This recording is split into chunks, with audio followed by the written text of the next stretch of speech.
You are the center of attraction. You should be. I'll request that. Thank you. Thank you very much. And that doesn't mean that I'm going to ignore the Air Force. We are part of same defense forces. Please come. Please come. You see, it makes the job of even the speaker a little easier, that he doesn't have to turn his head left and right since you are the center. Now that's looking fantastic for us also.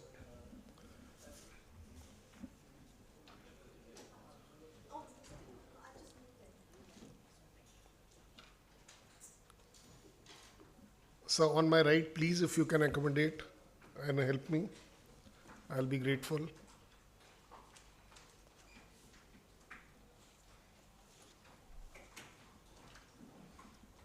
Oh yeah, please, please, please. And you know, the shifting quorum does not complete unless the chairman, Vijay Tikku sir, doesn't shift out. Sir, you also have to come this side. Sir, यहाँ से तो दादागिरी चलेगी. Yeah, that's it, sir. Thank you. Please, sir, please, please.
Good morning. जय हिंद, नमस्कार.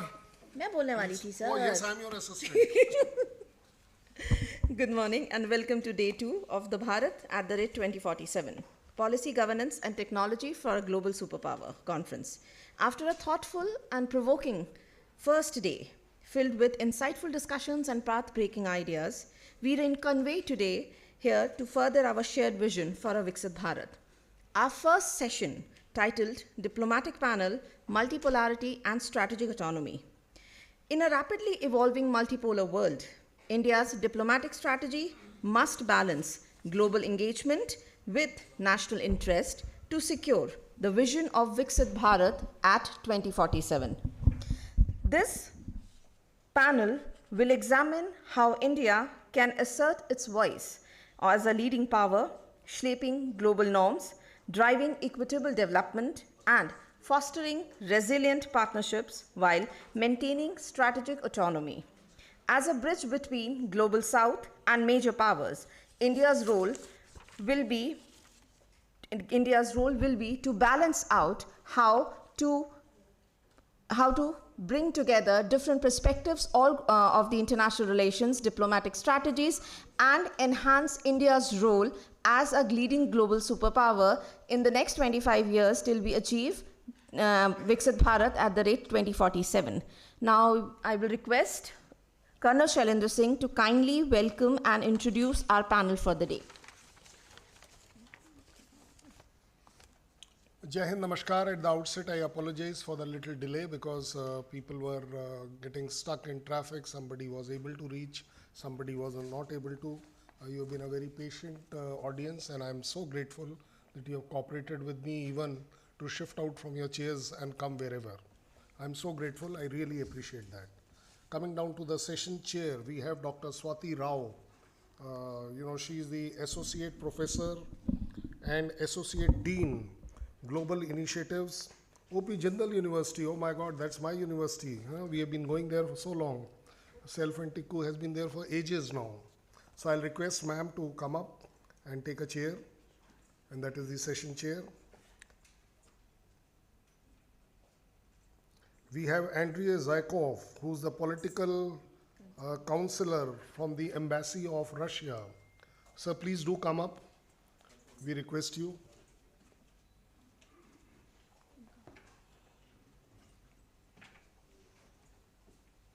Yeah, please come.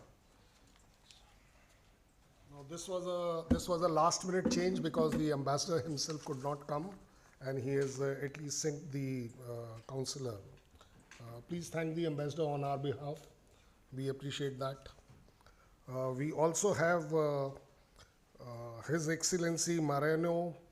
Oh my God, that's a very difficult name you have, sir. I'll have to reread my English. Yeah, you spell it out. Mariano Agustin Cocusino. Oh yes, His Excellency, sir, please come up. You are the Honorable Ambassador of Argentina Republic to India. We really appreciate your taking time and coming to educate us and share your thoughts with us. Please come, sir.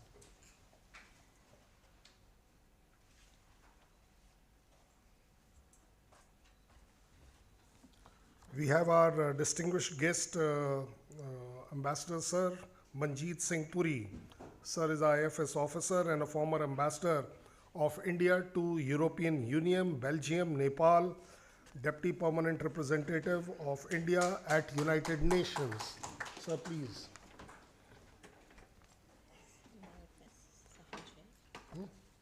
Yeah. So now I request the session chair, Dr. Swati Rao ji, to take on. And Swasti Rao. That's a very difficult one. But yes, anyway, Ms. Rao, I request you to please take on and conduct this session for us. We appreciate that. Thank you.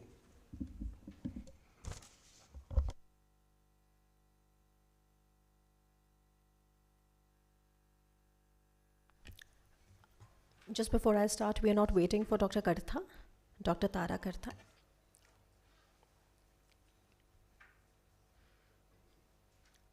Well, so a very good morning to all of you, and thanks for being patient. As Aditya ji just conveyed, yes, we are a little behind time, but we'll try to stick to the time. So it is a privilege and an honor to chair this wonderful erudite session. Of course, Ambassador Manjeet sir has always been, he's just the right person. Let me just begin home before I welcome the guests, because he has the right balance of how it is to have a geopolitical vision because of his postings in Europe, and then also our own neighborhood. So it's always a pleasure, to speak to him, to learn from him, and also to now moderate a session where he'd be speaking. And let me welcome, gentlemen to my right. Excellency, what a pleasure it is to see you again. And I remember meeting you, some weeks ago when we were launching this course on MA India Studies program at the Jindal University, and you had shown so much keen interest there. So I'm looking forward to also hearing your views, because this is a very, very important theme that we are going to be discussing today. And finally, let me also welcome Andrei, Mr. Zykov, who is joining us on the behalf of His Excellency, the Russian Ambassador to India. So without further ado, I think, it genuinely is a moment of profound global transformation. I'm sure all of you would agree. Many geopolitical realities as we knew them are dissolving. It is giving way to a much more dynamic and contested multipolarity. So what we refer to as multipolarity is also something that we do not agree upon. So that's what makes this conversation interesting. And what we see today as multipolarity is not merely a redistribution of power, but it's also a reinvention, a kind of a reimagination of how nation states are pursuing their sovereignty, partnerships, and influence. And let me also reiterate that all this discussion is happening in a time when war has returned to all of us. And in the same light, what we refer to as strategic autonomy, I think, again, it's a niche concept. We all have our own definitions and contexts to what we refer to as strategic autonomy. The French, I'm sure Ambassador Puri would agree that they have their own understanding. But strategic autonomy has become a cornerstone of foreign policy for both major and middle order powers. From trade diversification to technological self-reliance and reimagined security doctrines, the vocabulary and semantics of international relations is being rewritten. So let me not overdo it. We are here to sort of listen from these distinguished panelists. And I would first, begin and open this conversation. Let me start with His Excellency, the Ambassador of Argentina. Let me just begin from the very basics. When we are discussing multipolarity, let's just start about how he views multipolarity in terms of the global power redistribution, also the role it would play in technological self-determination, etc. Ambassador, let me begin with you first. Thank you. I don't know. No. Thank you very much for the invitation. I want to thank especially Ambassador Kanwal Sibal and for inviting us for this conference titled Bharat 2047 Policy Governance and Technology for a Global Superpower. And thanks especially to the Global Counterterrorism Council for letting us express our views on this matter. I have prepared a speech, let's say. It's not a speech, but a presentation of some ideas on our vision from Argentina on terrorism. I can do this, and then if you want, I can answer your question, which is, I think, more generic, if you all agree. Oh, I absolutely agree. We can actually agree to this, that you can just start with your internal, your first set of remarks, and then we go on to more specific questions. Okay? Yes, okay. sure. As you wish. Perfect. So I'm going to share some of our reflections on prevention and fight against terrorism, which I think is one of the threats and one of the menaces you have here to accomplish the program that the government of India has established for becoming a developed country in 2047, in 22 or 22 years, when you are going to be 100-year anniversary of the independence. As you know, my country, Argentina, has been the victim of foreign radical Islamism terrorism twice. This happened in Argentina in the early 1990s. The first time was in March 17, 1992, with the bombing of the embassy of Israel. The second time was against the headquarters of the Argentine Jewish Association in July 18, 1994. In the two attacks combined, we lost 100 innocent people. And that attacks were, of course, they provoke a huge surprise, let's say, because Argentina is a country, as you know, very far away. It is so far from the Middle East, so many people thought that we were isolated from this type of problems. According to the Argentine judiciary, those attacks were carried out by operatives of the Lebanese organization Hezbollah, which our government considers a terrorist organization. You may wonder why these attacks took place in Argentina, a country, as I was saying, so far away from the Middle East, and a country that has a Christian majority. 90% of the population of my country is Christian. And there are two communities, the Jewish community and the Muslim communities, that have been living together for 150 years, let's say, approximately, in peace and living together with no major problems. The fact that served to point one of the current terrorism's most silent features, it is applied to this. It is the international character of this phenomena. These attacks, to be true, had little to do with Argentina's demographically or religious composition, or it has nothing to do with the government at that time, who was led, incidentally I can say, by a pro-Western politician of Arab Christian descent. Those attacks had more to do with the current situation of the Middle East. But it's necessary to remind in which circumstances those developments took place. The Cold War had ended a few years before, and at the height of its power, with overwhelming military superiority, during the 1990s, the United States had achieved the status of the sole remaining superpower. You can remember even a French foreign minister, Hubert Védrine, that he said that the US at that time was not just a superpower, it was a hyperpower. At that time, the collapse of the socialist regimes in Central and Eastern Europe and the fall of the Soviet Union 2 years later, and the dramatic cuts in military spending decreed by the successor state, the Russian Federation, had seemingly offered the opportunity for the emergence of a new world order. Some people started talking, you remember, about the end of history and the promise of a sort of Pax Americana that would offer conditions for unlimited progress. The American hegemony of the second half of the 20th century, based on its immense economic power, and the idea that the Western democracy was the model to be followed, reached its peak.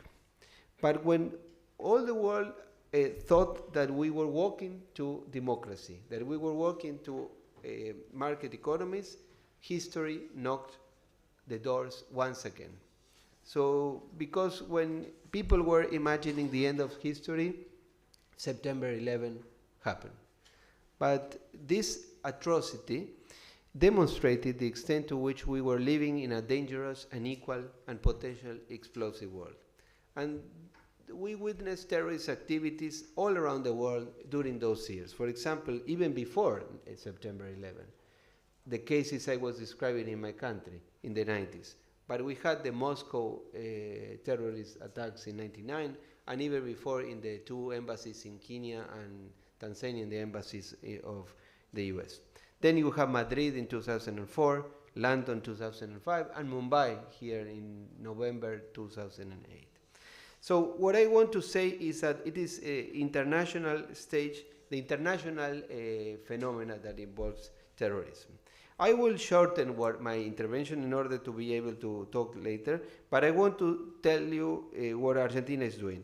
Argentina is a country, since our government has assumed office in late 2023, President Milei has been staunch in his position against terrorism in all its forms.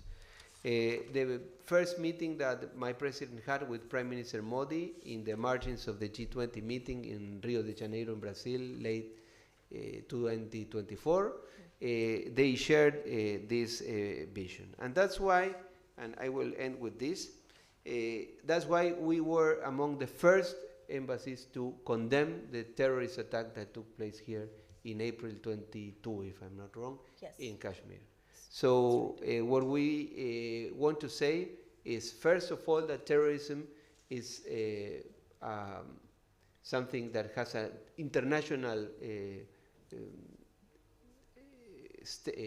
characteristic that it cannot be avoided, and that countries have to prevent and fight against terrorism with independence of its domestic structure, with independence of we are talking a democracy or not a democracy, or what we think about democracy. But I think we need to work on that, and Argentina is with India in this stage. I want to transmit that. I want to convey that message, because we know what terrorism is. We were victims of that, even in a region that you would thought it is isolated from the world. I will stop here because if not, I will continue talking, and then if it's time, I can answer your question. Thank you, and sorry for the extension. Thank you for those. Thank you for the wonderful set of remarks, Ambassador. And of course, we are going to be coming back to it, again and again. But now I must turn to, our colleague from the Russian Federation. He's representing the ambassador. So, Andrei, Russia has been one of the most, I would say, vocal actors when it comes to tackling counterterrorism. In counterterrorism strategies, and when it comes to tackling terrorism, Russia is a part of the, SCO. There is a permanent structure there. It's called the Regional Anti-Terrorist Structure, RATS. It has, although, we from India have had our own, experience with respect to why RATS is working or not working. But from your perspective, in your initial set of remarks, and just building on what His Excellency said, would you like to just tell us a little bit more about how Russia's approach to terrorism has been evolving, both at a bilateral level with India and with other partners, as well as at the multilateral level? Sure. Yeah. It's on. Thanks. Ladies and gentlemen, I am delighted to join the distinguished audience on this remarkable occasion to suggest the Russian vision on the issues of the agenda. So, again, our largely shared understanding with India on that is, first and foremost, is a value that we cherish throughout 25 years of our strategic partnership. And one of the pillars of that is our counterterrorism cooperation, both bilateral and its multilateral dimensions. So just to start with, international terrorism. We all know about it.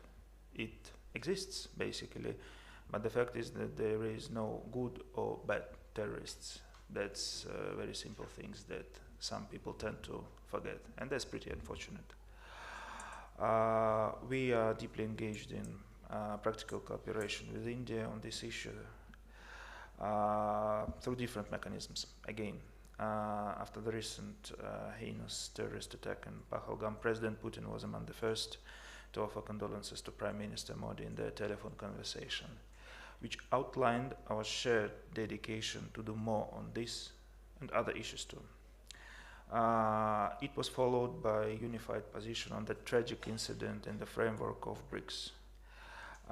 Again, the SCO regional anti-terrorist structure can also play a big role. That's been just mentioned by my colleague. And as far as Russia's official position goes, we also support India's call for the adaptation of the comprehensive convention on international terrorism. So our counterterrorism agenda with India is pretty extensive. That's absolutely obvious. We ourselves, and it's a very difficult conversation for us, for years have been the victim of numerous terror attacks. 2024, it was Crocus. Again, I very well remember that day personally. I was in Moscow at that time, so that's again a very difficult conversation for us. Recently, that's pretty unfortunate that while the special military operation in Ukraine is going forward, we see that the other side is reverting to,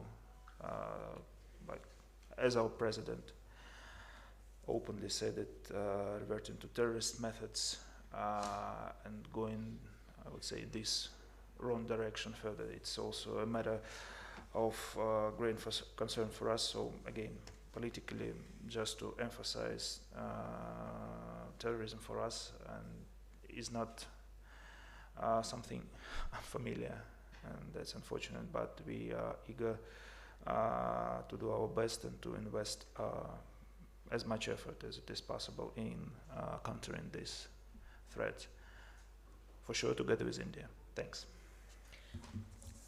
Well, thank you so much, Mr. Zaikov. That was really, I mean, good to hear about how Russia's old-standing cooperation with India on counterterrorism actually continues, and it is reiterated in every single joint statement that we have had. But with that, let me come to Ambassador Manjeev Puri. Ambassador Puri, I think the first question that will always be asked to you, because you've just returned, and please tell us about how is India's stand on terrorism now evolving, considering that we have a new normal?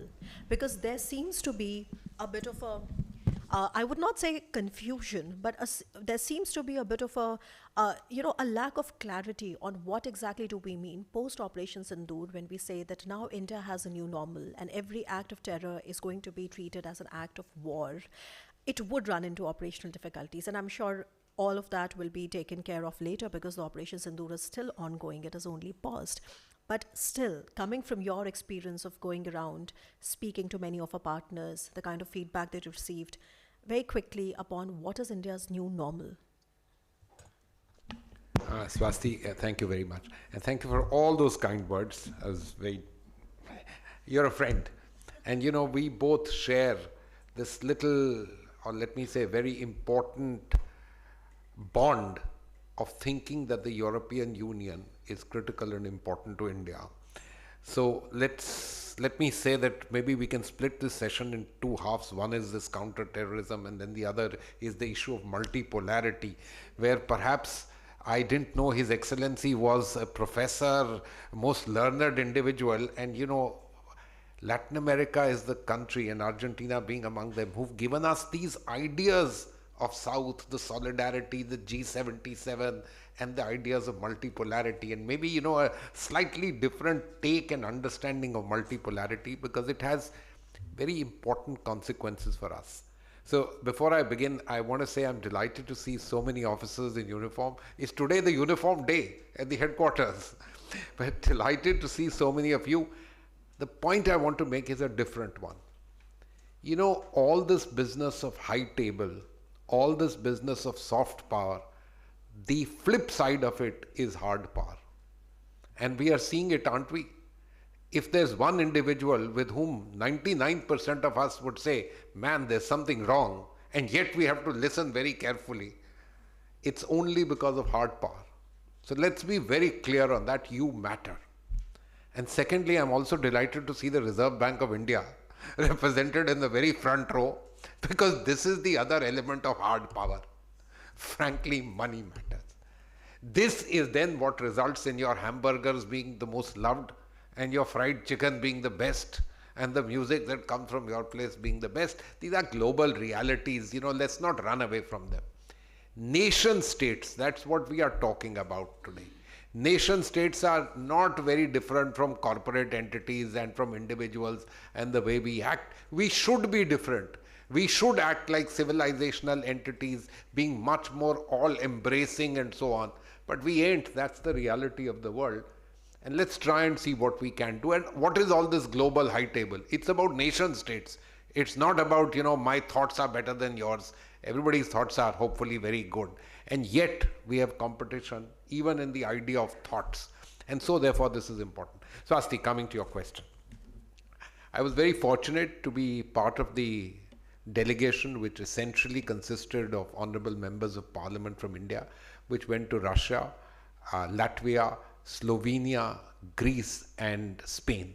So first let me take a few minutes of the time of the audience here to tell you, and you see we went, I think delegation, there were 7 delegations that went to about 32 countries and so on. And many people asked the question, and let me take this opportunity, give me a few minutes to talk to people, why the choice of these countries?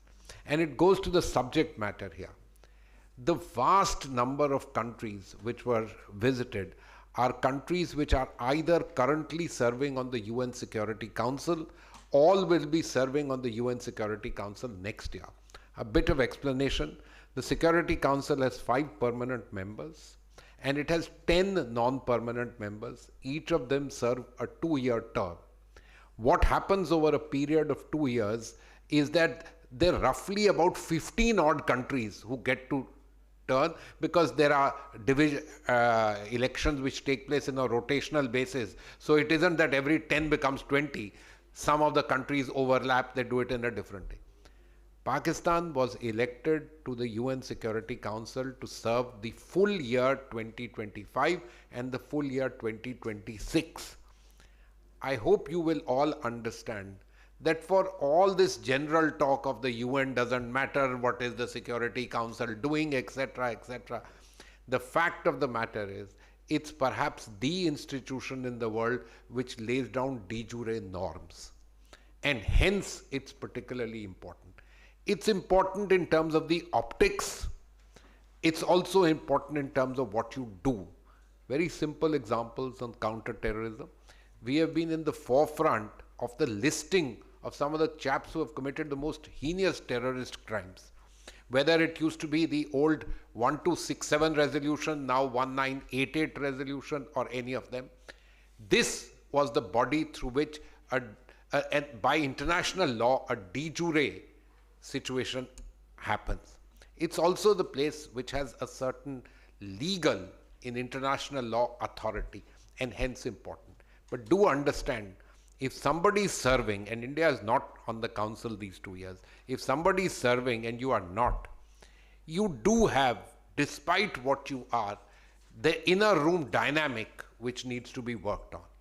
And so I'm very clear in my mind that while one major aspect of all of us was to try and explain to the people what happened to India, and attempt through a terrorist act, not just a purely terrorist act, but an act which sought to hugely destroy the inclusive social fabric of India.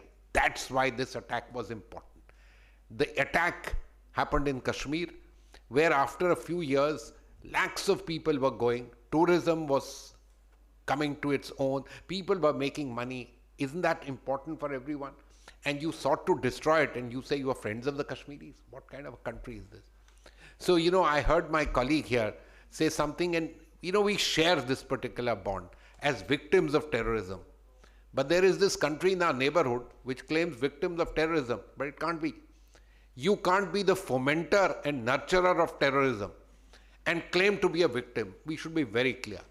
Secondly, you can't go about saying that, oh, these are disparate characters, I have no control. What do you mean? You are a nation state with a nearly 200 million population, and armed forces, which our colleagues here will agree, is pretty professional, pretty capable. We are a much larger, much more capable. That's a different matter. Very capable. What do you mean to say? That you don't have control over your own territory and your own border? Even if you don't, you better assert it, or you seek international help to do it. So these are important elements which was important for us to discuss with our interlocutor.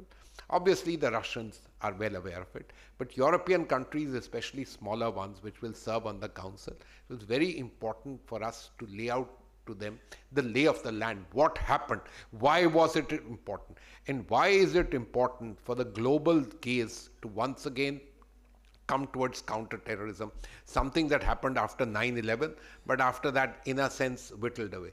Why is it important that even in the era of war, which we are seeing, it should not be the era of war, even in this time, we shouldn't let the global gaze shift away from the whole heinous acts of terrorism, which should have no place in this world. And therefore, the efforts are, A, for the globe to understand that today India is very clear in its minds. Acts of terrorism will be dealt with, if I use the Hindi expression, muh tod jawab, gola se goli, it will be dealt with in a tough manner. It will be dealt with as if it's war. And secondly, let me, Swati, mention this. Many people ask the question, you should have talks and conversation. We've had these for 75 years. And what is the net result? You continue to build structures of terrorism, infrastructure that nurtures it, takes it, and keep taking actions. And we brought it very clearly to people's minds. It's not just India. You have been victims. In fact, every major terrorist act in the world, at least in the last 25 years, has had a clear Pakistani hand. You may be surprised, among the countries that we visited, some of them, in fact, no one asked the question whether Pakistan was involved. Everybody knew they would be involved. The second and very interesting thing is almost all of them had their own experiences, and one country, I won't name it, actually said, we also apprehended these chaps only a few months back in our territory, getting ready to commit a terrorist act, not in our country, but in a third country. So these facts are crystal clear known, but our position was made clear to the country so that as and when, if and when, and hopefully never, they are sensitized to what we are saying, both in terms of their membership of the Security Council, also in terms of India. And finally, Swati, I will leave a segue to our next session. India is a country where in terms of our economics, in terms of our size, we are a country of interest to the world. And this, I hope, leaves with people the thought that you are interested in this country for a variety of reasons, the Reserve Bank of India testifying to that. You better be mindful of the fact that peace and development go hand in hand, and this is therefore an important element, and therefore please keep your gaze strongly on those who disrupt this, so that we have a situation, I'm not saying Pax Americana, Excellency, but the idea of Pax is particularly important. Swasti, thank you. Thank you for the brilliant set of remarks, Ambassador Puri. And yes, and just as you sort of alluded to the fact that there's so many gentlemen here in uniform, well, it is true that there is no real status without real power, and real power is both military and economic. There is no, and now technological, of course. And before I just open this up, I often talk about this, that, in today's world, there are three kinds of security orders, three kind of world orders. One is the global security order. We all know which military powers lead it. The other is the global economic order, which is much more multipolar by nature, because if there are economies of skill, there are economies of scale, and then, the G7 needs the G20, and so on and so forth. And then there's the global technological order, the digital order.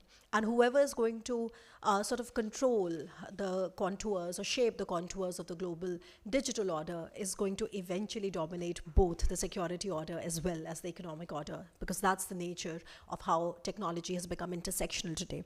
But before that, that's a different discussion for a different day. But why is it relevant for us today? Is that when we are talking about these orders, of course, we are talking about how power is distributed, in how the world seems to be today.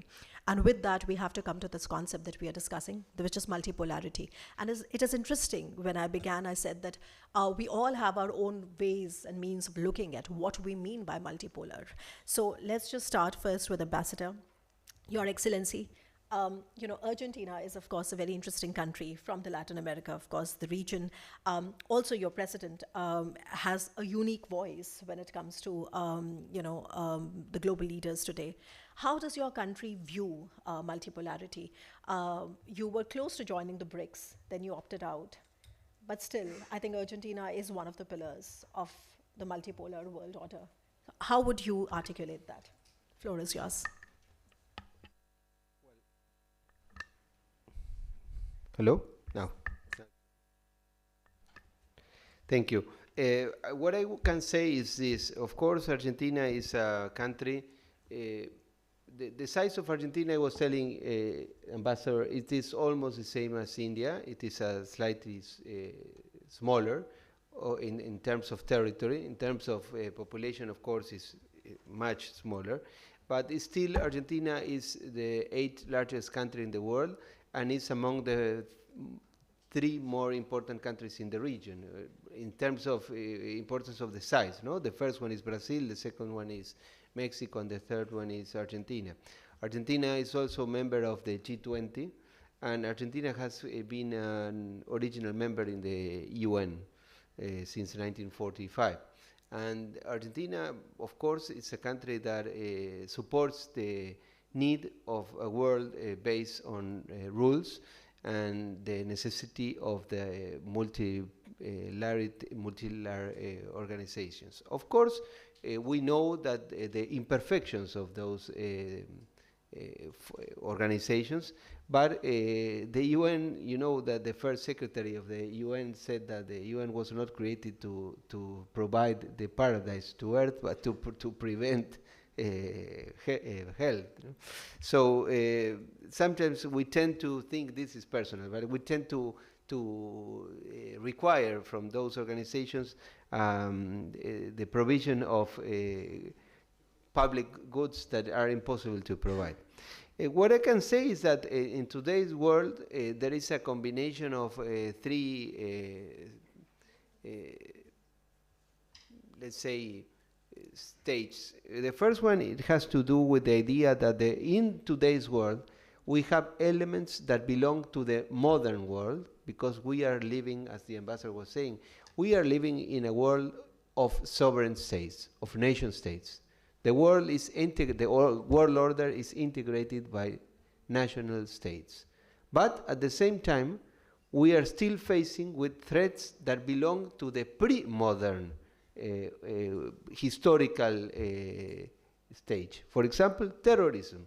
Terrorism is a phenomenon that it doesn't belong to the idea of the modern world. It belongs to it has to be understood by the pre-modern world. And at the same time, we have some postmodern order. For example, the European Union is an example of postmodern organization. Then we have another area that we can think about the world today.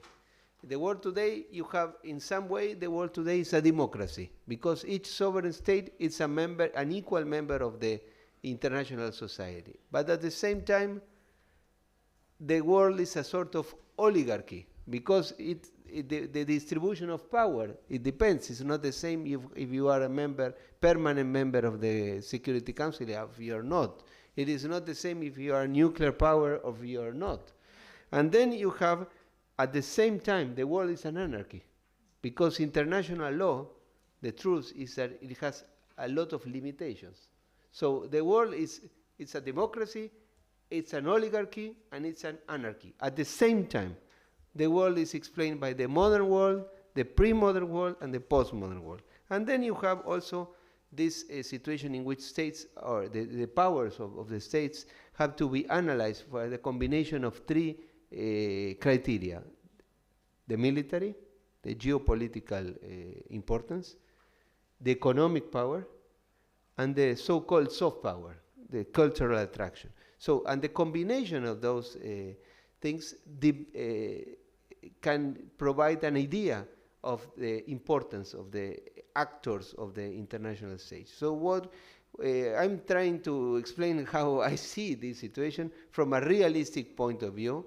Then, of course, the world could be much better than it is, or it could be even worse than it is. So that's what I think, that we have to preserve multilateral institutions, but we have to know, and in this case our government was very strong in that sense, that they have to develop in a way not to be organizations that only promote their self-sustainability and the same a wonderful place for the people who work there. I'm talking about, for example, the UN. And there is many other things that could be said, but it's too long, I think. Thank you. Thank you, Your Excellency. Let me now come to Mr. Zaikov here. Andrei, Russia, of course, India and Russia are members to BRICS.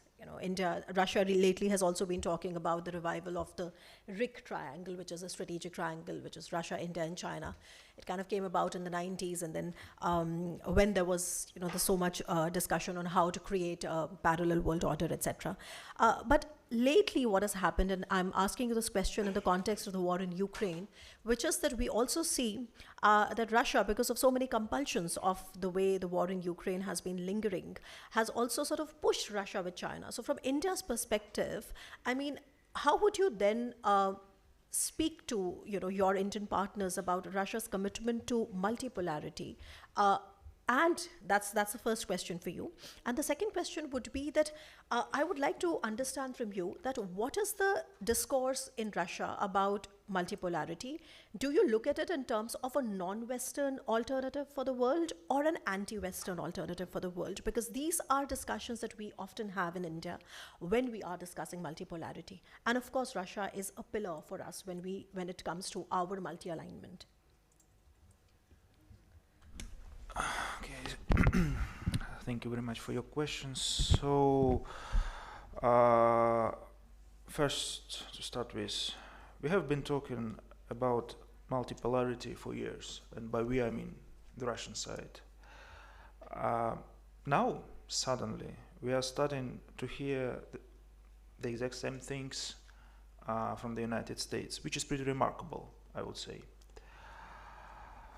So, as a country, we have our own legitimate interests, including our security interests, and we are ready to defend them. And I think that this approach is also shared by the Indian side. Of course, you have your own national interests, but I'm absolutely sure that you are ready to defend them, seeing that many people in uniform here today. Well, concerning multipolarity, well, accepting the fact that multipolarity exists is a major step and an important precondition for maintaining global peace and stability. The latter should be based for sure on the international law and the UN Charter principles in their whole complexity and interconnection. So we should not take one of them or several selectively and say that that's it, that is not it.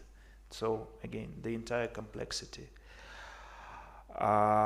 We often hear from different corners that the UN gets sort of outdated, partly as its major bodies such as the Security Council are underrepresented. It is partially true, of course. The Security Council expansion is without any doubt an absolute necessity, which, however, should be implemented responsibly, not to create further imbalances and divisions. The idea that new seats should go to representatives of Asia, Africa, and Latin America generally faces no opposition. More questions around new Western candidates, which we think would make no value added due to the fact that the already existing strong Western camp within the Security Council often speaks one voice. Again, it's just one of the aspects, but it means that there are plenty of reservations which need to be honestly and addressed until we arrive to a maximum broad consensus. Another problem is that the inefficiency of the United Nations organization is also rooted in politicization and double standards, used to hijack the institution as a geopolitical instrument. So we should also remember that unilaterally driven disastrous attacks against the former Yugoslavia, Iraq, and Libya are the tragic evidences.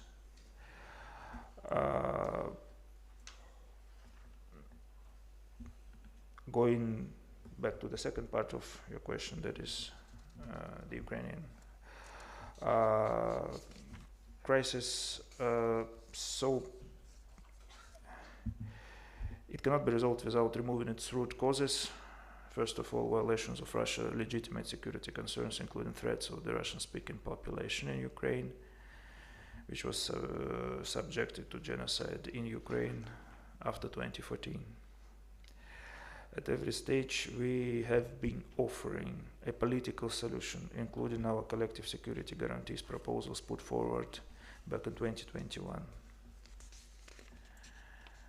We almost reached a settlement back in March, April 2022. However, certain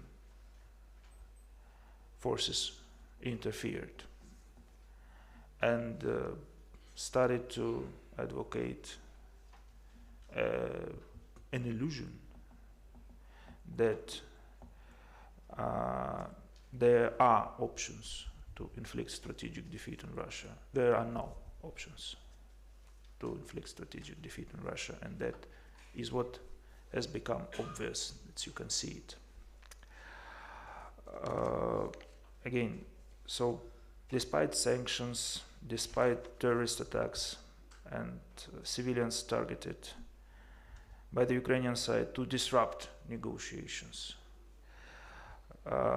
we will continue to participate in the talks with the focus on our key points. Ukraine should remain a neutral and non-nuclear state, not a party to any military bloc. Kyiv must also accept territorial realities on the ground, withdraw its forces from the new Russian regions, and cancel neo-Nazi legislation. And going to the third part of your question, that is RIC, right? So again, some obvious geography. Eurasia is big, it's really big. It's absolutely enormous. Not only on a map, but de facto. You can fly hours-long flights from one part to another and still be somewhere in the middle of nowhere. So this geopolitical space, this macro region, still doesn't have a common and inclusive dialogue platform where we could jointly address stability issues. This is the reality. So we must face it. But again, something must also be done. So Russia, as a sincere supporter of normalization of India-China relations, does believe that the resumption of the RIC as a platform to expand mutual understanding and trust between the three of us will be also very instrumental for the advancement of bilateral and regional cooperation. So again, we are open to that. I think that I will stop here. Thanks. Thank you, Andrei. Ambassador Puri, now, of course, first of all, I think because since you also mentioned that both of us kind of converge on the fact that India and European Union, I mean, and also the smaller countries in Europe, etc., that engagement must deepen also in order to uphold multipolarity in a sense. So we must thank Donald Trump for that, isn't it? You know, I mean, had it not been for Donald Trump and, you know, had it not been for the perpetual instability and inconsistency because of his policies, I think we wouldn't be here so soon. Anyway, so that's one part. The other thing that I'd like to understand from you, because, you know, we are, this is also the mandate for the panel, which is that how do we really deepen the South-South cooperation? South-South cooperation, to my mind, is also a term which is dated in a particular era, when we don't have a particular definition that is accepted by everybody on what constitutes a global South. You know, global South can mean anything to anybody. There is, I mean, from India's perspective, we like to be the voice of the global South, and somebody else likes to be the leader of the global South, bringing, you know, deep pockets and then just sort of, you know, disturbing everybody else's strategic calculus there. But so first thing is, so the semantics of the South-South cooperation, what is that? And the second thing that's connected to it, India is a part of Quad, of the SCO, of BRICS, and so many other nimble plurilaterals, right? And that's what we take so much pride in when we say that India believes in multi-alignment. Under the prevailing geopolitical circumstances, the question is, do you think India's multi-alignment can remain an equal distribution, or should it be an equal distribution? Swasti, thank you very much. That's a load of questions. So let's start with the first one, the one that you mentioned about the transatlantic alliance. You know, when the ambassador of Argentina mentioned Pax Americana, it essentially meant the transatlantic alliance led by the United States, and that was going forward. When the transatlantic alliance becomes a case of, let me say, uncertainty, to someone like me, it's an opportunity, because I believe that there may be the possibilities of genuine multipolarity. However, many others would say, no, it gives the possibilities of a rise of someone outside the Abrahamic fold, China. And let's not, you know, sort of beat around the bush on that. Look at where the conflicts are today, which is the one economy which is perhaps a little shielded despite their own problems post-COVID, etc., etc. So these are ways and means of thinking through it. I don't have the answers. The answers are complex. They need to be worked out, and that's what governments are about. You mentioned multi-alignment and asked whether it should be equidistant. Again, I would say, interest-based are important, and therefore for us not to be part of the Quad or any of those kinds of alignments, and not to be part of BRICS or the SCO, etc. We need to balance this. And let me tell you why I want to say this, because I want to say this a little divorced from our realities on the ground. We are truly a developing country, 139 out of 193 in the global per capita income rating. Let's understand that fact. But the world, that's your problem, that's our problem.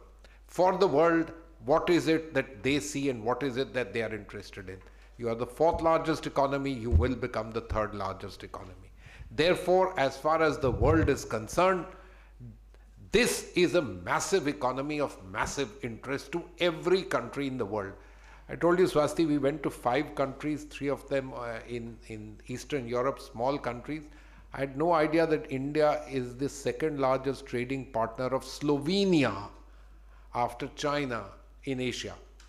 Can you imagine what it means in terms of the way they think about India? How many of you recall this massive aircraft deal that we had with the Spaniards? Perhaps one of the largest that they ever did for their aerospace industry. You think? Absolutely. Do you think people don't know this? They do. We are a huge, large economy. Sometimes these goes into different silos. But people do understand, and believe me, just as we think of our interest and national interest, they, as smaller economies, smaller countries, are more cognizant because it impacts you directly in terms of what you do. And so therefore, this is a given. Your size makes all the difference. This power, money, military, each of these things, military, hopefully we have our region and nothing more than that. We're not trying to do anything else, at least not be an aggressive power. That's not what we are.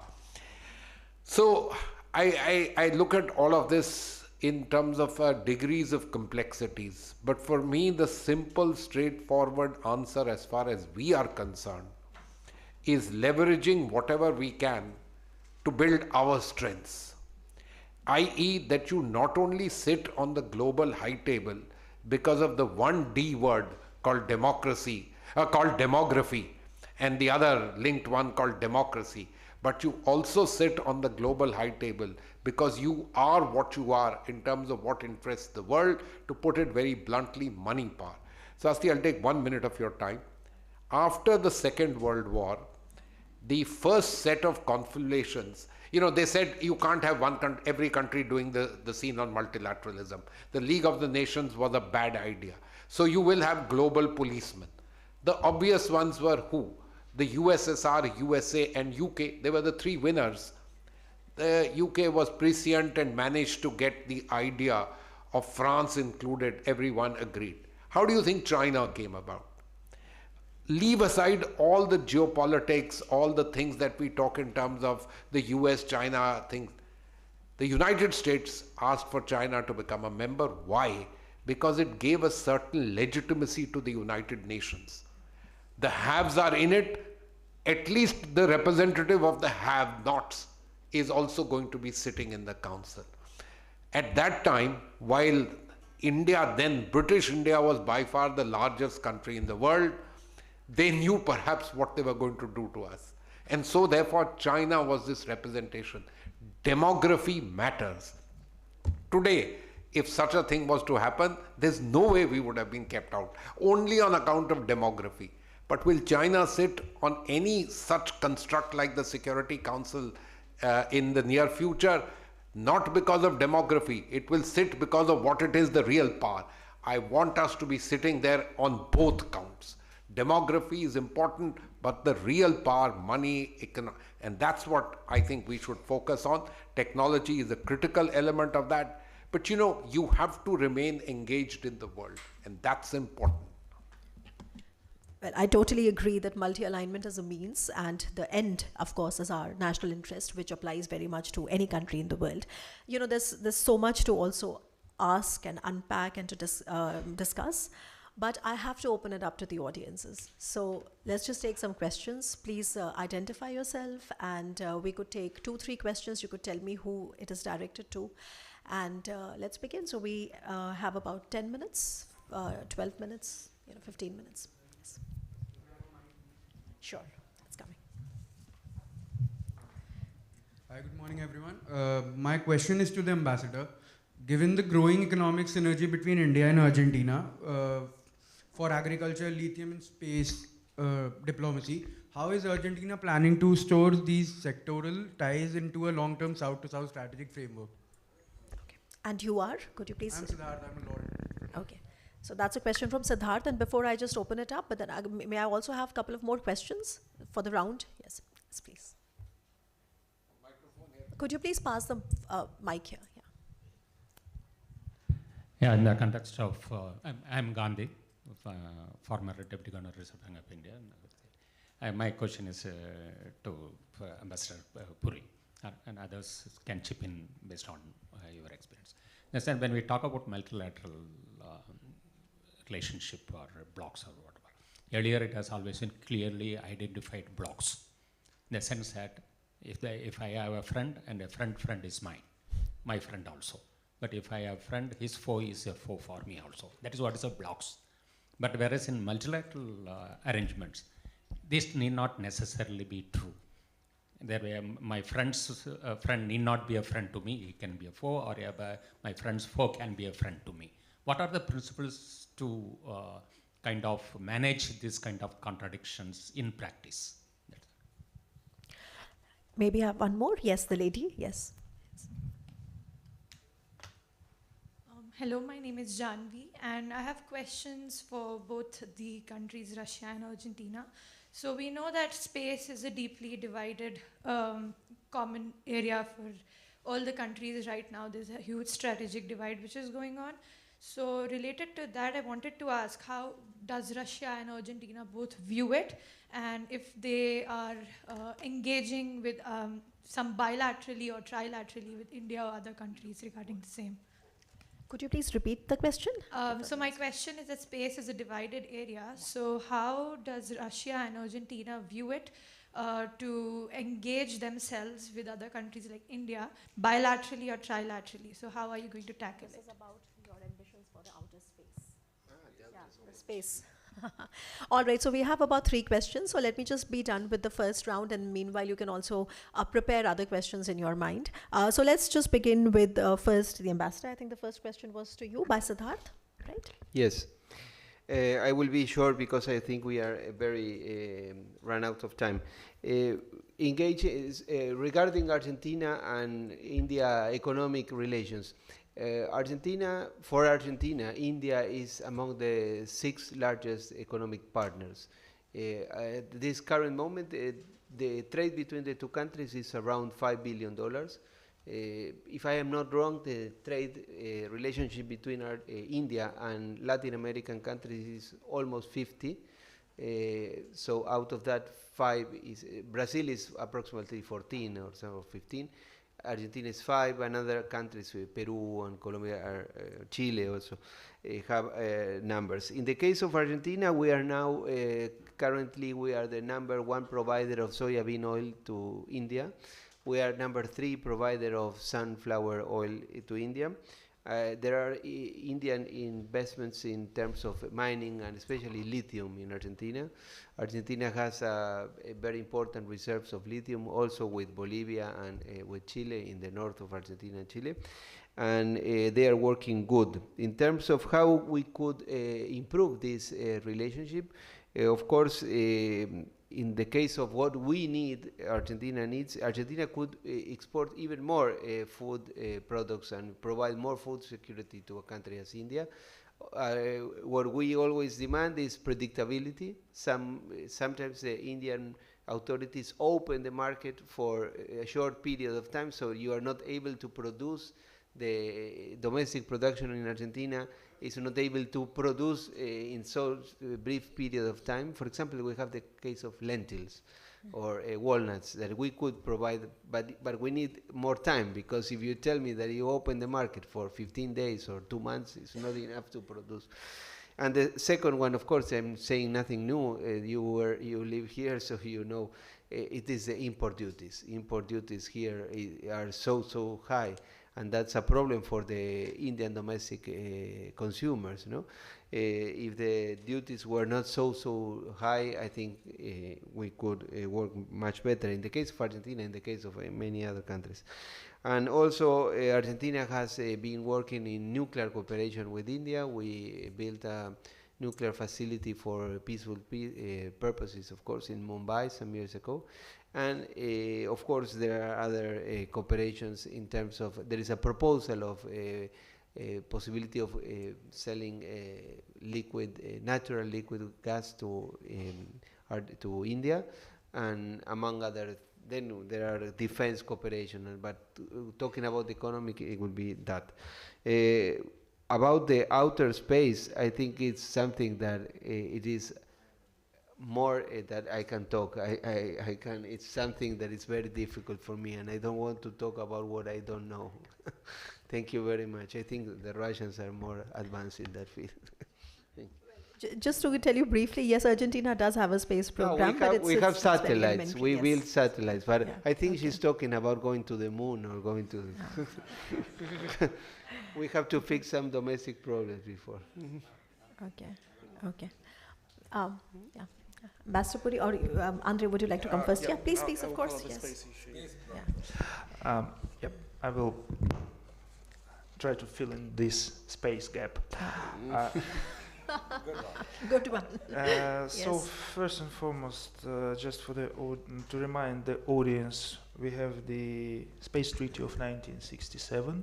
This is the legal basis that defines the international framework for cooperation in outer space.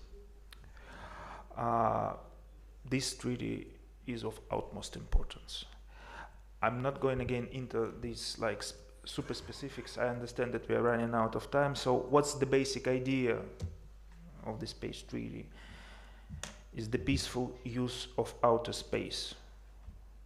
So at the moment, again, not going into some extra details, we are engaged into conversations with the Indian sides on this matter. We are elaborating certain initiatives. I hope it works out. I'm almost sure. We are friends with India. But to give I would say, the general vector, where it goes, basically. So what we are concerned about is the necessity of sort of exclusively peaceful use of space systems, which are being increasingly weaponized today. And again, this sets a very alarming trend.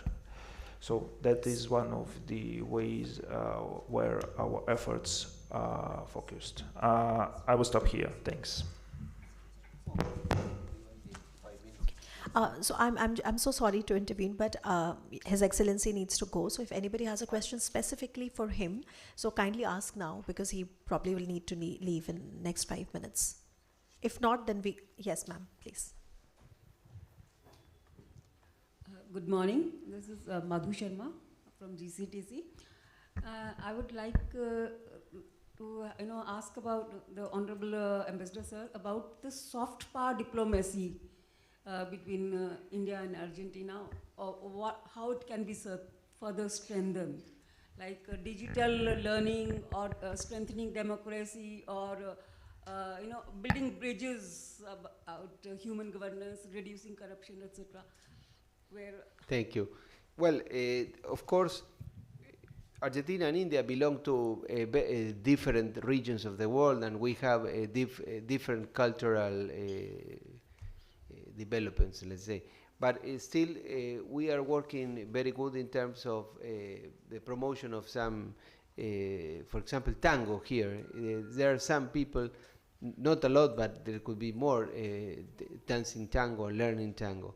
Then there is polo, sports, no? We are talking about cultural, soft power, and cooperation. Polo is something that unites us. It is a common ground. We have very good horses, among the best in the world. And in the case of, in the other way around, I can assure that Argentina is among the countries in the world that have more yoga practitioners. I think tomorrow is a yoga day, no? And in my country, there are a concentration of people going for these gatherings. So your embassy there has a lot of work, but they do tomorrow is Saturday's weekend also, so this will be a good opportunity.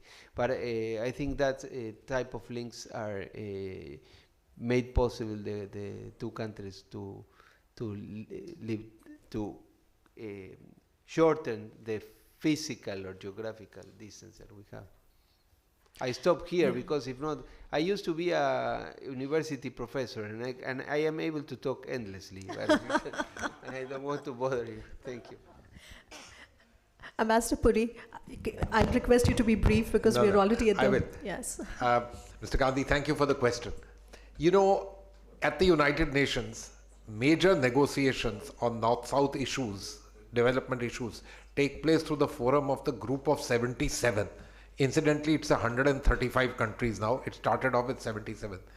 And on a lighter note, and I'll end here, do you know who from our perspective is one of our strongest proponents, who sides with us on almost all these issues? You'll be very certain. It's Pakistan. And the reason is the thinking in that country that it is a large player requiring policy space, and hence they are the strongest. I'll give you one little example. In the major climate negotiations, which are truly, they used to be, and I'm sure they'll continue, among the most contentious negotiations in the world, much more than disarmament, etc. Because it's about money, and money perhaps leads to hard power and everything. The Pakistanis were even willing to let India champion their cause, and when they were the chair of the G77, we had our best outcomes. The country, on the other hand, which opposed all of this tooth and nail, was Bangladesh. Thank you. On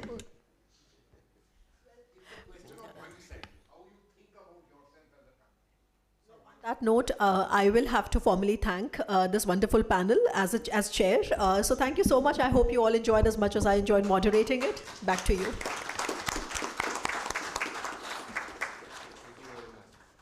Thank you, Dr. Rao. That was very kind of you. You conducted it so well.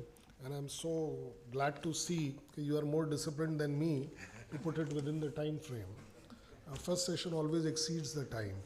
But notwithstanding, I request now Rajesh Kumarji, the Director, Shadow Infosys, to please come up and give the mementos.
And I request for our group photograph, please.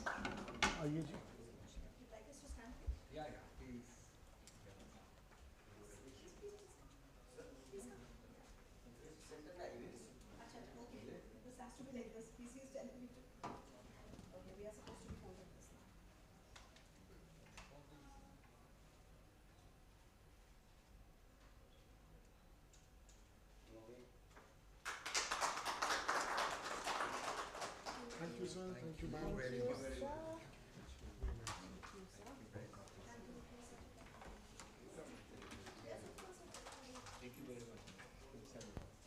Start announcing the next session. Thank you.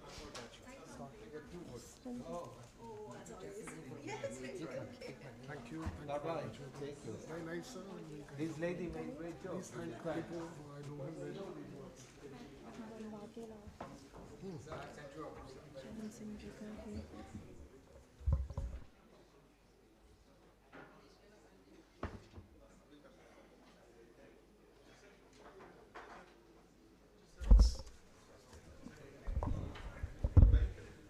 Our next session is on Economic and Financial Power Panel. To realize the ambition of becoming $35 trillion economy by 2047, India must align its economic strategy with principles of resilience, sustainability, and global competitiveness. This session will delve into the key pillars driving this transformation, from progressive fiscal policy to next generation trade agreements, from green finance to robust carbon marketing readiness. As India positions itself as a leader in both economic growth and climate action, crafting an inclusive, innovation-driven financial architecture will be vital to powering Viksit Bharat by 2047. Now I call upon Colonel Shailendra Singh to kindly introduce our panel for the day. Ladies and gentlemen, we have the session chair, Shri Charan Singh Ji, the CEO and founder director, EGROW Foundation, and he is also the former non-executive chairman of Punjab and Sindh Bank. Please, sir. Very nice. Good morning, sir.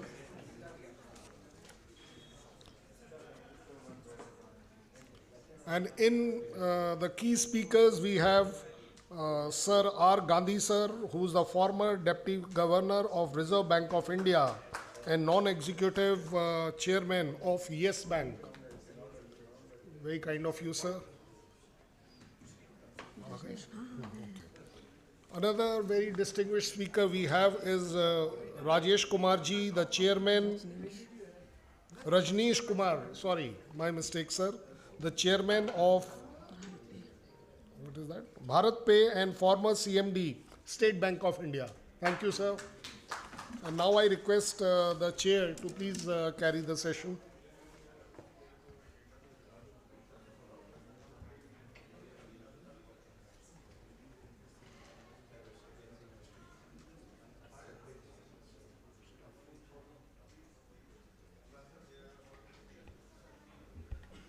Good morning and welcome to this session on economics.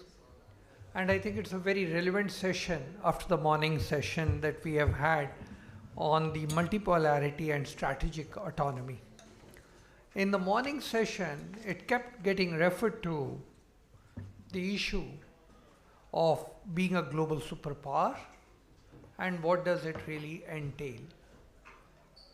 So let me first start by mentioning that this topic of India at 2047 and then being a global superpower is something which is very close to the heart of the EGROW Foundation.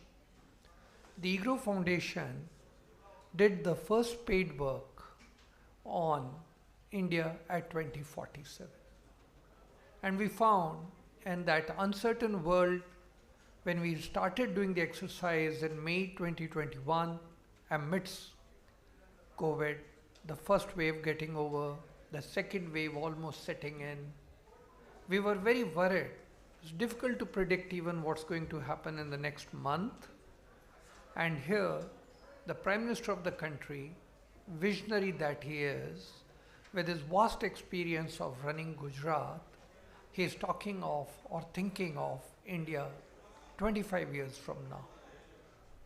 That was very, very impressive.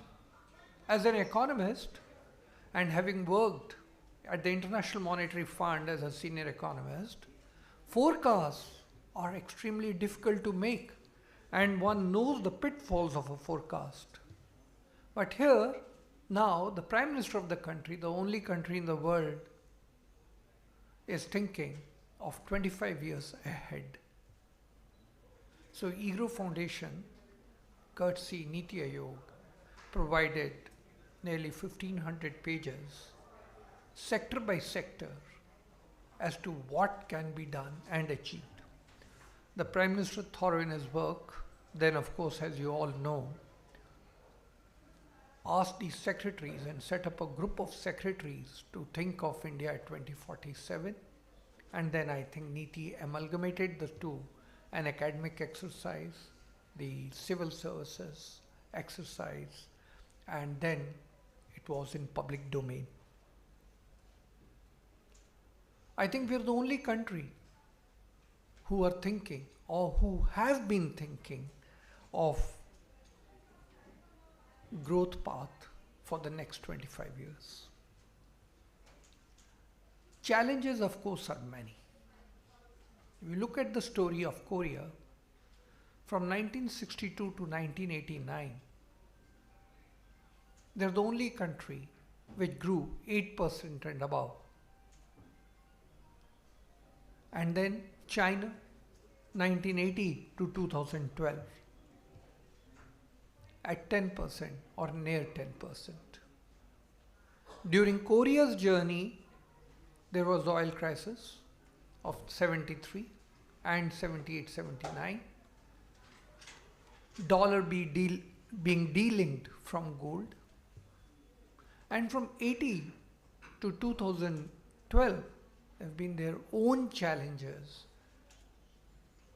We talk of multipolarity world, the collapse of Russia, the problems in the Middle East. Despite these challenges, these two countries did it. India has a very strategic issue at hand, demographic, which is not going to last forever. It's only a 20-year window. Aging is going to take over, and therefore in this 20-year window, India has to deliver. And I think that is what I think is most crucial, that the Prime Minister thought in this window, which he named it as Amrit Kal, and rightly so. If India achieves, we catapult to a different orbit. If India misses, it's a very big challenge. So once the political outfit is there, giving us the guidance, I think it's for the technocrats and the economists to put their house in order and think of a strategy. I want to share one anecdote with you. In 2003, I was on a postdoctoral study at Harvard, courtesy RBI. Over there, I met Professor Richard Cooper. Richard Cooper was about 30 years older than me. He had worked with Jimmy Carter as economic advisor. Richard Cooper invited me over lunch. I used to interact as a postdoc at various seminars. And Richard Cooper, Charan, you are from the Reserve Bank of India. Can we have lunch together? The offer came from Professor Richard Cooper. So we had lunch. Over lunch, the talk started as we sat together. Why America respects India. Now, you know, Richard Cooper is 30 years older than me. I was in my early 40s. I thought in India we generally believe after 65 people get aged and talk strange things. So I asked Professor Cooper, sorry Professor. So he said, no, Charan, I'm asking you a simple question. Why does America respect India? Talking of September 2003. Lunch was almost coming to an end. Dessert was being served. This is Harvard Club. I can never forget it. Finally, I conceded. I said, Professor Cooper, I really do not know. You please tell me. I've tried everything that I could think of. You know, we are scientific. We know Sanskrit. We know English. We are hardworking. Whatever you can imagine, I told him. I said, Professor Cooper, you tell me what it is. And he told me, Charan, it is Pokhran. It is Pokhran. okay. If you can do Pokhran, despite all our satellites focused on you and our intelligence agencies, and remember, Professor Cooper was in the Central Intelligence Agency advisor there. He said, we could never imagine that India can plan so strategically and that they are so smart and that they have the confidence of facing the world, knowing very well there will be severe sanctions. India, according to me, has established that we are on the path of being a superpower. We have the strategy, we have the will, we have demonstrated it through Pokhran and never looked back. And that's why the link between the first session and this session, it is power that matters. I always say to my students, a weak tiger is still a tiger. A fat cat is only a cat. You will be scared even of a weak tiger. You have to be the tiger. If you're not the tiger, the world is not going to respect you. You have to be the tiger. And you have to establish it. And therefore I say, China, since the last 2 decades, is posing to be a tiger, and you can see its growth path. I want to share one more anecdote, and then I'll move on to the subject again, and then seek opinion from the 2 learned scholars with me.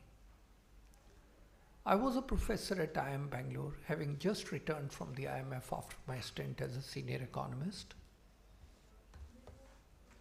There was Japanese delegation coming to India. CIA was the host. And I was invited all the way from Bangalore to come and be a part of the Indian delegation talking to the Japanese delegation. Therein, there was an 85-year-old professor, and he questioned me. Professor Singh, are you ready?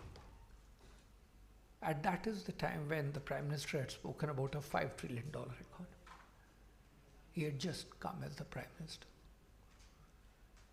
Professor Singh, are you ready for a $5 trillion economy? And you know, I was a professor on the RBI chair at IIM Bangalore. I said, oh, professor, what do you mean? We are ready, we are more than ready. Well, he looked at me in my eye and said, sorry, Professor Singh, you are not ready. Your body language is not ready. Your thinking is not ready. I have not seen a blueprint anywhere. And then, long story short, he told me, a $5 trillion economy will be made first in the minds of the professors, in the minds of the think tanks. Then it will be discussed widely. There will be debates, discussions.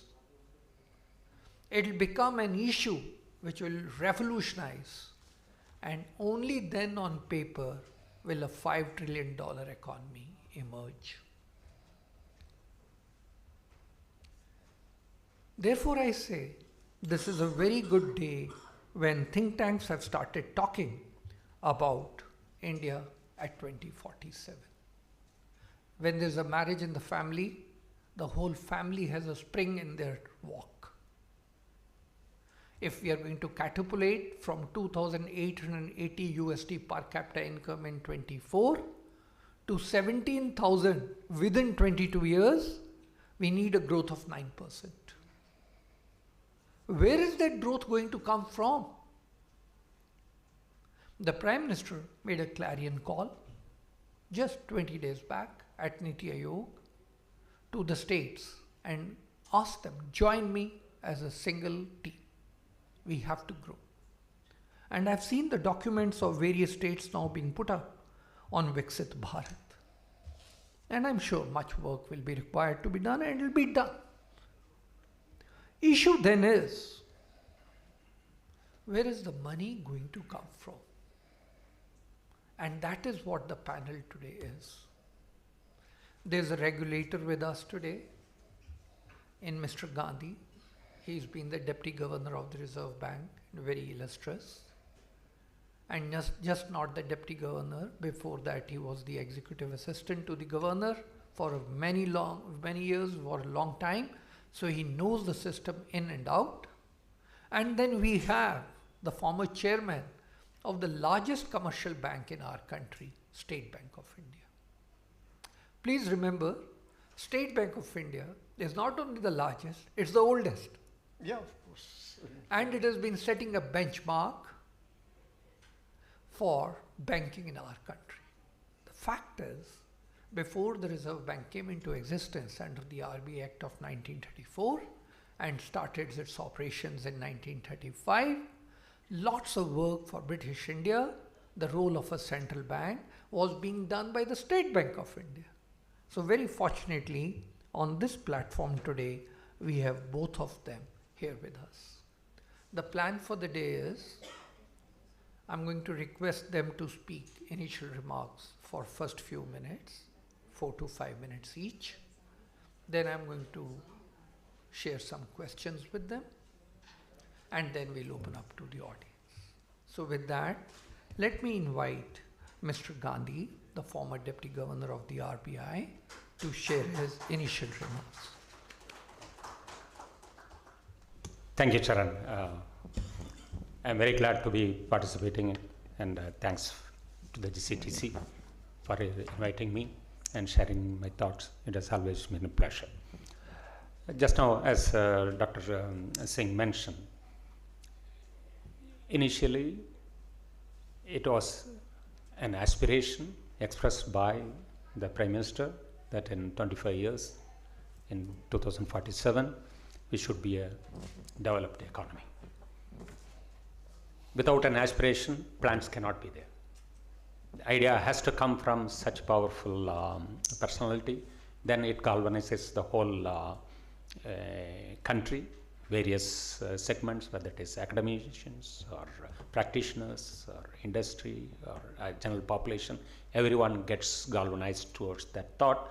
Then somebody proposes serious plan, then it gets dissected, commented, analyzed, commented upon, and then finally we arrive at a working arrangement. So that's what is process which we have been doing in the last 1 or 2 years, and it will periodically it will be revised also. Naturally, course corrections may have to be there. The thought that I wanted to put across today is inclusive growth. The sense that growth at any cost, that is one concept, without taking too much of effort to worry about the inclusiveness or the way in which gets, because there is always a belief that growth can always trickle down to any level. Over the period, one can, the whole country can develop, every member of the population can get elevated in terms of standard of living or income or wealth. That is one concept. There is mindless attention to speed of the growth rather than the quality of the growth. If that is the way, if you look at it, there are countries, there are economic models which are suggested that you first concentrate on growth, then the rest of things can be taken care of by itself down the line. That can be one line of argument that can be there. But over the last 50, 60 years or post the Second World War, we had seen enough number of evidences across the world when there is such mindless concentration, focus only on one aspect, that is the speed of growth, that can result in political turmoil, breakup of jurisdictions, and there can be revolt by the people.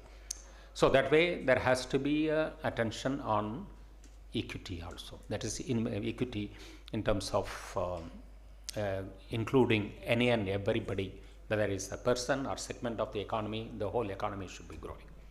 There has always been also evidences that the focus was only on inclusiveness, not worrying about too much about growth. They said let growth be there. Whatever is grown, that has to be equally distributed across all the segments of the society and population. Even that philosophy also had failed again and again in several jurisdictions.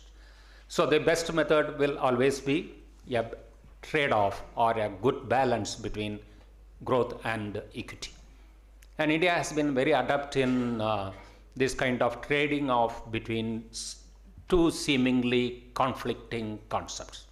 Right from our non-alignment days, we had always thought about creating a golden mean of taking best of both the ends. Very many type of trade-offs have been there, and that's why today, when we talk about Viksit Bharat in 2024, we should also have the similar balance between growth and inclusion. And when we talk about inclusive growth, we being from the financial sector, we talk about inclusive finance, financial inclusion. Right? Financial inclusion is not a new concept to India. Actually, we are one of the real pioneers of financial inclusion, even though that word was not there, or phraseology was not there at that time, but we had been practicing it from 1960s. 1960s, social banking, and then by nationalization of banks. Thereafter, very many other instances and programs that we created, they all can be easily be grouped as inclusive financial program. We, at that time, decided that by India, we had a large segment of population and large segments of the economy was not getting formal finance from the formal financial institution. That is, at that time, it is primarily banks. So if we imagine the pyramid, that very often we talk about the whole population as a pyramid and other thing, even in the segments also we can take it as a pyramid. At that time, only the top few percentage of the population and percentage of the whole economy was getting finance from the formal banking system. Only the trade and businesses, large industries, that's it. No further finance was available for any further down the line. Today, thanks to all these programs that we had, the pyramid has actually inverted. In the sense that only bottom small portion is not included yet. At the last count, it has been noted that 11% of the population only are yet to be included formally into the, in terms of population, in terms of access to banking. Only 11% of the population couldn't do it today. Even we have to work towards that. That's a different story. But the thing is that it has been fully inverted. In terms of segments of the economy, again, whether it is a large industry, small industry, medium industry, any agriculture, industry, services, any and every segment of the economy is receiving formal funds from the formal banking system. Again, what is excluded? At the bottom, you have a small portion. So that way, over this period of 65 years, there is wave and wave after every 10 years.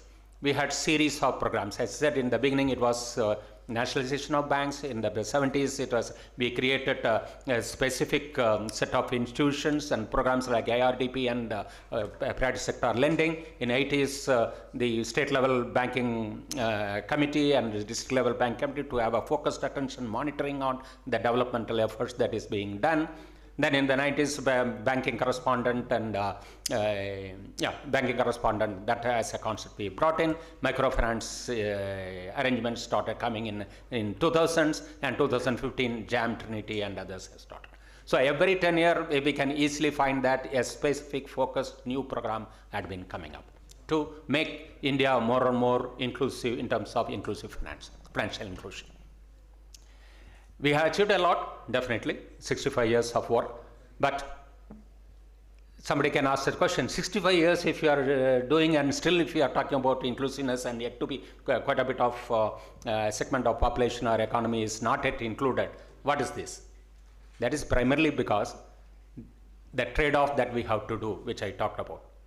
We are talking about a commercial set of institutions supporting developmental efforts and equity efforts. There's a trade-off between their efficiency, profit-making vis-a-vis the grander idea of supporting any and everybody in the economy. So it cannot be done with a speed that anyone can think of. It has to be very gradual, very sequential, what to be done first and other thing, what can be done second. So that kind of clear idea has to be there. That is what persistently we have been doing. Direction was clear. The speed may not be equivalent to what somebody wants, but ultimately we have reached this stage. And yet more to be done. Now, when we talk about the next 25 years also, the remaining gap in terms of unincluded segments of the population or sector economy, that's what's the program we should have. That's what I'm going to talk about. So having achieved this all these years, quite a bit of thing, even now the financial inclusion index, which the Reserve Bank publishes, as of last count, it is only 64.2. That means that another 35% increase in inclusion is required. For that, what kind of programs we can have? That's what I wanted to highlight. Then by there, the program that we will be needing is not just banking, because if we started with banking, it was natural to start with banking, because that's the base for anything and everything in finance. So that's where we started. Now we have to be doing more towards in terms of securities, that's investment, in terms of insurance coverage, and in terms of pension coverage, safety nets and everything. So that is what's the program that we'll be needing. There, I would call it as a seventh wave, because we are in the 6 decades we have done, now the 7th decade, and later on, another 10 years later, we may require another wave also. In this 7th wave, the principle that we want to, I suggest to propound, is that certain principles which we have to redefine. The first one is that inclusion means consumption finance also. All this while, we had very strongly believed that banking finance should go only for productive purposes. That's a very strong belief we had within Reserve Bank and with the, endorsed by the government also, that bank finance should be going more and more for productive purposes only. Consumption finance was deliberately kept, sometimes explicitly prohibited, discouraged, and not such much support had been coming. But times have changed. The population demographic has changed. Now we have more aspiring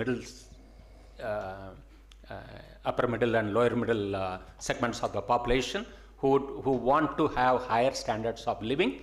That would mean that higher consumption. Consumption also indirectly supports production. Indirectly, because anything consumed, somebody has to produce and give. To that extent, whether it's a good or service, there is an employment opportunity, income generating opportunity, it is always available. The lead can come from the consumption. That way, consumption finance, there has to be a clear shift in terms of policy, in terms of regulatory arrangement. I think that's my first suggestion. Second, again, in terms of sequencing, we all along believed that inclusion means poverty alleviation. Concentration should be only bottom of the pyramid. That is where the whole programs, everything, because that was needed at that time, top priority needed there, that is all right. But now the time has come when the whole poverty alleviation has reached a really good level. The recognition is there from World Bank recent endorsement that India has elevated people below, from the below poverty line to much above the poverty line. Then that would mean that the program that we want to have in the financial inclusion, we should be looking at whoever is excluded, whether they are poor or non-poor, they are already financed or under-financed. That is what the concentration should be there. We should be bringing them to get it. Good example is like women. Women of any variety, whether they are in the bottom of the pyramid, middle income group or top group, there is financial exclusion. That's where it started with the JAM program. There was a focused attention to bring in women account holders into the bank. Whether you are a poor woman or a rich woman, still a banking, access to banking gives them that capacity to be on their own, and they can take off from there. That is one segment. The another segment which is excluded, very often we talk about, is the small and medium finance group. That is where the recent programs like Mudra and others, again giving paying focused attention for them to brand. So there is much more work to be done there. Third, in my opinion, there is another group which is excluded from the formal financial system, that is basically Muslims. Because of their religious beliefs that banking means interest earning or interest paying. that prevents them from getting included into the formal financial system. There are concepts available, Islamic banking, which can give an answer, provide an answer to them to be brought onto the mainstream financial system. There again, as a policy, so far we have not thought about deeply in that. In my opinion, we have to think about that, so that excluded population as of, because it is voluntary exclusion. It's not that nobody told them you cannot open an account or you cannot get finance from the banks, because they themselves believe, because of their own belief, they were not wanting to join. There we have to find an alternate way of bringing them in. There are models available. Then if policy would support that kind of modeling, then this segment can also be properly included. Because when somebody is excluded from the financial system, whether it's involuntarily or voluntarily, cash economy grows in a big way. That's why if we bring them into the formal financial system, then the cash economy and corresponding other yields and other things can be curbed. So that's why I'm suggesting that we have to, as a policy, we should think about bringing a set of programs addressing this group also. Then there is another principle that I want to suggest is that inclusion means contribution and support to wealth creation. Somehow again, all along, wealth creation had got a negative phenomenon because we wanted to be more equitous. That because country where a large number of people, when they are poor, how do you say that we support people becoming richer? But when we talk about inclusive, and now a time has come that we should talk about allowing more and more participation in wealth creation. That is where the programs like Startup India or startup financing, angel financing, crowdfunding, sweat equity finance, and all that, because people have ideas. But there is no opening for them, there is no support system for them to bring their idea into wealth creation or employment generation or whatever. That is where the public policy programs should have come up and bring out schemes to support this group. Then the next is the safety nets. When we talk about, before that, a new program that we have to start is monetizing savings and assets.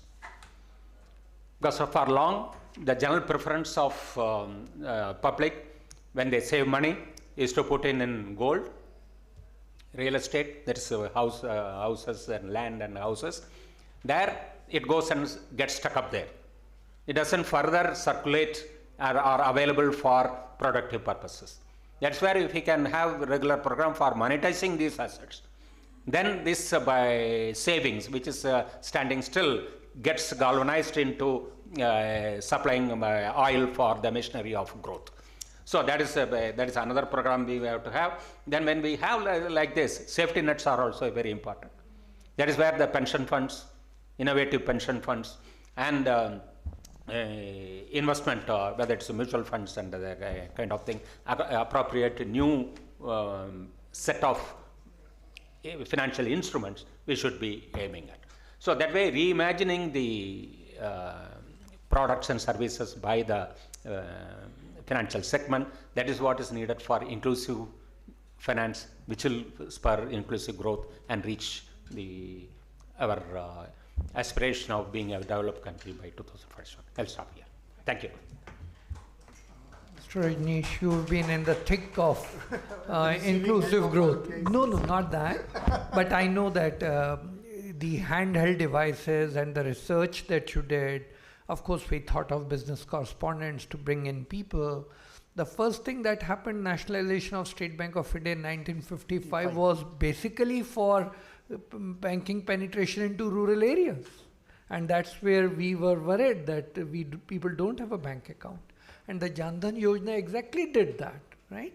So your initial remarks, much over and above the financial inclusion, whatever you want to make. So just your initial remarks. So first is that Mr. Gandhi has given such a comprehensive view that it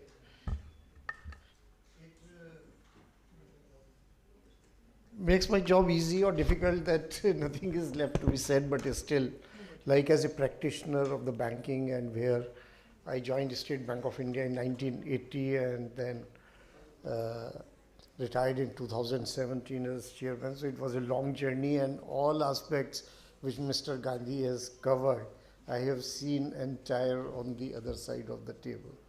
So as you rightly said, that State Bank's origin in 1955 was the result of the recommendation of a committee, Dantewala Committee, All India Rural Credit Survey.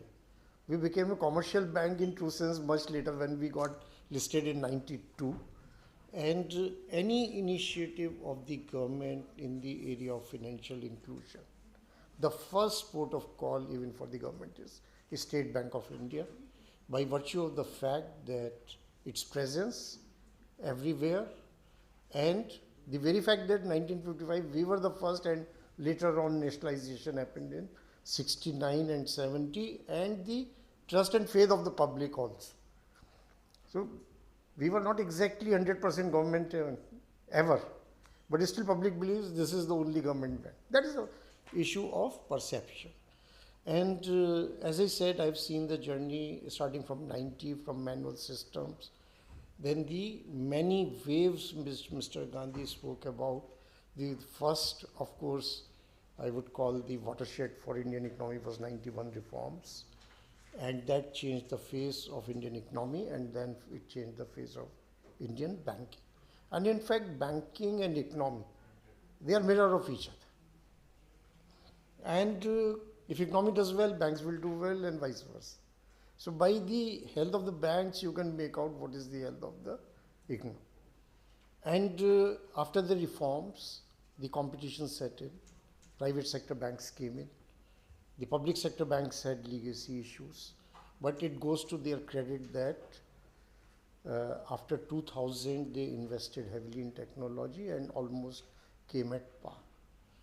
When it comes to financial inclusion, the initiatives were always there. There were priority sector lending targets. There was a sort of a directed flow of credit to those sectors of economy which government believed that those sectors need support. And time to time it kept on changing. But in terms of real financial inclusion, it started with technology has played a very critical role, absolutely no doubt. But 2007 or 2006, when Reserve Bank of India came out with the framework of allowing business correspondents, and that was a trigger. And the success of the business correspondents, again, it was enabled by technology. If technology was there, I don't think we could have achieved what we have achieved. And then 2014, when Jan Dhan account, Prime Minister announced on 15th August 2014 and gave a call to open these accounts in mission mode. It was not that the accounts were not being opened earlier, but in one single year or less than a year, 35 crore accounts were opened, out of which 15 or 17 crore were State Bank of India and largely opened by public sector. Then the emergence of alternate channels like ATM, and later on mobile banking and internet banking, of course, earlier than mobile banking, but the jam trinity, what we call Jan Dhan account, Aadhaar and mobile banking. So that made it possible for the banks to cover each and every corner of the country, and the cost of customer acquisition came down drastically through business correspondence and mobile banking. Otherwise, branch banking for the banks and customer acquisition cost is very high. So it is just unthinkable that a bank like the State Bank of India without technology and business correspondence can manage 50 crore accounts, 500 million accounts. And how was it possible? It was not possible. And the currently, again, it is the mobile banking and technology which enabled opening of accounts. And as Mr. Gandhi was speaking, in the next phase, it is about availability of credit. And credit also, the cost of delivery, operational efficiency, that is all coming because now today it is digital economy. The delivery channels are all digital for small value loans in particular. The capability to analyze the risk through data analytics. The banks today have that capability where they can have risk models and keep not only the operational cost low, but the credit cost also. In the manual system, it was very, very difficult and not possible. And as again Mr. Gandhi mentioned about the consumer finance, so till 98, it was a taboo. In a state bank, the only housing loan we knew was a staff housing loan. There was no housing loan. Today, State Bank is the largest housing loan provider and its portfolio is higher than the corporate credit. And the balance sheet structure in 2015-16, the banking system, 60% was corporate credit, 40% was retail, and retail would include agriculture, SME, personal loans, everything. Now it has reversed.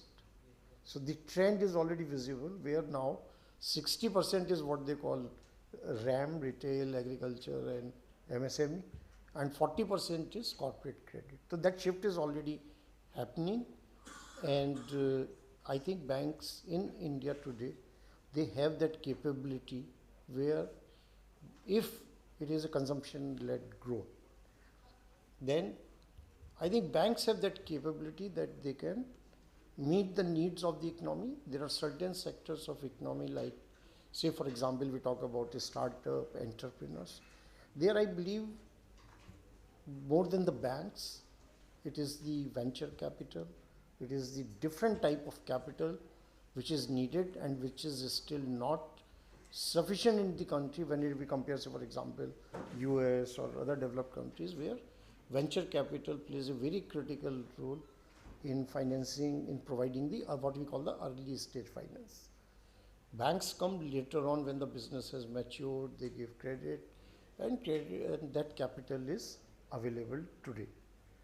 So I will stop here because this is such a vast subject and topic, and I can go and on, but I will just, these are my some initial thoughts, that what are the enablers which are fueling the or rather supporting the ambitions and the ambition of being a developed economy by 2047. We have had the initial remarks from both of them, and there are certain thoughts that I had which I think with their level of expertise and experience, if they can share before I open to the audience. And I think we have time till 12:15, 12:20. We started reasonably late. Sure. Earliest possible. The problem is that three of us have so much experience in this. But let me then come back to Mr. Gandhi and just pose these questions to you, and you can take your time in.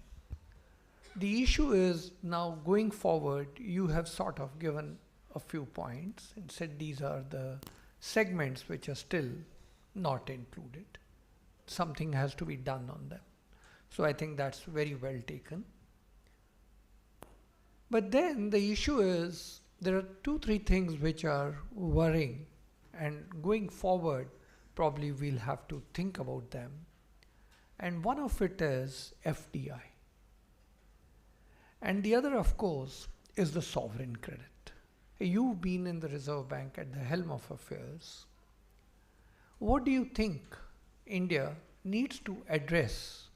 FDI, I was expecting will continue to have a very positive trajectory, but given the situation globally and the uncertainties, find it little worrying, the trend, and the sovereign credit also then getting impacted. So your thoughts on it? Thank you, John. Yes, FDI is going to be a very important element of raising capital for supporting the Viksit Bharat 2047. Because there are various estimates how much capital we will be needing, especially if you look at the Reserve Bank paper on Viksit Bharat 2000,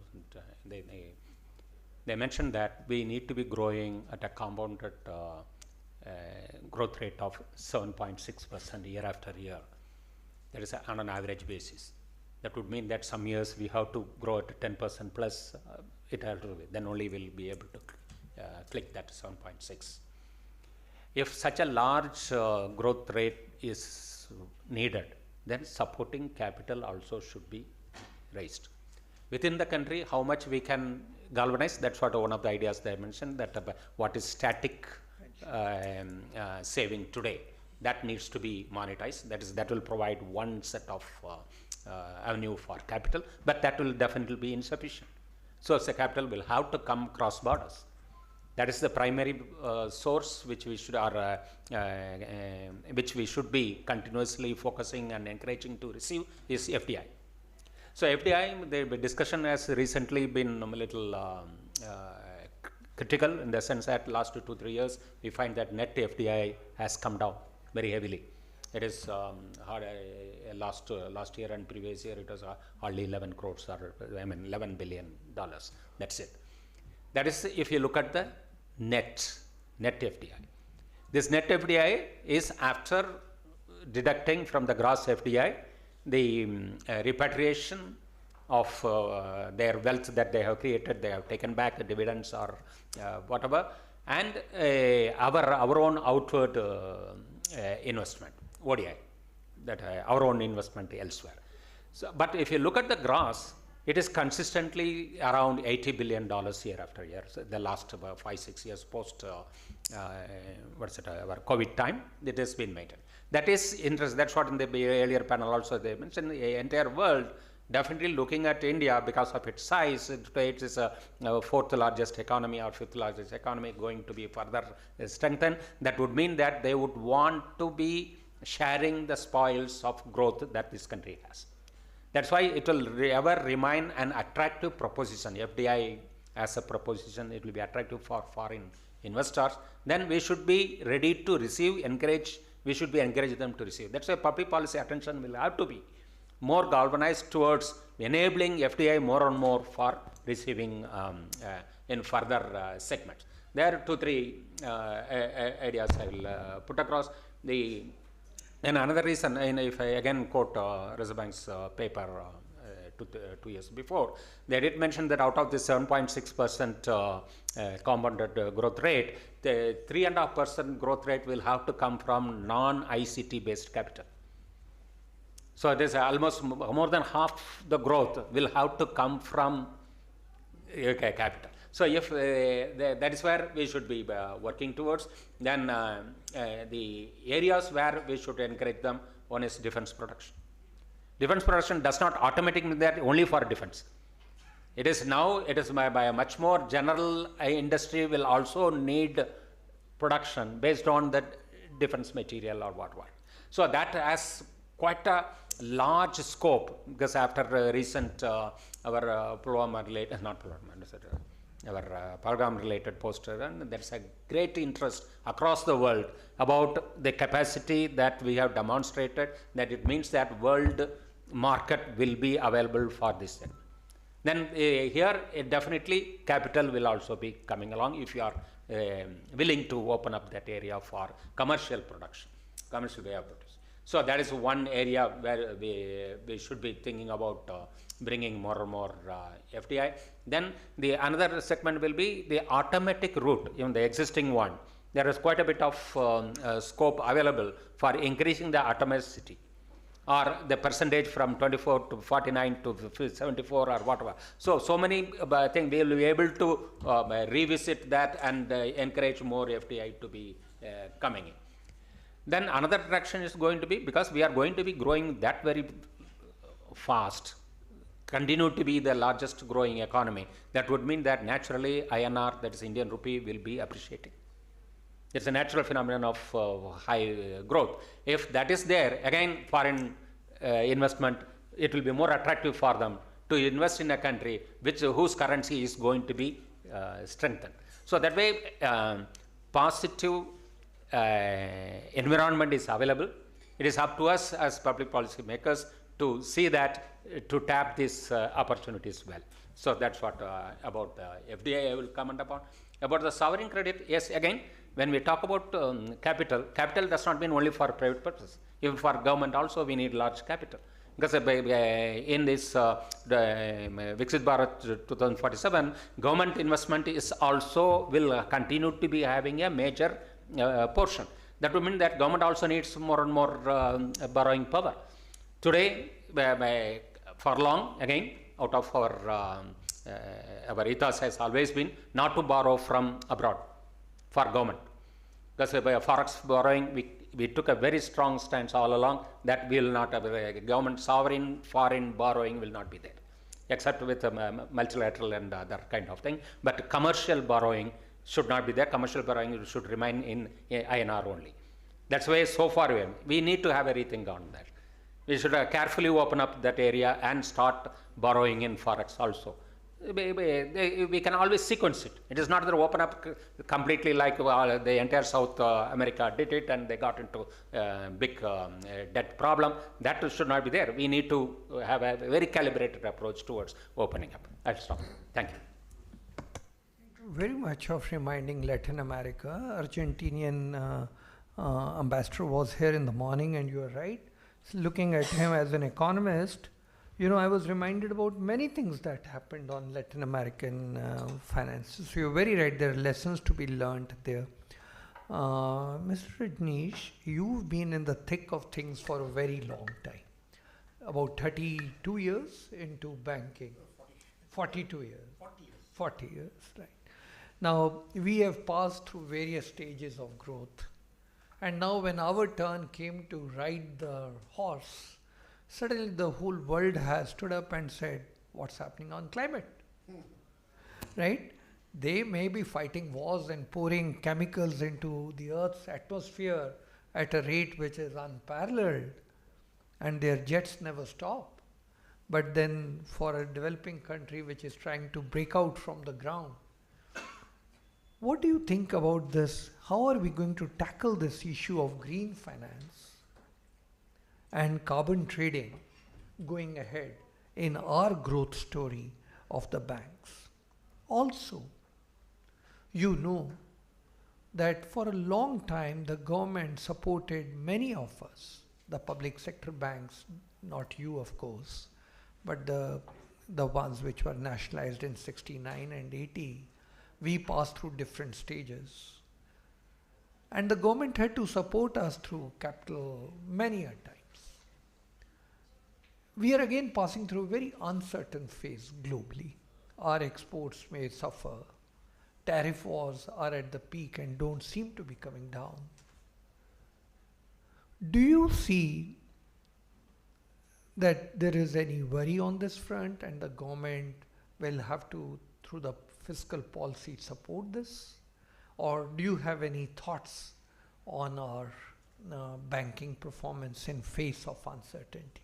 So I'm actually asking you a question on three questions I'm asking you. Thank you. One is about recapitalization, green financing, and your carbon trading. So I will take the easier ones first. So carbon trading, I think is still there is a lot of uncertainty. This concept I've been hearing since 95. And because of several challenges, it is yet to take off. And whether it can really contribute to the target of achieving net zero, that is still debatable and not formed up. And there are a lot of issues, so let me not go. About the recapitalization, the last round happened when banking sector was grappling with very high NPS. And at that time, of course, I happened to be chairman and Mr. Rajiv Kumar was secretary, and discussed it, and I requested him that if we want to capitalize, then do it in a big way one time. When there is a flood, 6 bags of sand will not be sufficient. You will need 100, 200 bags. And I think it caught his attention, and that's where a big recapitalization program. But after that, and with going through a very difficult phase today, the banking system is in a very good shape. Time up reminder is there, I think. So I don't think that now, at least given the state of affairs or the position of the banking system, there may not be a need for recapitalization, at least. Rather, there is a scope that government in many banks has reached 90%, 95%. They should rather divest and recover some of the money, and banks have given some good dividends also. So I don't think we should worry about that. About the green financing, what I believe, it is any other finance. And for a bank to lend, does it a viability assessment, commercial viability assessment. That cannot be taken away. Now about the cost of green financing, the bank's liability structure we know from where they are getting money. So if it has to be any sort of a concessional financing, or it has to be a directed financing, then the concessional financing can only come either through flow of international capital at a concessional rate or through government support.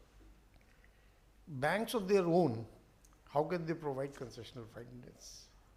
They can't. How can they distribute? So I think whatever the nature of the project, one is if investment is happening in those sectors, so banks will not keep away. Today, like banks finance wind power, banks are big in financing solar power projects. If tomorrow there are like banks finance EV. So one problem is also that we are not capturing all the data, what banks are doing. There is no mechanism of report. That say for example, the cars, electric vehicles. So if banks have financed, I don't think we are capturing that data, that how many cars have been. So one is that the reporting framework also, it will need to be put in place to measure what is actually being done. And if the economy, the structure itself becomes where there is a demand. If suppose a group is putting a large mega solar project of say 5,000 megawatt, so ultimately banks will finance it and there's it. But the issue around whether it will be concessional, that is possible only when banks are getting that concessional money from somewhere.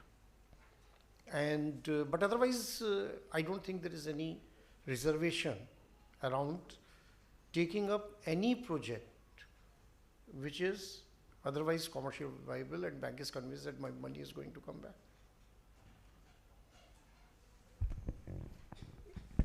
I think we are running badly out of time, but Mr. Rajneesh, one thought, and we should probably continue over coffee. In a country like ours, and especially in a city like Delhi, when summer is 45 degrees and winter is nearly 3 degrees, should there be glass buildings? And should banks be allowed to finance glass buildings? So I was wondering from that angle also. I think we are badly out of time, and as I can see the pressure, body language, is that I should not opt for audience questions. Am I right? We are badly out of time. So I kept extending the time because I thought the only Gandhi in our country we had who knew Gandhi so well for 30 years will tell me कि मेरी इस साल में पे double होने वाली है.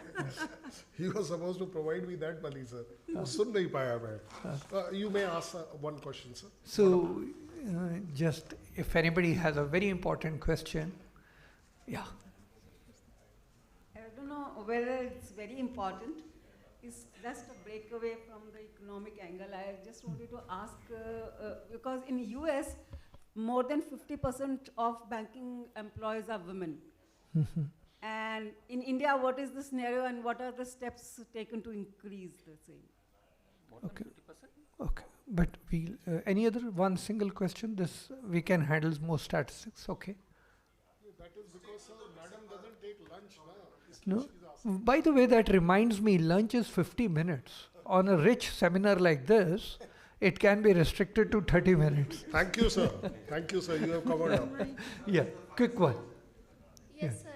Sir, my question is regarding international trade. That what steps are being exactly taken to increase or strengthen the credibility of Indian rupee on the global platform so exporters can manage the currency fluctuation risks better? Okay, that question is directly to Mr. Gandhi. I think we should close with those two questions. On banking, gender, maybe you would like to answer. Yeah, no, there is definitely an increase when it comes to the percentage of women employees in the bank. And about 33% are women employees in the State Bank of India. The policies or the policy framework which we adopted in the State Bank of India, definitely it encourages and takes care of the requirement, because for women there are certain difficulties in managing the career as well as the household responsibility, and banking is a very tough business in that sense, and particularly State Bank of India is very tough when we have branches across the country. And but still the pattern is that more and more women are opting for banking career, and there is a good mix. So policy level, bank has done quite a bit, but at the same time, when it comes to posting, bank, we used to face a big challenge, because if the percentage is 50% and everybody wants a metro posting or an urban posting, then who will manage the branches which are in Leh, Ladakh, Northeast, far-flung? So there is a real challenge there. There was always a challenge around transfer posting, but otherwise banks try to accommodate to the extent possible, both in terms of what you call some sort of taking into account the circumstances and the needs of the organization. So we try to balance, but there's a good percentage that I can see. The State Bank of India, the largest commercial bank in the country, had a women chairman for a very long time. Yeah. And in the financial world, we men are endangered because it's a very well-known global wisdom that women are financially more responsible than men. So, and that is beginning to show in the banking industry in a big way. Mr. Gandhi, on the currency. Thank you. There are models available. Different countries have practiced at different points in time where to manage their own exchange rate in favor of the exporters. But that policy has its own limitation. For a period, it may be possible to do that. Some countries have done it a little longer, but in the process, they created inbuilt economic, other financial problems. So it is a trade-off. How long you can be going on supporting one segment of the economy only, that is the exporters. Exporters, the argument has always been that they create production, they create employment, so they need to be supported, otherwise elsewhere the competition is also there in a thing. But equally, a country which is depending upon imports for its own energy and other purposes, the moment we create favorable exchange rate for exporters, automatically it is a zero-sum game. That means that it is counterproductive for importing. So that's why it is a careful trade-off. No fixed policy we have that one side only we should be supporting. But countries like Korea, China had taken one extreme stance because their import needs were not that very high. Energy, that is a very critical position. That's why India has always been following. We recognize the need for supporting exports, but there has to be a muted or balanced way of dealing with it. Otherwise, if you look at the trend, it has been supportive of, because rupee has always been depreciating all these years, except for small segments where it has appreciated. Thank you. To conclude, I would say the glow on the face is best when growth is best. So I don't think we need to do anything cosmetic, but if you grow well, you will show on your exchange rate. Let me also thank the organizers, the two panelists, very learned, to have spent time and shared these valuable thoughts with us. Thank you very much. Thank you very much, sirs. That has been a very educative session. And now I request R.K. Bagadia Saab to please come up and give the mementos. Sir has been the director of diverse technologies as well as enzyme infra. Please, sir.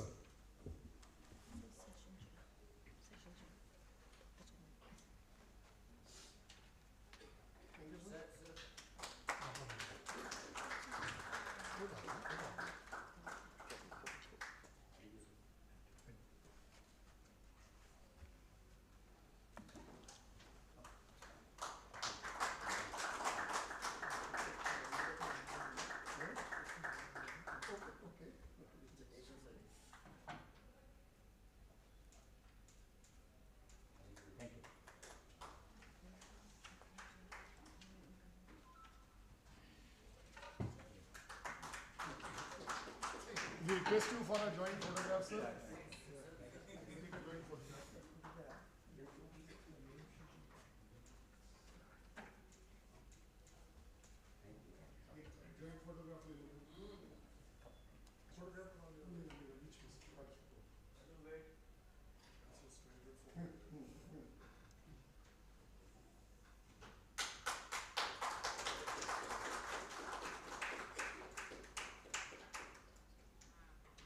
Thank you, sirs.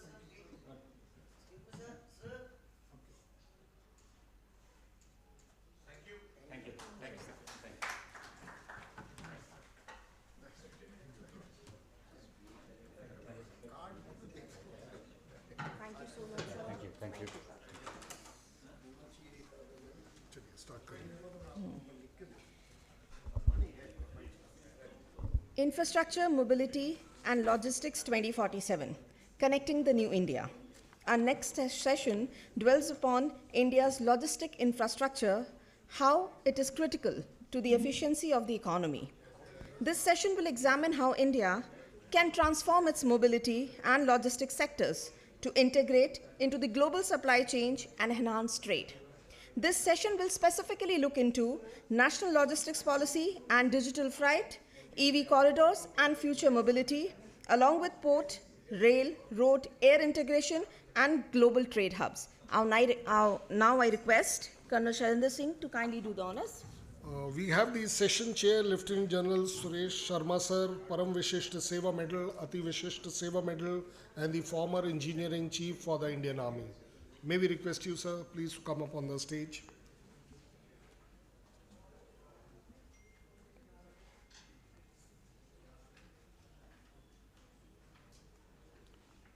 We'll have the key speakers as Durga Shankar Mishra ji, who's the IAS, former secretary, MOHUA, and the Chief Secretary, Uttar Pradesh.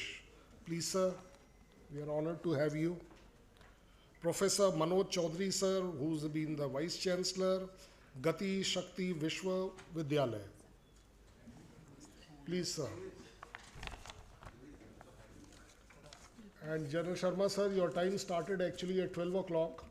Now you take whatever time you require, sir.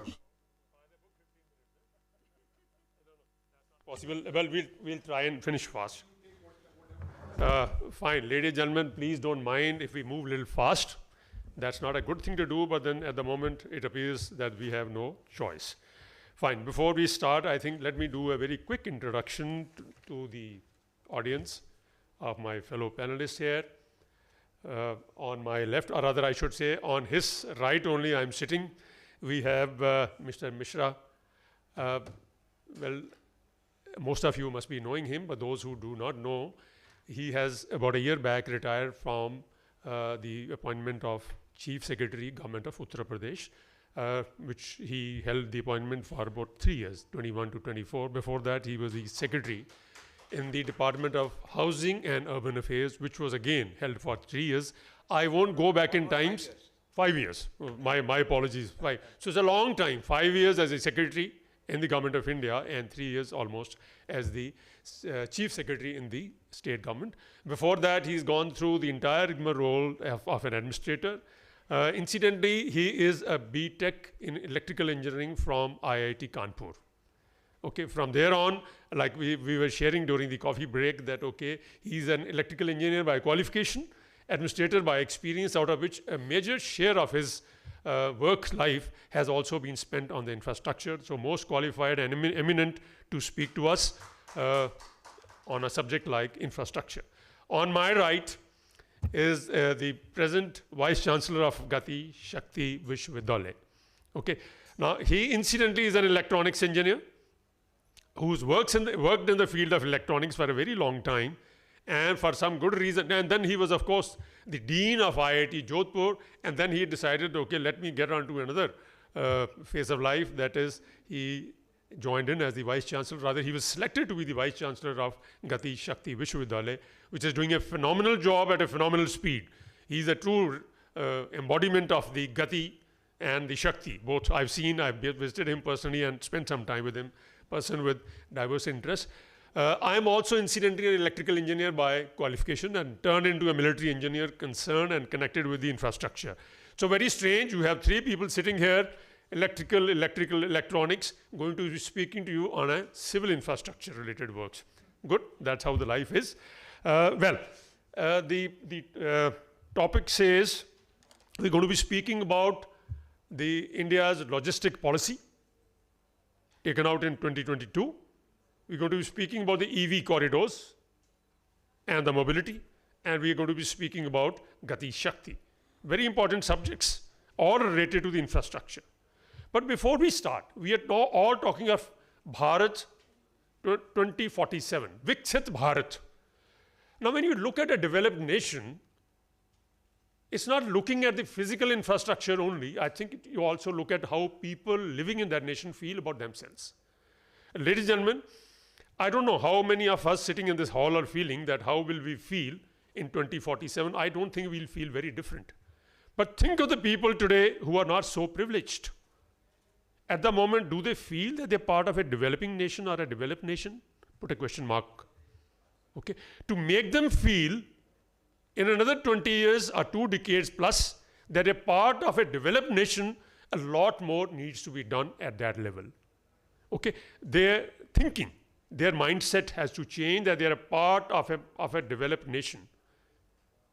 Okay. That's education, that is their right to live, and I will not say survivability. At the moment, if I dare say, use a very harsh word, we are in a survivability mode.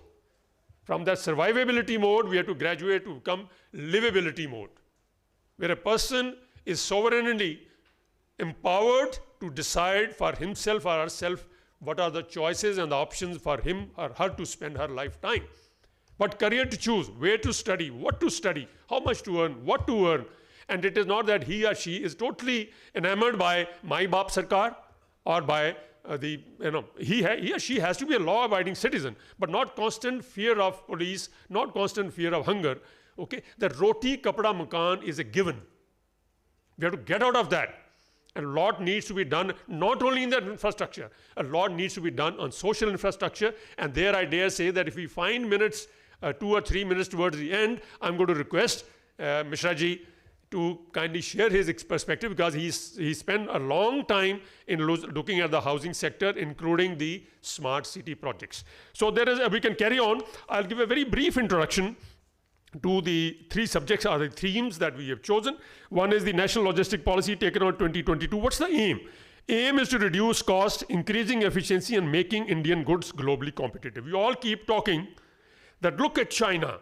Chinese goods are so cheap, but what we don't understand at the moment today, believe you me, it is an eye-opener that the cost of logistics in India is typically fixed at 13 to 14% of the GDP. World average is 8%.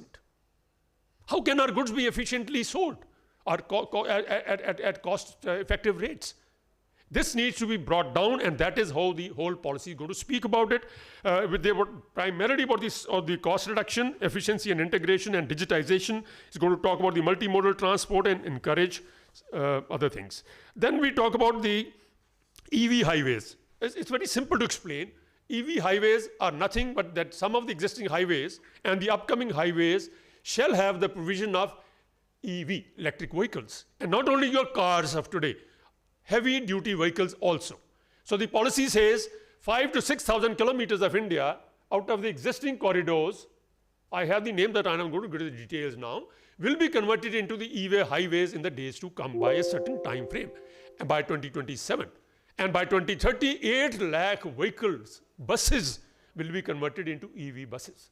And when you say EV highway, mandatory things are that every 50 kilometers there shall be a charging station which will do fast charging, rapid charging.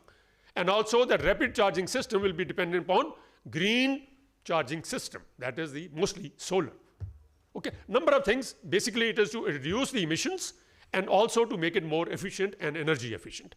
Okay, that is as far as the EV is concerned. Gati Shakti is another policy which has been taken because a lot of ministries were doing things their own way. There was no single canvas which was being painted in India by the different painters. Each one painted it's his or her own way. Today there is one canvas and there are 16 ministries co-opted into one. You come and paint on this canvas and then see where do you stand. Okay, it's a highly integrated system, beautifully thought of and beautifully conceived. Okay, so we're going to have the experts talking about these three subjects. Okay, we all talk about the infrastructure. Let's have a definition, the dictionary definition of infrastructure. It is a set of facilities and systems that serve a country, city, or other areas and encompass the services and facilities necessary for its economy. The root is economy, households and the enterprise to function. Infrastructure is composed of public and private physical structures such as roads, railways, bridges, tunnels, water supply, sewers, electric grid, and telecommunication. Next, please. If somebody can change the slide. Okay, another definition. Okay, you can read it. I don't need to explain. Next. Ladies and gentlemen, you will agree with me that we very famous economists of the country just spoke to us. But they will agree with me that, okay, when the two basic economic activities in any country, leave aside India, are manufacturing and infrastructure. Government has spent enough time now on infrastructure. Last 10 years, we've been singing one song, that is infrastructure, infrastructure, infrastructure. 1 lakh crores gone into infrastructure per year. Now we started singing the same song of manufacturing because we realized that we are lacking. Agriculture and other things, please leave that aside. Infrastructure contributes roughly 13% of your GDP.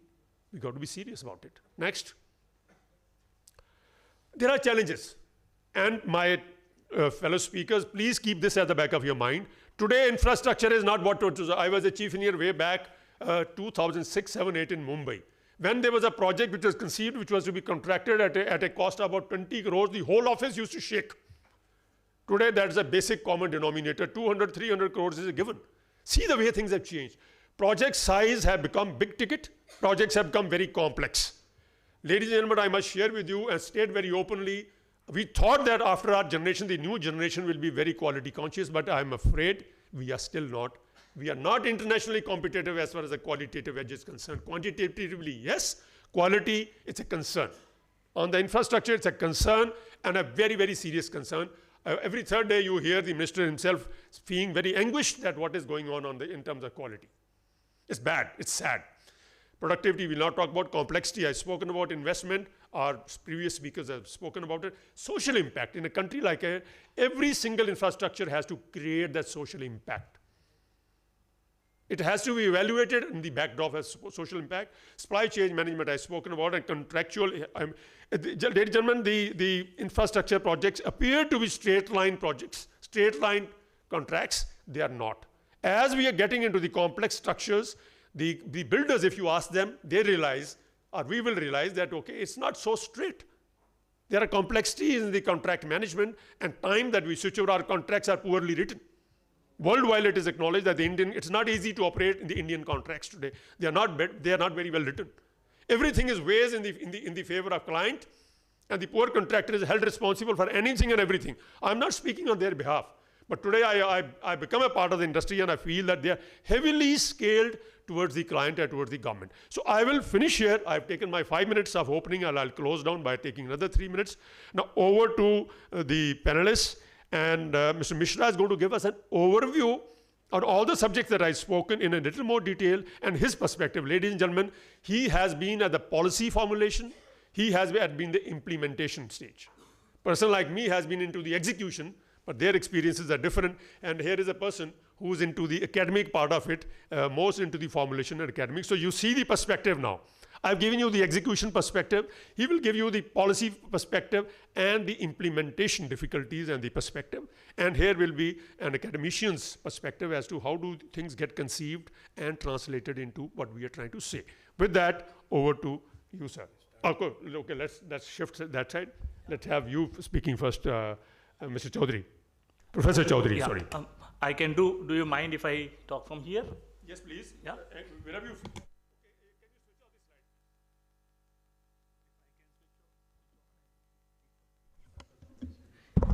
Yes, rightly mentioned that professor always likes to talk standing, right?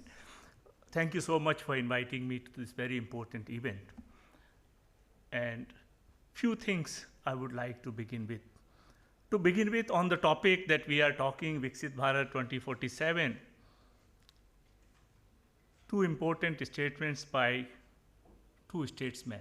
Firstly, our Honorable Prime Minister mentions we cannot achieve the results of 21st century with 20th century mindset. Therefore, mindset is very critical. Secondly, I would like to quote our External Affairs Minister, Dr. Jaisankarji, who mentioned, we are very fortunate to be living in a country where India defines its own interest, articulates its own position, and takes decision that suits India. And that to me is a very, very critical thing of what we are going to talk now.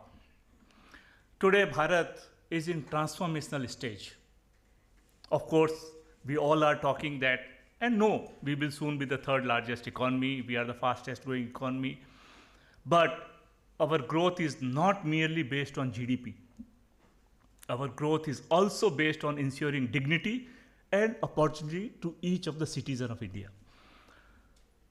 In the morning, during diplomat session, we talked about two aspects, two Ds were mentioned. It was mentioned that India is democracy, India has demography.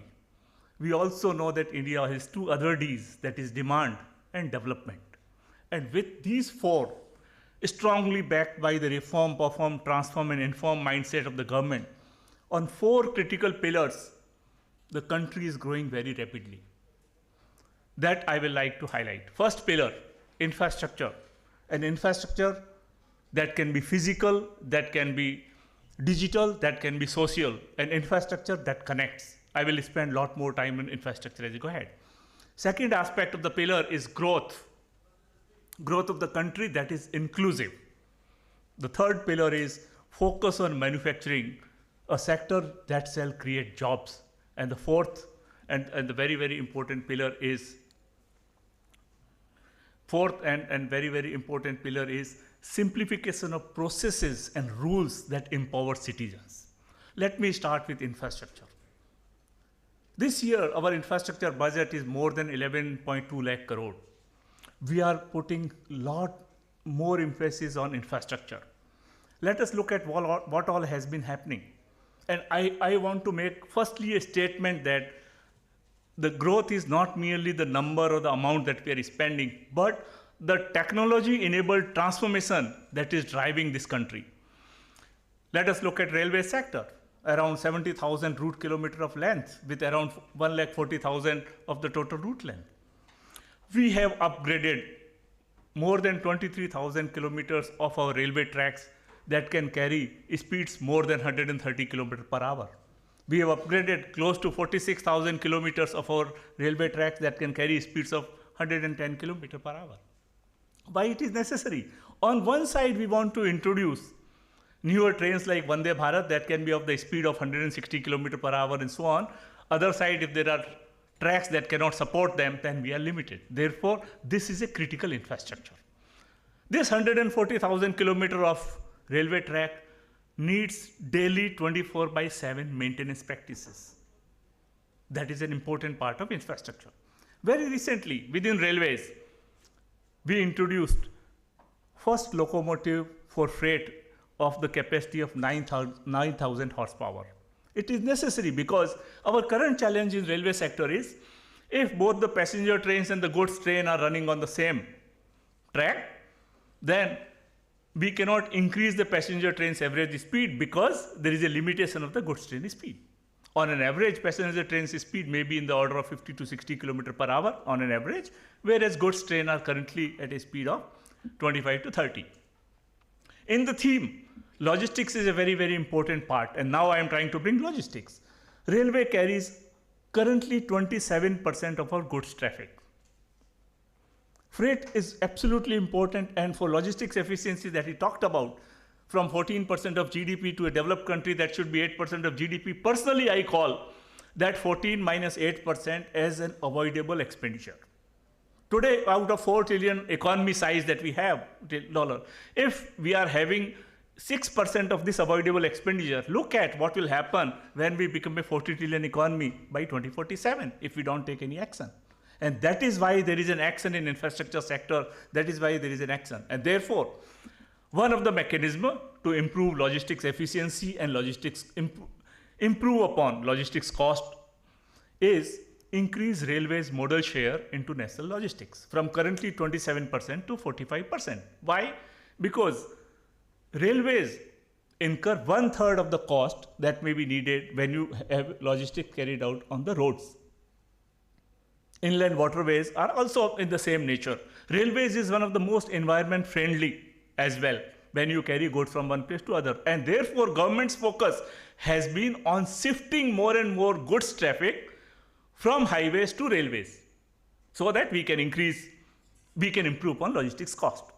For that, dedicated freight corridor of 2,843 kilometers has been introduced both on the eastern sector and the western dedicated.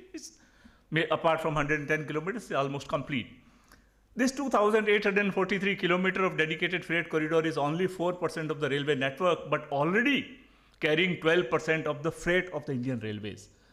That means the initiatives and the approaches we took in trying to segregate the passenger and freight traffic are yielding results. Moment we desegregate and segregate passenger traffic in a different then we are able to operate passenger trains at a much faster speed. Therefore, passenger travel can become much more convenient, affordable, faster.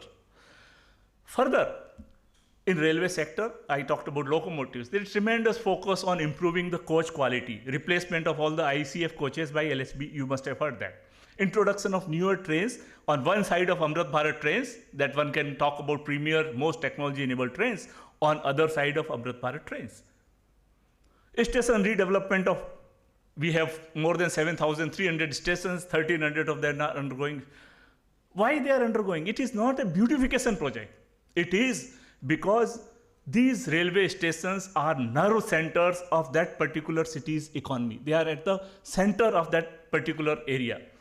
And if we can develop a station as an economic hub, as a cultural hub of the city, then the entire infrastructure sector leads to a multifold multiplier effect into development. So whether on locomotives, we are now going to manufacture, and last year we manufactured number of locomotives more than what was manufactured by Europe plus US put together. On coaches, introduction of newer trains, dedicated freight coaches, that is the railway sector. You look in the metro sector. From where we were 10 years back, at 248 kilometers, we have now expanded to 23 cities with more than 1,000 kilometers. So there is a rapid pace of expansion in metro sector as a primary form of urban transportation. Delhi Merit, RRTS, Namo Bharat is yet another example of urban transportation model and what we can do. If we look in aviation sector, number of airports, we have grown from 74 to 162. Plus under the regional connectivity scheme UDAN, 350 small cities will be connected to airports. For the first time in India, 5 lakh passengers took air travel in the month of February for the first time. So there is a tremendous growth. If you look at Air India, Indigo and Akasa, they themselves put together, they have ordered 1,300 new aircraft. Therefore, the next infrastructure challenge is, of course, currently these aircraft may be made elsewhere. But we need aircraft maintenance engineers to maintain them. For the first time in India, an aircraft manufacturing facility, assembly manufacturing facility by a private sector is started with Tata Advanced Systems Limited with Airbus collaboration and manufacturing C-295 military transport aircraft in India, 56 of which are ordered for Indian Air Force. That means manufacturing, even aircraft manufacturing, has started happening in India, not merely for the railways. In the maritime sector, our 12 major ports and 200 minor ports that carry 90% of our international trade have cut down by half the turnaround time. The time that a ship comes and things are evacuated to things are put again back, we have cut down by 50%. That is undergoing significant expansion. With the recent Vigyan port, one of the biggest transshipment hub, with the recent announcement at 76,200 crore rupees of Vadhavan port, shall be a port that will strongly support multimodal connectivity because dedicated freight corridor is next to it, national highway is next to it. Therefore, truly multimodal approach for logistics cost bring down we are going to do. If you look in inland waterways, 14,500 kilometers of inland waterways, most efficient, energy efficient, and the lowest cost versions are getting developed through Inland Waterway Authority. To summarize, in entire physical infrastructure space, not merely transformation, the technology-enabled transformation. If you look at Pamban Bridge, India's first vertical lift bridge. If you looked at Chenab Bridge, world's highest railway arc bridge. If you looked at Anji Bridge, India's first cable-stayed railway bridge. These are technological marvels and signifies India's engineering excellence. They are not merely how much rupees we spend. It is our progress in scientific world.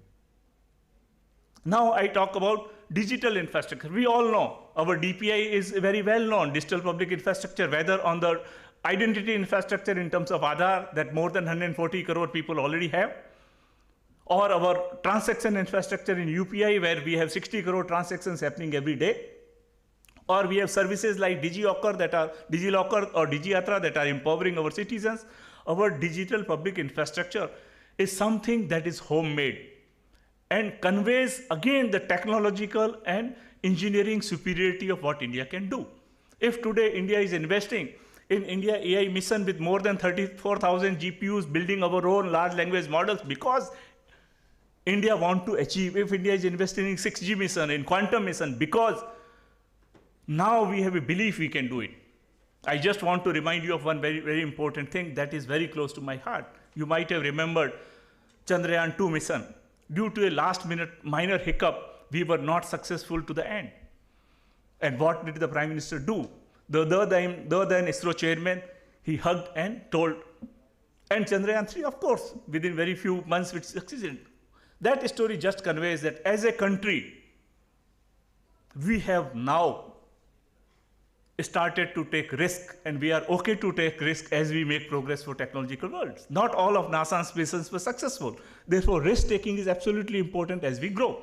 That is the hallmark of our digital infrastructure. If you talk of social infrastructure, last 10 years itself, 490 new universities were created. Number of AIMS in the country increased from 7 to 23. There are schools built, there are hospitals built, there are infrastructure that is happening. If you look at the Ujjwala scheme, again, how the number of LPG cylinders changed the life of so many women in the villages. If you look at Nal Se Jal scheme, it's a transformational. If you look at the number of toilets built, transformational. If you look at PM Kisan Samman Nidhi scheme, 13 crore farmers got benefit. Therefore, across physical, social, and digital infrastructure, we have grown very rapidly. Our growth that I talked about, inclusive growth, I already highlighted. Manufacturing sector. Just 3 examples quickly give. Electronic manufacture has increased by 6 times. Today, we are number 2 mobile manufacturer in the world. We talk about defense manufacturing, it has increased and close to 30,000 crore. Now we are. Through Srajan schemes and many more MSMEs are participating. If you look in semiconductor manufacturing, because you simply look at a car today. A car's cost today, 40% cost is electronics and semiconductor, not mechanical. Therefore, semiconductor is a very, very critical aspect. 6 semiconductor units that government has announced are fundamental. Through Skill India mission, we are investing more than 1 lakh crore for skilling objectives. Because you can have capital, you can have technology, you also need talent. So all the 3 aspects we are moving very, very strongly. To summarize, through national logistics policy, the mindset that I talked about, Honorable Prime Minister mentioned, PM Gati Shakti initiative is a technology-enabled platform using geospatial technology to bring ministries together so that we can plan infrastructure project better. If we do better planning, our execution will be better, and therefore we can achieve our infrastructure project execution at the specified cost without any delay. When an infrastructure project is completed in time, there are 2 things happen. Number 1, there is no cost escalation. If it happens, we common citizens pay. Second is, if project is delayed, then we the common citizens are deprived of the service that should have been available in time. And therefore, PM Gati Shakti is not only a tool, it is a mindset that with whole of the government approach and whole of the sector approach, we have to work in synergy. And therefore, it is a premier mindset change. Through national logistics policy, again leveraging technology, unified logistics interface platform, focusing as much on the domestic logistics as on the export logistics. we are trying to move forward. At this moment, I would like to stop, and once again, thank you for the opportunity that given to me. Thank you. Thank you, Professor. Please have you. Right, ladies and gentlemen, I think a very passionate, small little dot of energy packed as to what all is going. Basically, explaining to us that everything is now digital-based infrastructure, which is enhancing the rest of the infrastructure. But he's brought out, even on the fingertips, 1.5 lakh kilometers of national highways we are operating. I'm not talking of the district roads and small roads. 229 ports we are operating in India. I'm including 14 major ports. 160 airports we are operating in India, including 30 international airports. Okay, and he brought out that 14,500 kilometers of waterways now being set up for the multimodal transportation systems. Now, all this is happening as part of the logistic policy, and what is the fallout of that is the Gati Shakti, okay, which is enabling the rest of the infrastructure. But initially, he touched on two subjects that, okay, when we look at an India from a perspective of developed India, when we look at an Indian, that Indian shall be dignified living, okay, that dignity of existence should be available to anyone and to every Indian. So that's very, very touching and very correct. And let's not measure the growth in terms of GDP alone, which most of us have a tendency. Let's also seek the well-being of an average normal Indian, happiness of an Indian, okay, on the Indian soil. With that, I will leave this here and now switch over our request our other speaker to please take stage. Over to you, sir. Oh, thanks a lot, General Sharma.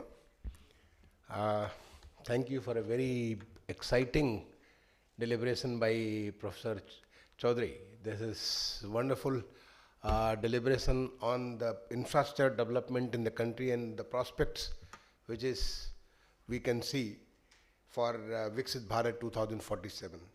So let me start with thanking GCTC for inviting me to be part of this very, very important deliberation on the theme of shaping India's journey to global superpower by 2047. This is a thought which comes from Honorable Prime Minister's address on 15th August 2022 at the end of Amrit Mahotsav, that the Amrit Kal begins from then for the next 25 years, when this country will be transformed into, out of the 5 Panch Pran, the first Pran, Viksit Bharat 2047. So this is a resolution of the whole country coming through the thoughts of Honorable Prime Minister. And everybody can realize what the country has seen in the last 10 to 11 years. The way it has progressed. We have all seen how things have in all sectors are getting fully transformed. And I don't think anybody has any kind of doubt that by 2047, there is another 2 decades from now, India is going to be a developed country.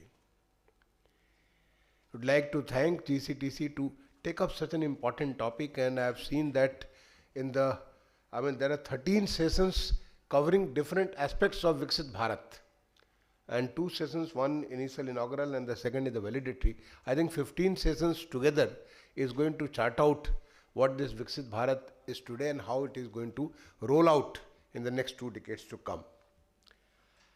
Well, this section which is focused on the infrastructure and the logistics is a very, very important, because infrastructure is a must for any country's development.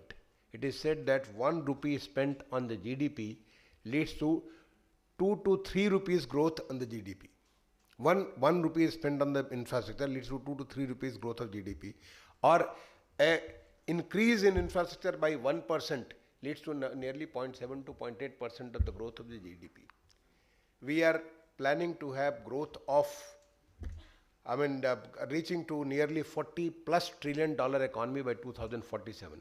And that is possible through this kind of infrastructure, which provides a complete ecosystem through which the economy can grow by leaps and bounds. A glimpse of that, a picture of that was given by Professor Chaudhary right now. the GDP growth, it improves, so much of employment which comes, so much of logistics cost comes down, the quality of life of the citizens goes up.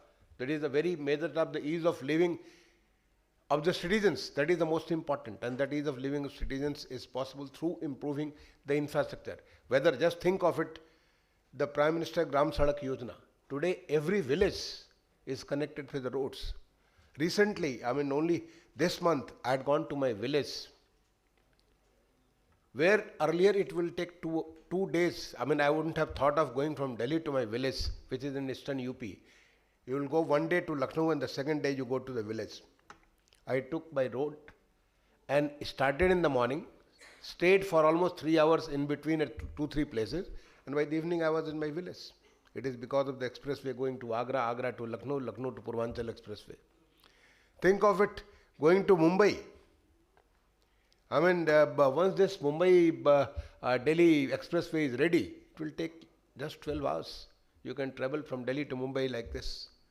Or the rail corridor, high-speed rail corridor, which once it is there, Mumbai to Ahmedabad. This is the kind of change which country is seeing, and how it is going to improve the quality of life, how it is going to reduce various kinds of costs which are there in our life.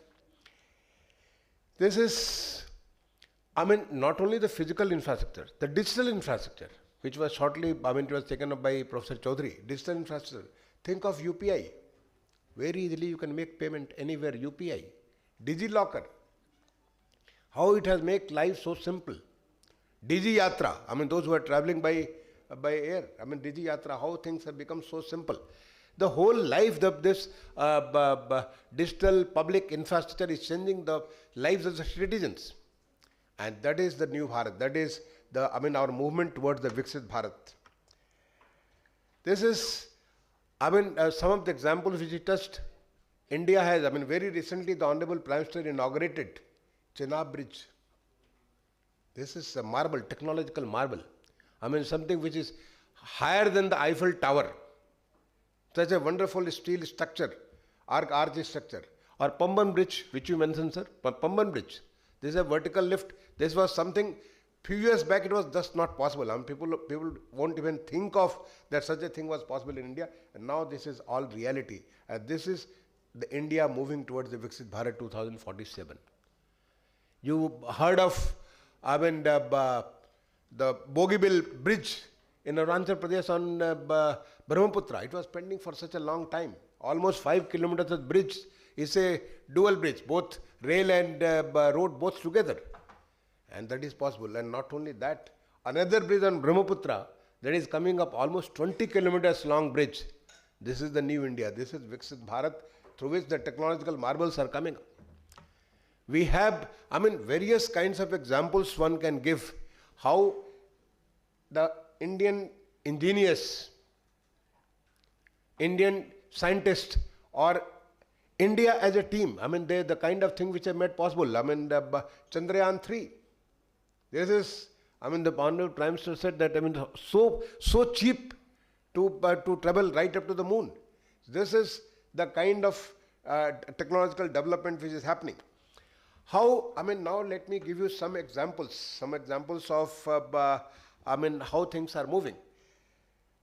See, when the whole world was facing the problem of COVID, the whole world was completely devastated. India came out with a new policy of Atmanirbhar Bharat.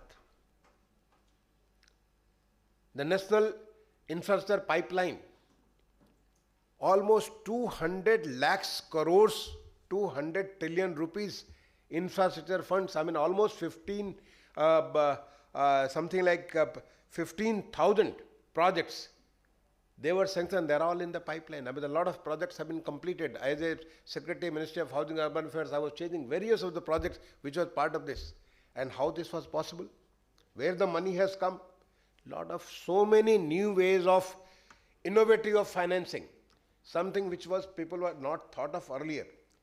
Things like real estate investment trust, things like infrastructure investment trust, things like HAM scheme, things like, various innovative financing has come. You mentioned about the housing, sir. How this was possible? More than 1 crore of houses in the urban area. Just not possible. This kind of thought was not even coming in anybody that India will be able to do this. Now this is all being made possible because India is a different India today. You think of the national highways. Sir, you mentioned about 1.5 lakh kilometers national highway. We were making some 3 to 4 kilometers of national highway per day. Today it is average is almost like 30 kilometers per day. 10 times of the speed. We are the same people, same kind of finance, but now we are managing our finance well. We are managing the PM Gati Shakti. What the problems like the land acquisition, problems like the various things, they are not coming together. The Pragati meeting of the Honorable Prime Minister, where he reviews all the chief secretaries and all the secretaries to Government of India, where all projects which are lying incomplete almost for 20 years, 30 years, 40 years, they get that kind of move and they are getting completed. The expressways, I mentioned about the Delhi-Mumbai, there is a Jamnagar, Mumbai, another express. There are so many expressways, almost like 4,000 kilometers of expressways are ready and so many are coming in the pipeline. Dedicated freight corridor, you mentioned, sir, dedicated freight corridor, how this is making such a big difference. East-West corridor complete, West, corridor, Delhi-Mumbai West corridor, that corridor is almost ready, Regional rapid transport, Delhi to Meerut. In fact, I have been, it was my fortune that I was the one who had, in the planning and execution of this RRT, the first RRT Delhi to Meerut. Delhi to Meerut, yesterday I met with somebody, he said, sir, now from Meerut to Delhi journey is so simple. The 53 kilometers is already running, the whole 82 kilometers should be running by end of this year. And once you have this Delhi to Meerut, then Delhi to Panipat, Delhi to Alwar, and various other places across the country. Because now we have the technology, it is not only, the new India is not only constructing these things with the help of others, but also making it part of Make in India and making it for the world. Now let me tell you, as a RRTS, almost 90% of the things are all Make in India. We didn't have the civil engineering technology. We didn't have the, various things we didn't have. We have learned from the Europe, we have learned from France, we have learned from Germany, we have learned from Italy, various places we have learned, Spain, and now this is all part of Make in India. Metro. Think of metro today, more than 1,000 kilometers of metro are running, up and running, and almost another 1,000 kilometers in the process. So we'll have 2,000 kilometers of metro. We are already third largest in the world. More than 1 crore passengers are traveling on the metro every day. This is possible, and think of it the way, the moment this grows to 2,000 kilometers, the number of passengers are not going to become twice, it is going to become multiple times. Because the connectivity improves, and then the number of passengers are going to grow. How it is going to impact the lives of the citizens? The number of the airports and metro. Not only that, now today we have got completely made in India metros. Most of the technologies are made in India. So we are not only doing it for ourselves, but we are also helping other countries. We are, our engineers are consulting in various other countries in different places for the metro construction. The airports, 160 plus airports. The way it has grown, and it is the way it is growing. Our prospect for 2047, every nook and corner, the whole country is going to be mapped through the airports, and air travel is going to be so much easier. And that is going to provide the lubrication to the economy. That is going to provide, the different places are going to become the growth centers. Jewar Airport, which is coming next door, it is going to be the largest airport. 7 strips. This is, I was supposed to open very soon. Already the landing has been there. National waterways, almost like, more than 20,000 kilometers of waterways have been planned. 13 waterways are already there. We had the longest cruise, 3,200, if you remember this Varanasi, this Kashi, As the Chief Secretary, I was coordinating this in Uttar Pradesh. This is something where the 227 river systems it has crossed and gone from Varanasi to Dibrugarh, crossing the national boundaries. So this is how the infrastructure is moving. The ports are growing, I mean, not only in terms of size, but also in terms of using the technology to make making things easier, ease of doing business, so that the turnaround time comes down to almost 30%, 40%. Our logistics, our ranking in logistics has gone down from 54 to 38. This is the number of ports increasing. Recently, the Honorable Prime Minister inaugurated the port in Trivandrum. The Vizhinjam, this port makes sure that now we don't have to go to Colombo for transshipping. This is possible there. And now, not only that, but in future, this Vizhinjam port, once it is completed, this is going to take around 3 to 4 TU, but much bigger one is coming in Bhawan, near Bombay, JPT airport. And that's such a huge capacity. There another one which is coming is Galthia Bay in the Andaman and Nicobar. So by 2047, we are going to be one of the leading, transporters leading to the leading movement of the all these things. Electric vehicles. The way electric vehicles is moving, our Honorable Prime Minister's commitment in the COP22 was by 2070, India will be zero emission. And how that route, one of the major polluter is going to be the vehicular pollution. We are fast converting electrical vehicles. You just mentioned, sir, 8 lakhs electric buses in the urban areas. That's all. That is how we are moving.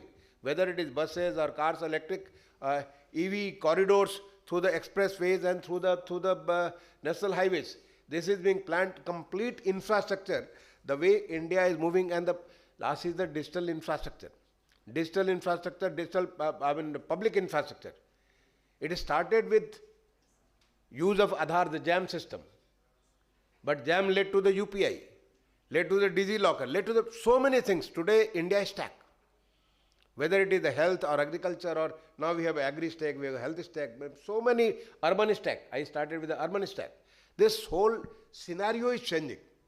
So this is changing for 2047. Honorable Prime Minister, when he says, I had a great privilege of working directly under him as the Secretary to Government of India, Ministry of Housing and Urban Affairs. His vision is so big, and he takes the whole country with him, so that creates a kind of an ecosystem, creates a kind of environment, and that is how a new parliament, think of it, the new parliament was possible just in 2 years. You go and you will feel so much, you will so much proud. You see your vista, which is called Kartavya Path. Whole thing was possible in 2.5 years. This is the vision of Honorable Prime Minister, and that vision is getting translated through India as a team India. So I think this infrastructure, which is so much important for Viksit Bharat 2047, is getting translated into making people's life much more simpler, so that they can contribute to the best of their abilities. Whatever potential they have got, the God has given them that potential, and also making the business so simple, ease of doing business, so that the country grows and economy grows. We are already the 4th largest economy in the world.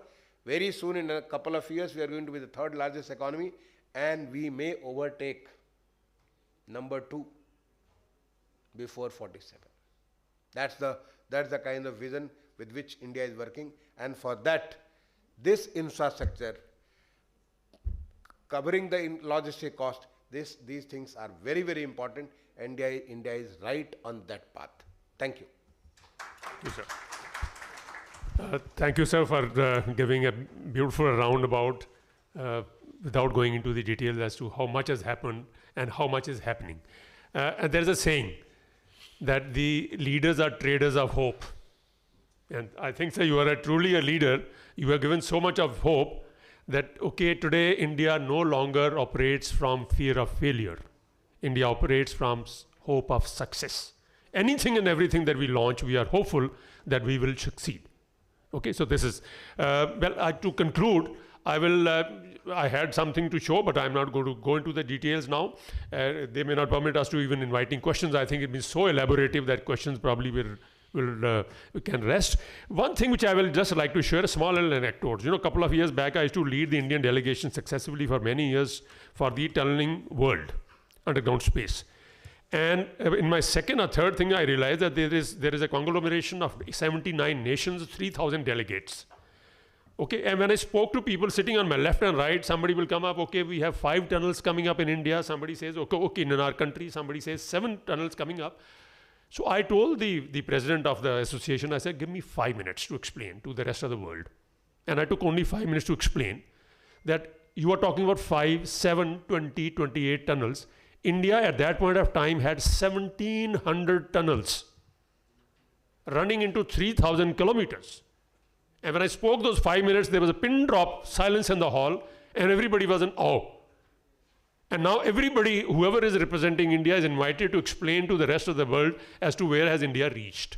Now this is the scale and the speed with which we are moving into the world of infrastructure in India. Ladies and gentlemen, we will finish here, stop here, because now I can see that there is a certain amount of urgency created here.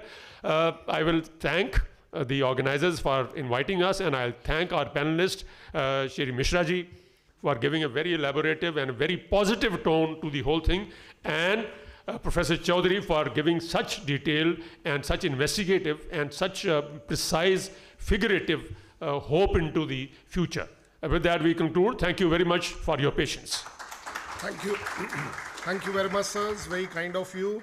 And I now request our Gandhi sir to please come up and give the mementos. Less than 45 minutes. So you can come from the other side. It's easier. Less than 45 minutes. We met the timeline. I don't succeeded. No, you didn't. No, it was less than 45 minutes. उसके लिए 2 minute No, sir.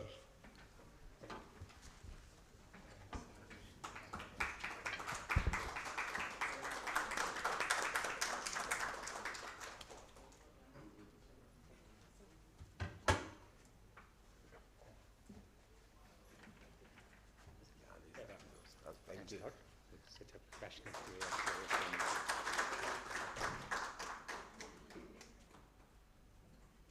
Thank you.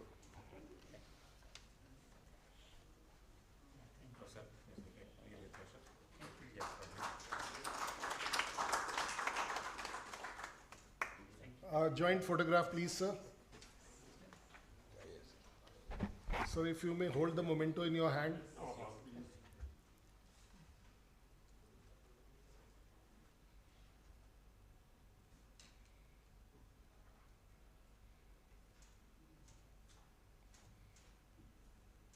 Thank you. Thank you, sir. Thank you very much, sir. Cybersecurity and national sovereignty in 2047. A very important subject in the present era of globalization, with the unprecedented development done in the technology era, in technology area. This session will specifically look into the cybersecurity as it has become the cornerstone of national defense. It will focus on how India can build a national cyber defense framework, ensuring resilience in the face of global cyber threats and emerging technologies like quantum security and AI. The specific themes that will be covered in this session will be national cyber defense framework, digital infrastructure protection and surveillance, and space cyber synergy and quantum security. And for this, I invite to chair is our famous Rear Admiral Dr. Sanatan Kulshesh, sir.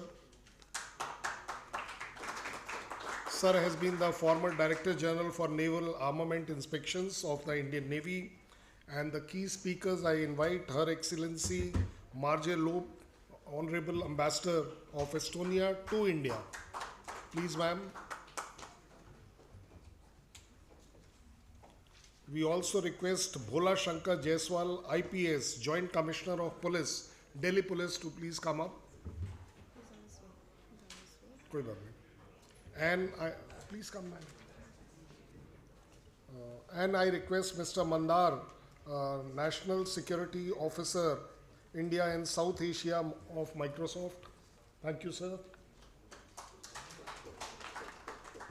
And since we are talking about Viksit Bharat, sir, so I think the Rear Admiral is most suited to show us through that how fast we can go for lunch.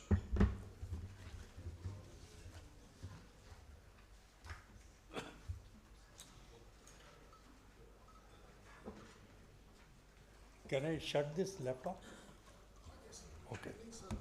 I'm not a professor, but still I like to speak standing up. Okay.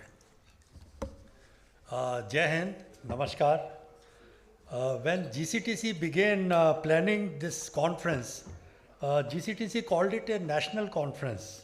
However, thanks to the invaluable participation of over 12 ambassadors, who have wholeheartedly supported India in its mission of Bharat at 2047, this conference has acquired an international stature. I am not aware of any non-governmental forum where Bharat at 2047 has been discussed and affirmed by so many nations covering a vast spectrum of subjects. A warm round of applause for the ambassadors, please. I am rushing up a bit because I know everybody is hungry, and me too. I also need calories before I collapse here. So please bear with me. In an increasingly interconnected world, the traditional understanding of national sovereignty, that of a state's supreme authority,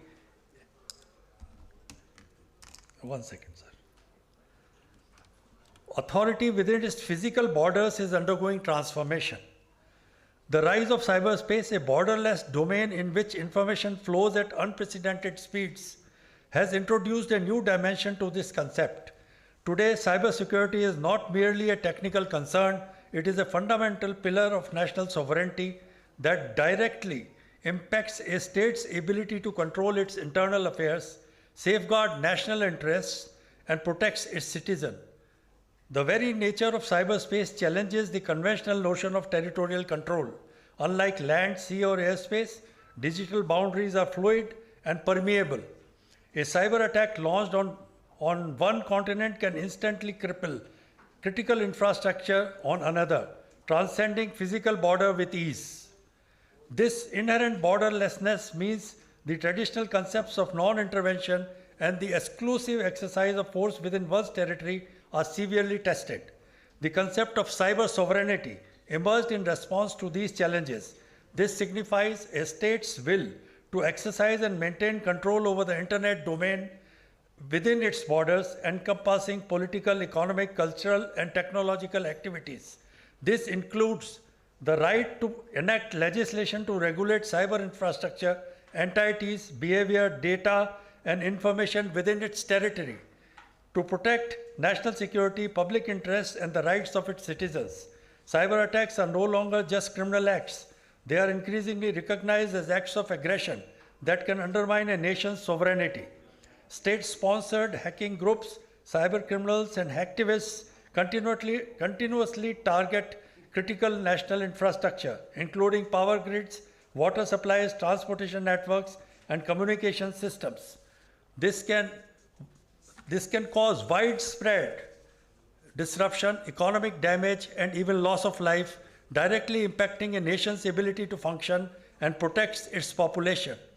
Furthermore, data breaches, espionage, and sabotage of sensitive government and military networks can compromise national security, steal classified information, and disrupt defense capabilities. Cyber attacks target financial institutions, industries, and intellectual property, resulting in significant economic losses and undermining the nation's competitive edge. Disinformation campaigns, propaganda, and interference in democratic processes through cyberspace can destabilize a nation's political landscape and erode public trust. To assert and maintain national sovereignty in the digital age, nations must prioritize robust cybersecurity strategies. To achieve this, we need to develop indigenous domestic cybersecurity capabilities, enact comprehensive legal networks, promote cyber awareness and education, establish effective threat intelligence and response mechanisms, and protect data sovereignty. The global maritime industry is a vital artery of 80% of international trade and connectivity. It is now undergoing a digital transformation. You may all be knowing nearly 95% of India's trade by volume is carried out via maritime transport.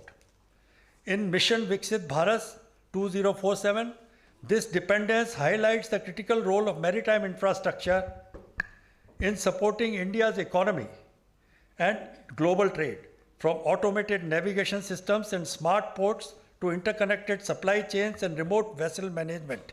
Maritime digital infrastructure has become backbone of modern shipping. However, the increased reliance on technology has exposed the maritime domain to new vulnerabilities of cyber threats. Therefore, protecting and surveilling this increasingly complex digital ecosystem is no longer an option. This is critical to India's economic stability, national security, and environmental safety. The digitization of maritime operations has dramatically expanded the attack surfaces of malicious actors. Vessels are no longer isolated entities, but complex networks of IT and OT systems. These include navigation systems, engine control and propulsion systems, cargo management systems, communication networks, port management systems, and undersea cables and pipelines. Effective protection of maritime digital infrastructure requires a multi-layered approach involving robust cybersecurity frameworks, adherence to IMO guidelines and regulations, comprehensive risk assessment of IT and OT systems, incident response and recovery plans, advanced network security technologies, including AI-powered threat detection, human elements and training, and supply chain security. Monitoring includes deploying autonomous underwater vehicles and unmanned aerial vehicles for the persistent monitoring of subsurface and surface activities, including critical underwater infrastructure. The digital transformation of shipping, coupled with the increasing reliance on space-based assets and the advent of quantum computing, has created a complex and intertwined security landscape. Understanding and strategically addressing the linkages between maritime domain, space cyber synergy, and quantum security is paramount for securing global commerce, ensuring national security, and maintaining stability in the high seas. However, this reliance on space creates a space cyber synergy, a double-edged sword. Cyber attacks on ground control system, segments of satellites, uplink, downlink communication channels, and satellite systems can have cascading and devastating effect on maritime domain. A successful maritime cyber attack may exploit vulnerabilities within the satellite communication terminal of a ship. Protecting this critical space, the maritime cyber nexus requires integrated cybersecurity strategies spanning both domains. The nascent but rapidly advancing field of quantum technology holds a promise as well as a peril to the maritime space cybersecurity landscape. When fully developed, quantum computers possess computational power to break many of the asymmetric encryption algorithms that currently secure digital communications, including those used in maritime navigation, satellite links, and data transfers. This poses a harvest now, decrypt later threat, where encrypted data is collected today to be decrypted by future quantum computers. On the positive side, quantum mechanics offers quantum key distribution, a QKD, a method for generating inherently secure encryption keys. QKD leverages principles such as engagement and superposition to detect eavesdropping attempts as the acts of observation alters the quantum state. Satellite-based QKD is being explored to establish unhackable communication networks over vast distances, which is crucial for securing sensitive maritime data.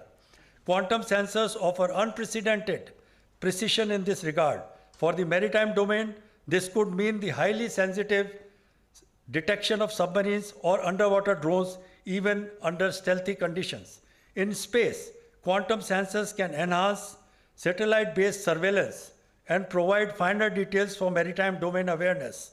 While a threat to encryption, quantum computing ability to rapidly resolve complex optimization problems could revolutionize maritime logistics, route planning, and real-time decision-making, leading to greater efficiency and resilience. The convergence of these domains requires a forward-looking security posture. The maritime space and space sectors must urgently begin transitioning to post-quantum cryptography or PQC algorithms which are designated to withstand attacks from future quantum computers. Integrating PQC with QKD offers robust multi-layered defense. QKD provides a theoretically unbreakable key exchange, whereas PQC acts as a safeguard against potential vulnerabilities in QKD implementation. Satellite-based QKD holds promise to secure intercontinental and maritime spatial communication. It is crucial to design future maritime and space digital infrastructure with quantum-resistant principles from the outset and rather than through retrofitting.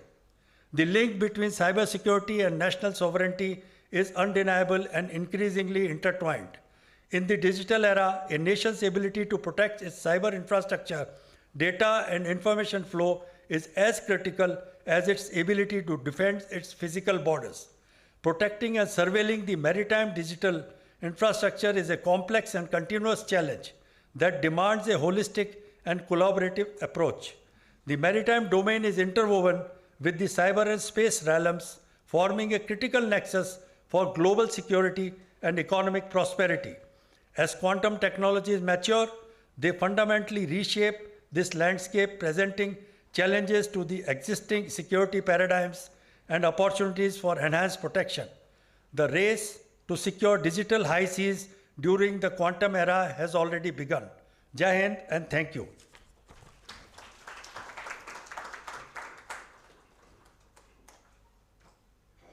May I now request the Madam Ambassador from Estonia to deliver her address.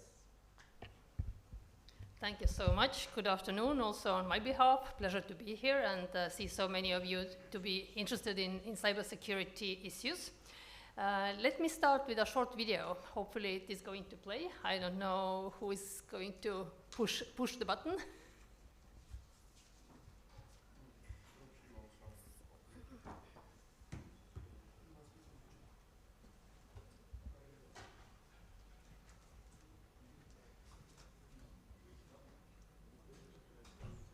Sound is very, very low. Cybersecurity is one of the greatest challenges of the information age. Our way of life depends on the safety and security. Hi, it is very important that we are able to trust the systems and services that keep our lives together. Cybersecurity is one of the greatest challenges of the information age. Our way of life depends on the safety and security of our information system. My research interests include serious games in cybersecurity and national cybersecurity.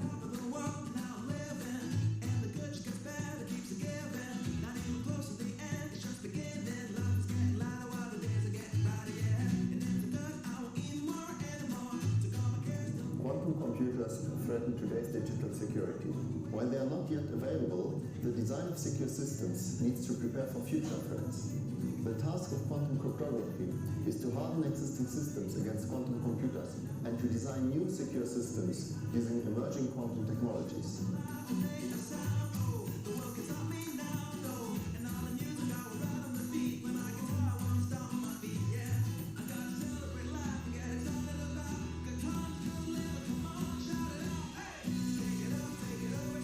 Everyone uses mobile devices, computers, and online services, and using this technology should be secure. Modern science improves the security, involving children, parents, and experts, but also policymakers, so that everyone can raise the level of cybersecurity.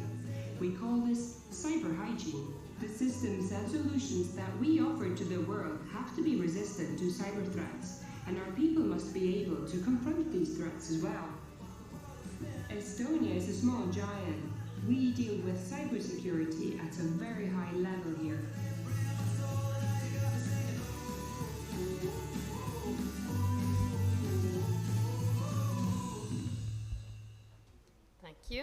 there should be also a PowerPoint presentation in order to make it a little bit more better to be followed. So hopefully the PowerPoint is also going to run. But I'm coming from a rather small country called Estonia. Probably many of you have not been there, some maybe have been. Located in the world quite far up north. Currently, we have summer, but our summer is significantly cooler than the one here in India. So I would say today in Estonia it might be around 20 degrees. So it's a nice, cool summer. But Estonia is a very, very small country, as I said. But if we are talking about technological development, we are indeed a giant. And we are often called e-Estonia. And maybe again, some of you know why it is the case, some maybe not. But we are currently a 100% digital state, meaning all state services are run digitally. We have very digital-minded leadership. Our government is working towards creating new solutions for people. Within government, we don't use any papers anymore, already for decades. So the paperless government sessions started in the beginning of 2000s. All the legislation is moving only in the state electronic systems. People are able to buy real estate. They are able to have all kinds of contracts, rental contracts signed digitally. The last two services until the March of this year, I think, were getting married and getting divorced, which was not possible to do online. There was a physical signature needed, but since this spring, we can say that we are now fully digital. But it means also that if you are so digital and you have so many databases and the people have trusted the state with so much information, you have to have a very significant responsibility also for this data. And this is why we are paying more and more attention toward the cybersecurity. The number of national databases of Estonia has tripled over the past decade. So the attack for surface and highlighting the need for effective cybersecurity is also getting bigger and bigger. The PowerPoint is not working. Should be. Yeah. Yes. Okay. So in 2024, in Estonia, we registered over 6,500 cyber incidents, which had impact on our state. Globally, the number was more than 40,000 cyber attacks, security vulnerabilities, and each of them was actually a potential entry point for cyber attacks. And this is not just numbers. As our chair already said, the cyber attacks are so much more nowadays. They affect elections, they affect economies of the state, they affect the fundamental structures of the society. And we have really reached the point where cybersecurity must be seen as a basic necessity for individuals, businesses, and states. And of course, unfortunately, I have to say that more and more we see also that cybersecurity, cyber is also used as a tool for the wars. So in this regard also we have to pay more and more attention towards the cybersecurity. Yes, well, I could use it. How the cybersecurity story of Estonia started. It was actually in 2007 when we faced a large-scale cyber attacks against a number of Estonian government agencies, banks, and media websites. It was the first known large-scale cyber attack aimed at a single country, but we were prepared. Nowadays, I would say, of course, that we would be better prepared, but we were already prepared at that time. And we mitigated the attacks well, we documented them, we also made it public. We have always now followed the principles that whenever a cyber attack happens, it will be public. So, okay, now you can already a little bit move forward. Next slide, please. This is a quote from our former president about cybersecurity where size doesn't matter. Next slide, please. So This is about our digital nation, digital state. Next slide, please. So that's where we are now. So since these large-scale cyber attacks, we decided that we have to invest heavily in cybersecurity, which we did. We started to educate people. We started to invest into technology. We started to create different agencies, state agencies dealing with cybersecurity, and we have reached achieved quite a lot. And of course, we are always very happy to share our experiences as well. Cybersecurity is now one of the fields which is used by our development cooperation programs in several countries of the world. So next slide, please. So what we have, it's always important to have strategical documents in place. We currently are running the National Cybersecurity Strategy, which is already the third one until 2030. And as I mentioned, yes, there have been solid investments into the infrastructures. In our ministry, Ministry of Foreign Affairs, we have also a specific cell dealing with cyber threats. And this is a daily work. We, as a ministry, we receive daily thousands of attacks. So it is important that as a government office, you employ really skilled labor. Of course, we are competing here with the private sector, but at the same time, we are also cooperating. And the key to cyber security is actually the grassroots level, so trainings, campaigns, upgrades. It starts with the people. And we were just talking with some people from this room before this session, and this is a common challenge for all of us, because it seems to be the case that even if we are trying really hard to educate the people, especially the elderly generation is still facing a challenge to understand the cyber issues, and maybe even computer knowledge is still rather low. And in case of Estonia, we are also still seeing these issues where people are lured into some kind of criminality. They make those phone calls, as you all know. Probably India has the digital arrest. We have all kind of other means invented by the cyber hackers. And they are getting better and better, so they are also developing their skills. It means that the state has to be also getting better and better all the time. Next slide, please. So what is important? Ensuring the cybersecurity has three main components. The architecture of the information systems must be in place, user awareness, I was just describing, and there should be also established rules. So these are the components we are trying to follow. Next slide, please. And our information security is based on three pillars: confidentiality, availability, and integrity. So regarding confidentiality, it's about e-identification. Estonian citizens have several means to e-identify themselves.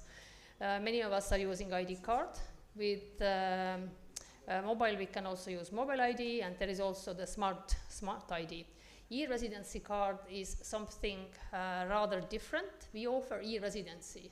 It's a possibility for especially business people to create a business in Estonia and use the state services from the distance. So basically, you can sit here, you can open a business in Estonia, you can open a bank account, you can make all the necessary transactions from Estonia.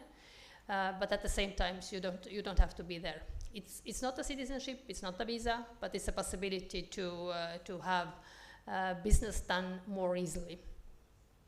With all those identification modes, it's possible to use all the services.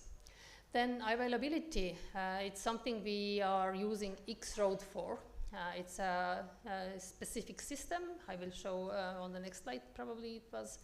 And integrity is also very important from the state behalf. So X-Road basically enables the different state databases to exchange information between themselves. And it's a secure system.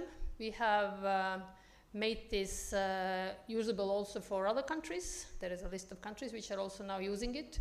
And as you see, there are many, many users. And X-Road has been proven a very useful tool and a very secure tool. Of course, we are also all the time working in order to make it even more secure, but it has been proven to be a very good one. Next slide, please. So what we are using blockchain, and we are doing it already since 2012. We were first state to use the blockchain technologies in this way.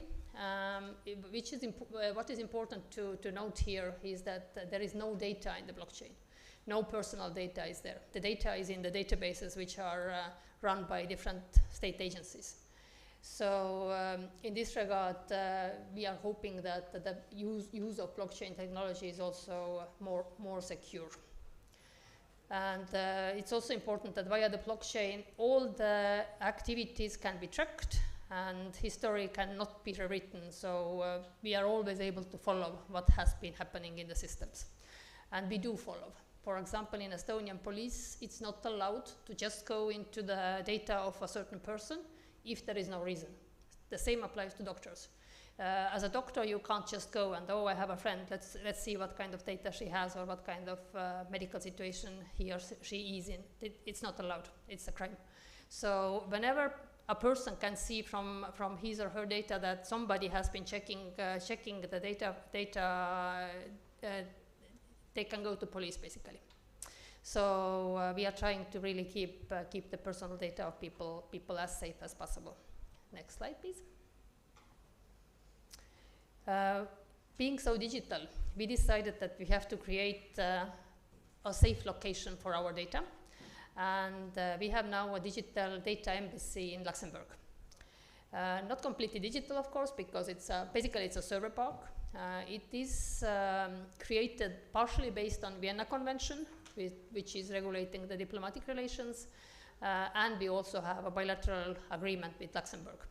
So we are keeping the most important, strategically important data sets with the highest level of security, and currently we are dealing with looking for additional locations because it's always good to have a backup. All the most important data has been already transferred to Data Embassy. It has been active since 2017. So whatever happens with Estonian servers, then we have a backup in Luxembourg. Next, please. So what do we have based on the cybersecurity success? Already in 2008, 1 year after the 2007 big cyber attacks, the NATO Center of Excellence was created in Estonia. And this is one of the most important organizations dedicated to cybersecurity in the world. We have also the handbook on implementation of international humanitarian law in cyberspace and electronic attacks. It's the Tallinn Manual. And the EU IT agency, which is called EU LISA, is also located in Tallinn already since 2012. And we are also conducting world's largest live-fire cyber exercise called Locked Shields. India has been participating as an observer. We also invited India to participate this year. It's usually held in May, but as we all know, people in India were occupied with Pakistani issues. So this time we unfortunately didn't have the Indian participation. Hopefully next year we will. Regarding the cooperation we have with India, there is already quite a lot. Rashtriya Raksha University has been nominated on behalf of the Indian government to cooperate with Estonia on cyber security. There is an Estonian company called Cybeksr. They are the ones conducting the Indian national level exercises in cooperation with Rashtriya Raksha University. So every now and then we have Estonian experts coming here and assisting. There have been several trainings on e-governance issues. So we have had several delegations going from India to study the e-governance. And just now this week in Estonia we have a cybersecurity summer school, as we call it, and there is also an Indian participant this time. So the possibilities are there, and I'm quite sure that within the time we are going to find more ways to cooperate. The legal framework on bilateral basis is also there. We have several memorandum of understanding on e-governance, on ICT cooperation, and also on cybersecurity. So hopefully in the future there are more and more possibilities to, from our side, share the experiences, and then from Indian side maybe then pick something from our experiences. Just to mention, we always try to make sure that we are not saying to other countries that this is the best solution to take. No, each country has to decide which is the best solution for them. There might be lessons learned. We are also not hiding our mistakes. There have been many. And it's always possible to learn from the mistakes as well. So experiences matter, and this is what we are trying to share. And I think next slide should be thank you. Yes, so thank you so much. Whenever there is something on Estonian cybersecurity issues, I'm really happy to assist and answer your questions. Thank you. Thank you, Madam Ambassador. I hope all of you will agree that we couldn't have had a better speaker than the best of the best in cybersecurity. 3 quick takeaway points. One is investment in cybersecurity. I think our nation should learn from that. Second is grassroots level training of common citizens, people. And the third part, which was very interesting, I never knew, is the digital data embassy which they have in Luxembourg. Thank you, Madam Ambassador, for an excellent talk and enlightening all of us. May I request now Mr. Mandar to give his views. Thank you. It's a difficult act to follow, Madam Ambassador, but I'll play to my strength.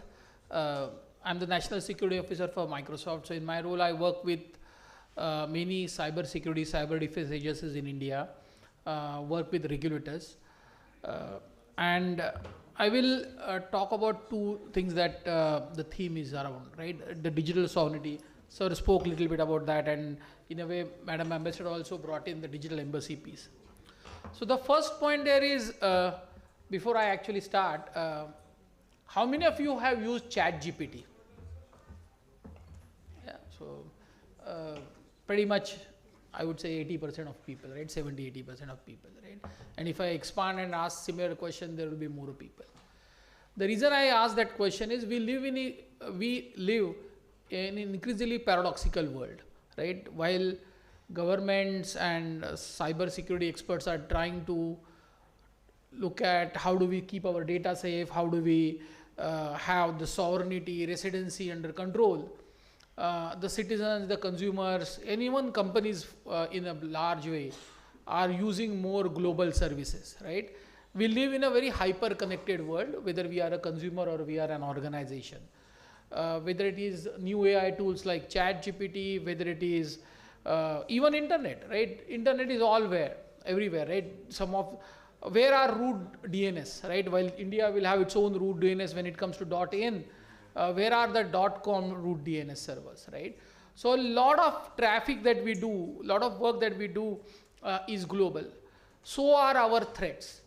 It's very, very seldom, and sir mentioned about I think Madam mentioned about the digital arrest scams that India, that were on top of the mind for a few months with us, right? Very seldom those digital arrest perpetrators, the threat actors, were actually sitting in India, right? They were sitting outside and doing it. So our threat actors are global.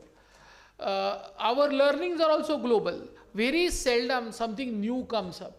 Mostly what we see is somewhere, if we are a connected world, generally we see a threat happening somewhere and then that gets replicated, that gets escalated. Something that is happening somewhere in the corner of the world could help us being better protected. We could learn both bad and good things. Good things from countries like Estonia, and bad things wherever we see those signals, those that threat intelligence needs to be a collaborative exercise. So while there are reasons for us to build more protection, whether it is security, whether it is sovereignty, we have to find a balance where we talk about what is something that we need and what is that we need to keep out. That was my point number 1. Point number 2, let me double click on sovereignty a little bit, right? Because I work, as I said, with a lot of cyber security and regulators. There is a lot of change happened over last, I would say, 6 to 9 months, and most of you understand what I'm referring to. geopolitical situation has dramatically changed, and while there was a huge impetus on collaboration, on thinning of boundaries, at least on the digital world, we actually have flipped. And not only India, but globally you see more debate, more discussion, and actual implementations, regulations coming on sovereignty, right? This is on the top of the mind, not only for India, but a lot of countries. But the problem that I see is not all of us are on the same page. How do you define sovereignty, right? So let me take a shot at, essentially when you look at sovereignty, there are 4 pillars to sovereignty. The first one is security, right? And security, data security is irrespective of where is your data. Your data could be in country, in your own building, it could be outside country. How do you secure your data is the first principle, right? Using encryption, using multiple technologies. Sir talked about post-quantum cryptography, right? Now those are the first things that we need to put in place, strong framework for security. The second point there is compliance, right? And compliance has got 3 favors. There is global compliance standards that we need to adopt, whether it is ISO or many others. There are compliances for industries, whether it is finance, health, all of them. And third are local compliances. In India, we have national security policy, that is the framework that exists, and NCIPC has put something out. There is Ministry of IT's regulations and empanelment of cloud service providers. So there is enough local compliance. So the second thing we need to enforce is anyone who is either in India or is accepting data of Indian citizens, Indian government, Indian organizations need to follow the compliance, right? The third pillar then is residency, right? Now residency sometimes gets complicated when we talk about where is your data. Residency definitely needs to be in country, but at the same time we need to look at the first and second pillar is getting addressed or not. Without security or without having proper compliance, residency doesn't give you anything else, right? Your data could be in country, but if it is not encrypted, it is as much easily accessible to the threat actors as it is outside. So I think that's where security, compliance, and residency are the third pillars. And fourth and final pillar is sovereignty, right? And sovereignty, as I said, right, is the most hot topic right now. And I'm fortunate to work with both my global counterparts and in India on multiple initiatives where we are trying to put the sovereignty framework, including in India. Digital sovereignty is something that is becoming more and more important, right? What we see is it builds on these 3 pillars, but the fourth or the most important aspect that sovereignty brings in is sovereign control, right? If you have data in country, if your data secure, if you have compliance, then what does sovereignty mean? Essentially is the sovereign control. Whether it is an organization like a bank or whether it is government, does it have ability to control the data? What essentially it means is whether it's the data custodian or whether it is any other government does not have control on your data. They can not only steal it because encryption or security takes care of that, but they will not be able to remove access to your data, right? Madam talked about CIA, that's the CIA triad, right? So confidentiality is typically taken care of by your security pillar. But how do you take care of your availability pillar where the sovereign control means even if you are not aligned to the service provider, how do you still have access to your data through the sovereign means? And there are multiple standards that are being developed, right? There are digital sovereignty which is becoming very popular.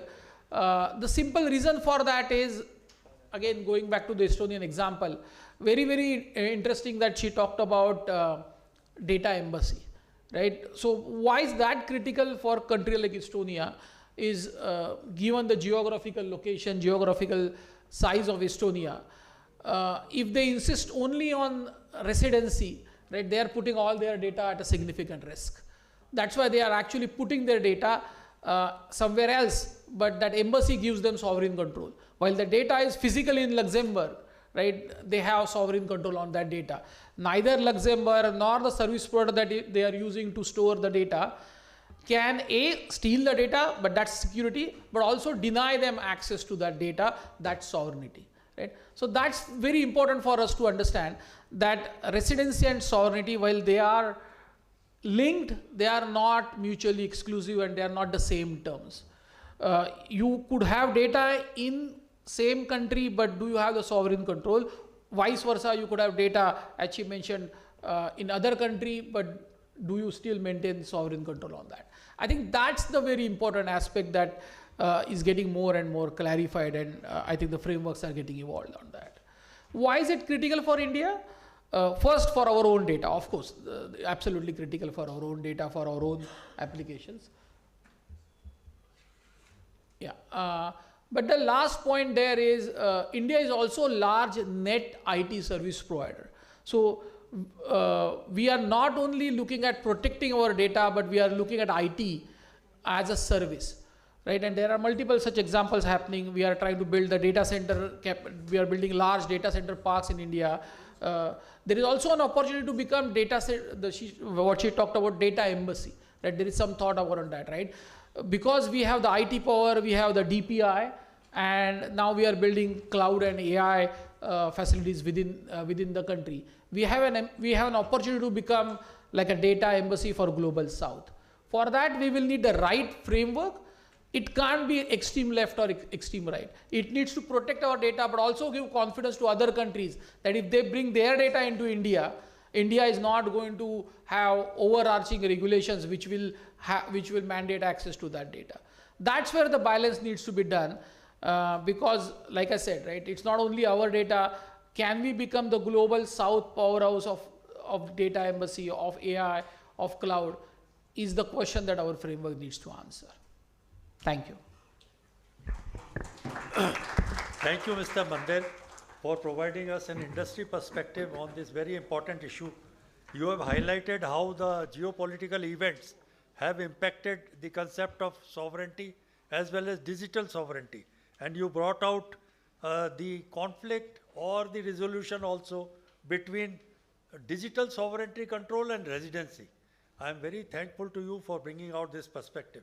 Now, the only thing that remains between me and lunch, and you and lunch, and the speakers on dais on lunch, is that we thank the speakers profusely for their immense contribution to this conference. Thank you, gentlemen. Thank you, madam.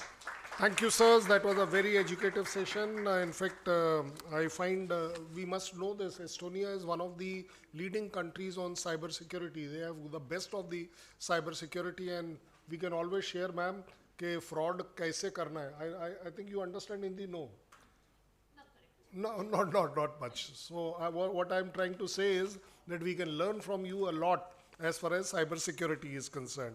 With that, I now request Anil Razdan sir, IAS and the former Power Secretary to the Government of India, to please come up, sir, and give the mementos.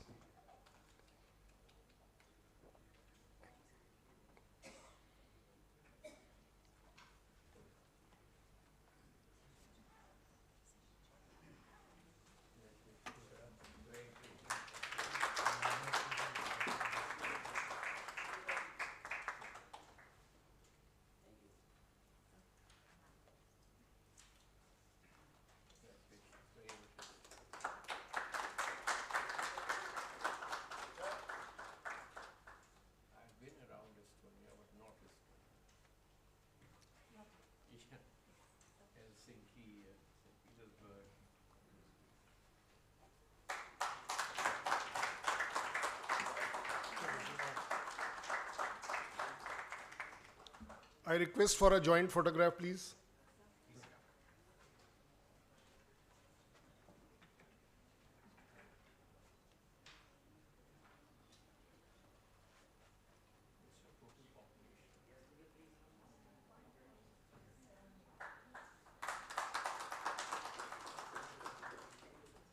Thank you, sir. Thank you, ma'am.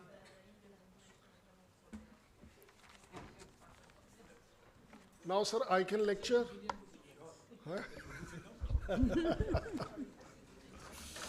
Right, ladies and gentlemen, we can have a lunch which is on the same floor today, and we reassemble at 2:30 to start the next session. Thank you very much.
I'm standing. No, now you're going to sit there. Good afternoon. Our next session is something very, very interesting as it talks about the new education policy, the strategic think labs, and how new education policy along with skills can actually shape India's future. As India envisions a knowledge-driven economy by 2047, the new education policy becomes the cornerstone for nurturing future-ready talents. This session will explore how new education policy 2047 can align education with the emerging demands of AI, digital transformation, green technologies, and lifelong learning. From building innovation ecosystems and research-driven universities to empowering youth with critical thinking and future skills. The discussion will focus on creating an agile, inclusive, and globally competitive education framework for a skill and Viksit Bharat. Today, we have a very, very interesting and a very esteemed panel. We have Professor Simrit Kaur, Principal, Shri College of Commerce, University of Delhi. We have Dr. Tarunika Jain, Deputy CEO, Udmodaya Foundation, University of Delhi, Associate Professor, Faculty of Management Studies, University of Delhi. We have Dr. Parul Malik, Faculty, New Delhi Institute of Management. Last but not the least, the session will be chaired by Colonel Dr. Shailendra Singh, member GCTC. Please. No, but this is called as height of Dadagiri. Why?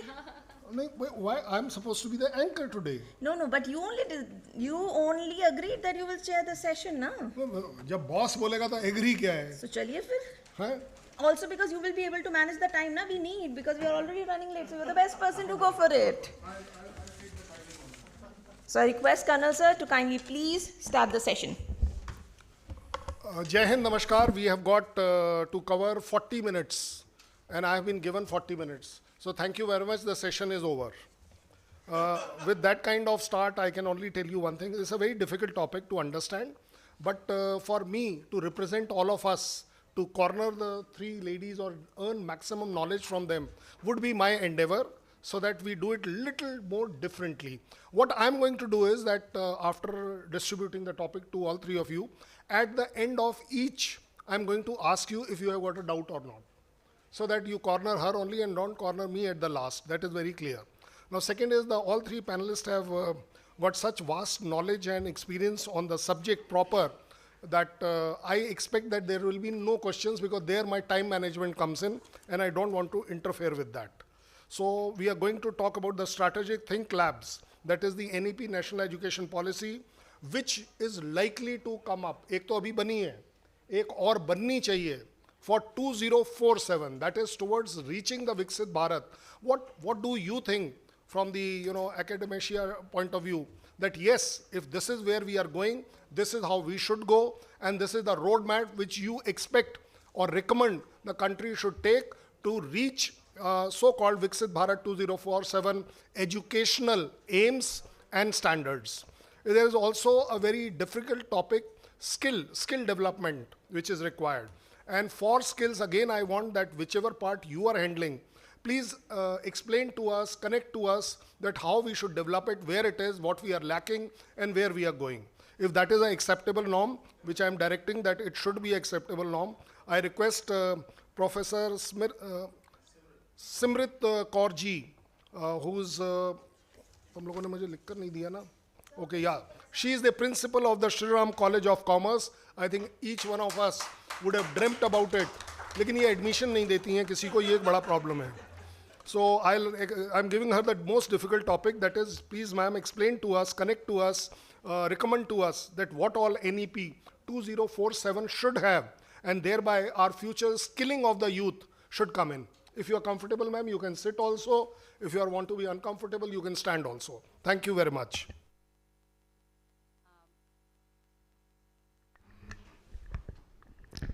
I think the audience is relatively small, so let me make it more personalized kind of a talk with you.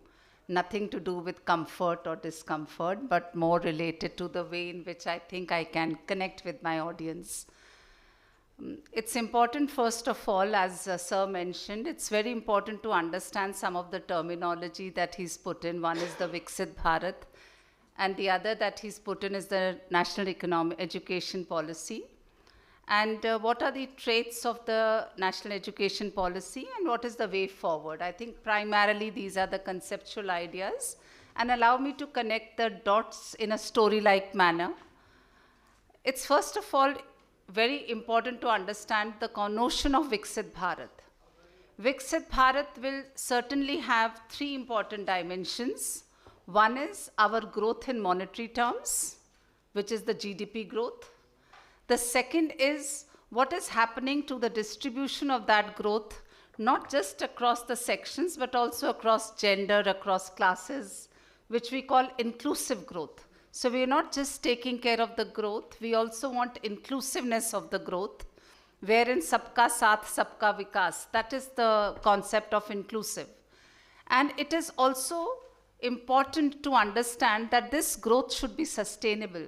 We cannot afford to remain on a high growth trajectory until 2047 and then suddenly dip down, because that is not a sustainable concept. And sustainability here is primarily related to the social costs that we are generating in terms of carbon emissions, which is making the health of most of the citizens so difficult, because economic analysis has shown that as you grow in monetary terms, your carbon footprints are also going to grow up. So if this is the case, then how is it that we are going to manage a balanced growth alongside sustainability of the future? When we also discuss Viksit Bharat, there are 4 terms which are important to understand. One is the youth, which we call the Yuva. It's important to understand the role of today's youth in reaching our goal of a Viksit Bharat by 2047. The second is we are talking about is the poverty, which is the garibi. So युवा के साथ आपको गरीबी को संभालना है, and gender, which is mahila. That's another very important pillar. And finally is the farmers, which is the kisan. How do we take care of the agrarian sector? Largely, these are the 4 pillars. Of course, there are other important pillars from economic perspective. Allow me to link it with education. Historically, it was always believed that in order for any country to grow, you needed more raw material. So any country which had more natural resources or raw material would be growing. Now, over time, we failed with this theory, and the production function told us that natural resources are not going to lead to growth in your GDP. And several of the states within India, without mentioning, you'll be able to understand we have resource-rich states, but they are not high in terms of GDP growth. Then the question came, maybe it is skilled labor, it is education which is important for leading to growth, more than the inherent amount of the natural resources. And therefore, the concept of skilling came up. And when we discuss skilling, in today's environment, when we are talking about Industry 4, the entire revolution is based upon big data analytics, Internet of Things, blockchains, cryptocurrencies, 3D printing. So if all this is important, how is it going to impact the productivity of the system? And what is productivity? In economic terms, it's a very simple definition. Same inputs give you more output, or same output can be produced by lesser number of inputs. All those who will have an economics background will understand that productivity enhancement is because of your shift of the supply curve. So whenever you have a falling demand curve and a shifted supply curve, then the price levels fall down. Despite you making enough profit, the prices are coming down and output levels are going up. So a sustainable method of growth is always by shifting the supply curve to the right rather than shifting the demand curve to the right. Demand curves shifting to the right, you can do that by having expansionary monetary policy, expansionary fiscal policy. But sustainability will come when there is a shift of the supply curve, which is from technology, which is from skilling, which is from having the right attitude towards work. In this concept, my next is how are world-class institutions built? And I refer back to one of the World Bank's report written way back in 2009. And there are three important pillars for world-class institutions. The first pillar is your talent pool. The second pillar is your resources. And the third pillar is your governance. When we discuss the talent pool, and I'll link it with Shri College of Commerce, it's important to understand in any educational institution, your talent consists of your students, your faculty, and your researchers, and the respective outcomes of each one of them. Where is the student turning out to be in terms of outcome, whether it is employment, whether it is entrepreneurship, whether it is innovation? There is an outcome-oriented teaching learning. If it's the faculty, it is your imparting within the class the knowledge, followed by your research that you're going to produce, and any innovation or patent that you're going to come across with. And also the research pool, which is your PhD students. While the faculty could also be doing research, you also have postdoctoral students who are doctoral and postdoctoral who are actively engaged in research. Now, very regrettably, the data for India shows that our enrollment in PhD as a proportion of higher education institutions globally is meager. And also regrettably, the amount of funds that we are investing in our R&D as a percentage of GDP is abysmal. And it is also very clear from theory that R&D development is very important for growth. So in a way, what we are trying to say is that under the national education policy, we must have a system where the education, academia, industry gaps are narrowed. Several students, several engineers for that matter, are engineers in degree, but they don't get a suitable job in the market. That means whatever is being taught is not skill-oriented. It is not what the industry is demanding. So we have to bridge the academia industry. There has to be a very strong collaborative effort between the industry and the academia. And it is, how does now the national education policy help us bridge these issues? It's important to understand the first thing under the national education policy is the flexibility, and I talk flexibility on two contexts. One is the flexibility in terms of multiple entry and exits.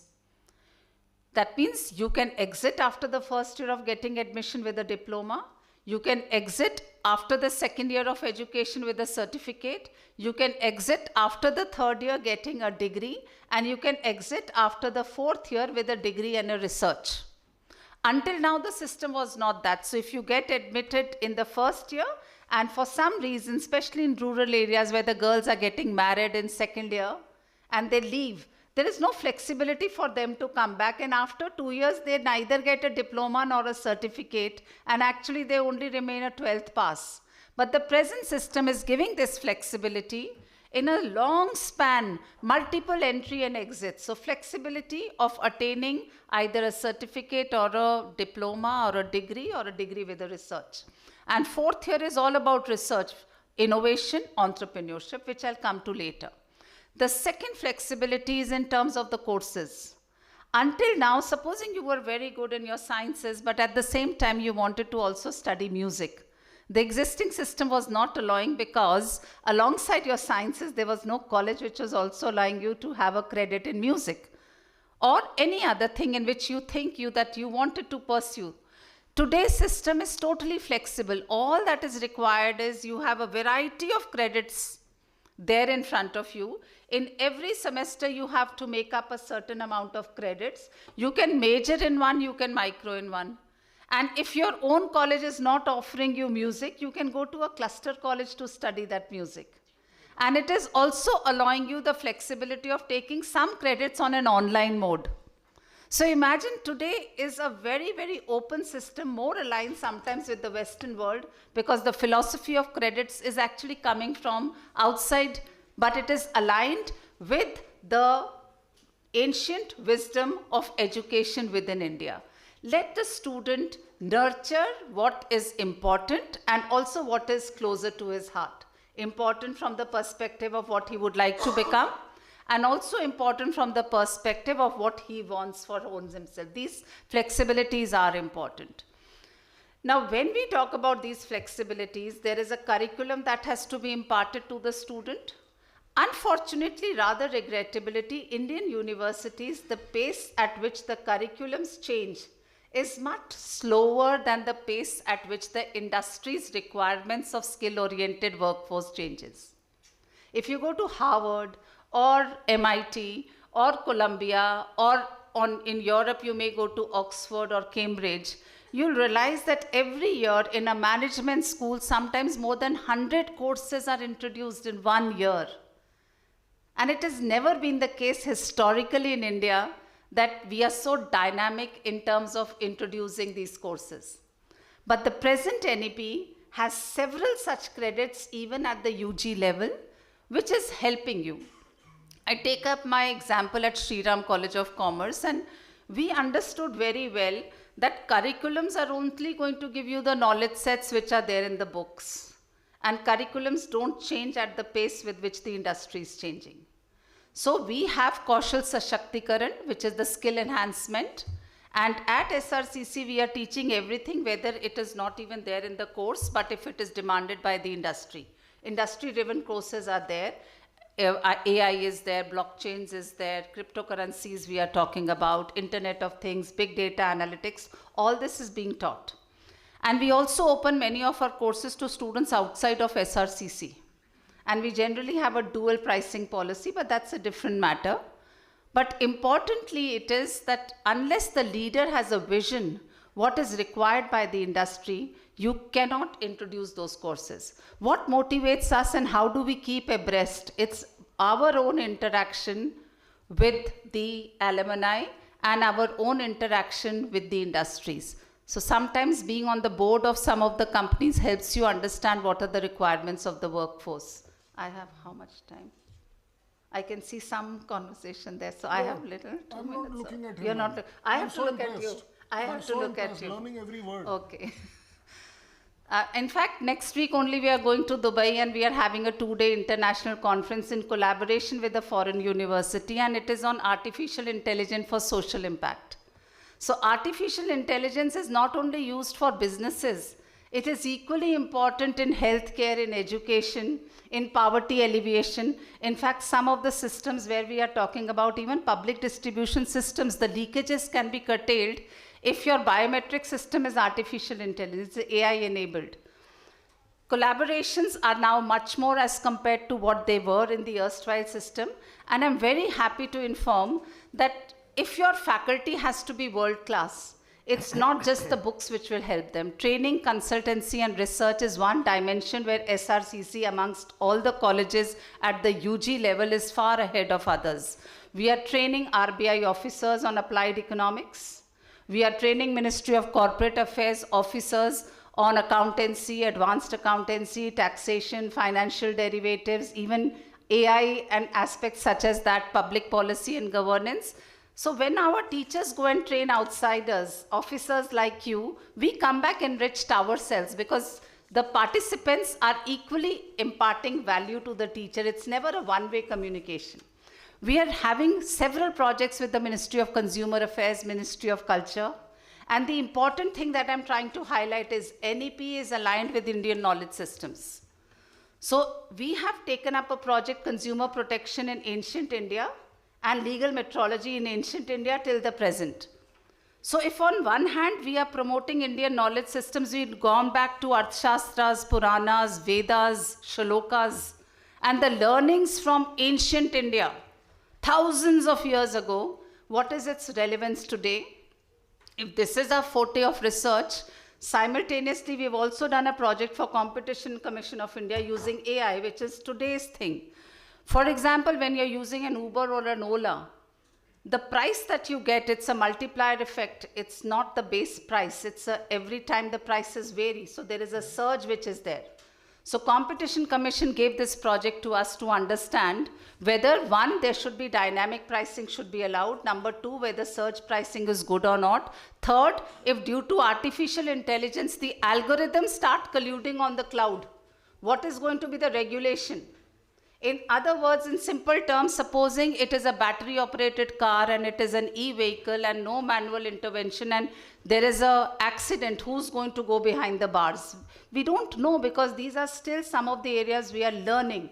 We don't know what is the privacy norms. And I remember long about 7 years ago, I had spoken about a case where Target is a company in the United States. It was able to predict the pregnancy of a girl, a teenaged unmarried girl, much before the teenaged unmarried girl had informed about her pregnancy to her own parents.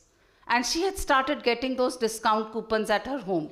So the father was so flabbergasted, he went and hit out to the manager of Target in United States that how can you send a discount coupon for my unmarried daughter, targeting items which are meant for pregnant women. So the manager profusely said, I'm very sorry. And after 14 days as a good manager, he reverted the call to the father and said, hope things are comfortable at your home. And that is the time the father said, I'm sorry, I need to apologize because my daughter is actually pregnant. So if your data, your purchases are being monitored, and this is 7-8 years ago, imagine artificial intelligence is all about self-learning algorithm. We are sitting here, several people know what I'm doing, what I'm sitting, and this is quite a scary thing. At night, we often switch off the Alexas in our room when we sleep because Alexa knows exactly what is my preferred list of music, my preferred list of whatever I might be doing. So our students must learn what are the privacy issues, what are hacking issues, what are cyber crimes, and the relevant use of social media. Students today do not know social media. And frankly, as a principal of one of the good colleges, we always believe is if you're providing knowledge set, you have to supplement it with a skill set and also teach your students the necessity of a conducive mindset. And what is the ultimate thing that you have to remember of being a student? Your education never finishes. I am also a learner today, and upskilling, reskilling, and continuing to reskill is important, and we call it a digitally disruptive world. It's disruptive, it's not destructive. So if you have to go with the technology changes, disruptions will be there. You have to accept the disruptions by enabling yourself. Today, any company which is not adopting big data analytics would die its own death. Since we can't afford to do that, most companies, whether it is Google or whether it is Walmart, they are all using artificial intelligence and big data analytics. And this is the need of the hour, and it's with immense pride I say that at SRCC we are adopting a philosophy of 5 E's, and with this I'll give it a shot. My first E is erudition, imparting the best of the education to the students, curriculum based. Second is enrichment. Several societies are there. You have to teach the student the need for organizational ability, leadership skills, and this comes from outside of the classes. That is equally important. Third is expansion. SRCC goes outside of the 4 boundaries of SRCC. We teach others. And at the same time, our teachers, as I mentioned, we are training and doing consultancy, is going outside of the traditional role of a teacher. It's important to have that aspect also. The fourth is empowerment. We have to empower whether it is gender-based, whether it is digital divide, whether it is across caste, whether it is across income. Inclusivity in education and equity is important. And finally is environment. No matter what you do, if you are not teaching your students the importance of remaining a conscious citizen, one would have failed.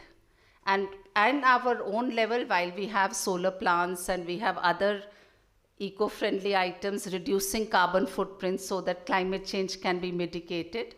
Nonetheless, these are all measures which are small. As a whole, we have to collectively and cheerfully take up and imbibe these changes in a positive and adaptive manner. NEP allows us to do that. Thank you so much. Fantastic, ma'am, fantastic.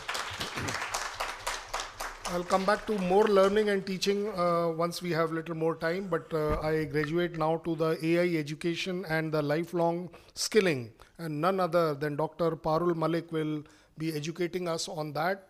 She is one of the professors at the New Delhi Institute of Management, which is part of the agreement with the GCTC, where we exchange a lot of things. So ma'am, over to you for next 7 minutes. 7 minutes? Okay. All right.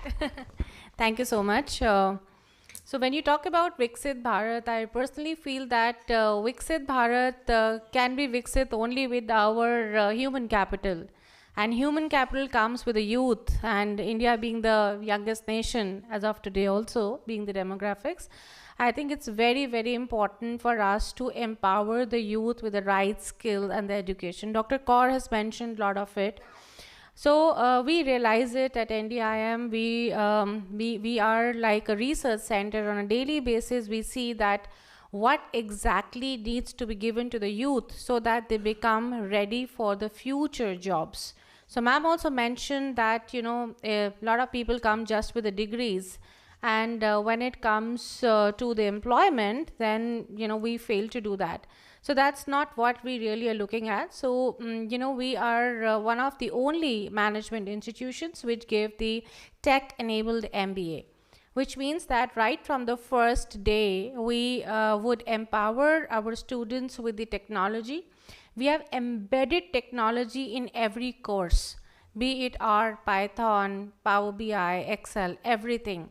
So, you know, with all this, when the recruiters come at the campus, they are at times quite amazed. For example, when Amazon came at the campus and then they saw that we are teaching Zoho to the students, they said that, wow, you know, we don't have to waste time on the training now, because the corporates do not have time now to train you and then you will start performing.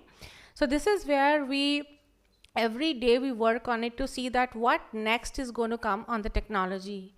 We have one of the specializations, which is AI and ML, which is very rarely seen in an MBA as a specialization. So we do that. For every specialization, be it finance, be it HR, be it operations, we have embedded AI ML so that the students can start thinking on these lines. And so now it's not just about the courses. So we have big basket of courses, of course, which is what NEP also allows us to do. In addition to that, the curriculum that we give. So one is the course and second is a curriculum, the way it has been advanced with not just which is there in the industry. We also forecast to see that what is going to come in the industry next, so that by the time a student passes out and he or she is sitting in the placement process, they know what industry needs. And now the third part is how do we deliver that, you know. So many times the gaps are seen when you have a curriculum, but you cannot deliver it in the right way. So which is where what we have done at NDIM is that 50% of our courses are delivered by the industry people. And also our faculty is 100% of the faculty is actually drawn by the industry. So which means that when they are there in the class, they are not just into academics, they also understand what exactly happens in the industry and which is how I need to train my student in the classroom. So that's why it's not even a classroom, it's a training room. And now that we have everything in place, our assessments, everything is outcome-based learning. For every course, we have defined the competencies. Now we have the competencies, we know how to assess these competencies, and we thoroughly and rigorously work on the skill gaps. That means when I know that based on the assessment, if there is a gap, then how do I fill the gap? Because again, the things come out to be saying, as I have got an MBA degree, it's not going to work. It's more than lakhs of people who pass out with an MBA degree every year. But again, the skill gap reports say that the students are not employable. So this is not what we want, and that is where we really work hard to see that every student, when they walk out with the MBA degree, are not just a degree and they are fit for the employment. And which is where when the assessments with us happen on the outcome-based assessments, they are done by the industry people, they're done by the recruiters. So they tell us, so we have our curriculum, which is also seen by more than 132 professionals by the industry to see that what we are giving, is that the right curriculum or do we still need to change? So fortunately, the NEP also allows us to change the curriculum even in the midst of the semester if it's happening, and if we see that there is any new software, any new tool which needs to be taught to the students, we do that. In addition, we have multiple certificate courses that we are giving to the student, and something interesting that we do is that since these courses do have the fees involved, and so we allow our students to take these additional courses, and when they clear them, we also reimburse their fees, which gives them a lot of transparency, which gives them a lot of things to explore. Then when they come back to us, they'll say that, you know, I'm not only walking out with that one diploma, I have plus certificates with me. Another thing which is an experiential learning points, as ma'am was also talking about the clubs. So with NEP, what we have introduced is experiential learning points to our students for taking up a lot of leadership positions, leading the club activities, doing the research. Many students also come with the faculty to do the trainings because our faculty is very active in corporate training. So we do involve our students along with that. They also go out and present their research papers. So for everything, we have an experiential learning point, and more than 80% of our students in the last 1 year have earned these ELP points, which can further be redeemed by some of the courses, or maybe when they get placed much before their course finishes. So about 60% of our students get placed much before they complete their PGDM only. So which means that, you know, the employer understands what we are training is in the right direction, and that is where they are more than happy to come back and take these students. So why I'm again and again taking an example of NDIM is because we practice it, we innovate it, and we discover, and then we reinvent on a daily basis, and we see that it's working out. For every course, if we see that there is something which is not working out, we would just delete it, and then we again start rethinking on it. We also host a lot of hackathons. We are the only, in fact, management institution which has been hosting hackathons in the last 5 years, wherein the students come with a lot of challenges, even with the Ministry of Technology or any other ministry. When they have these challenges, the students come, they reinvent, they discover, and then they come up with the problems and the solutions to the problems which were faced. So which is again where the students get a lot of exposure to work on these kind of problems. So critical thinking, teamwork, leadership, positive attitude, humble leadership, sustainable development is all what we focus on, so that when the students walk from our institution, they are also a responsible managers and technology enabled managers, so that they understand what is required. And while they are in the jobs also, it's not that the job finishes once you get placed. They keep working on their own reskilling and upskilling, so that, you know, they are in the system, and then they take their organizations at the next level. So that is where, you know, we have been constantly been awarded as the best industry-led institution. We are the only mentor institution in India, because the top authorities, the government authorities also understand that what they are doing is exactly at the right path, and that's what is required by the nation to make it a Viksit Bharat. Thank you. Great, ma'am. Thank you very much. I'll now request Dr. Tarunika Jain Agrawal ji.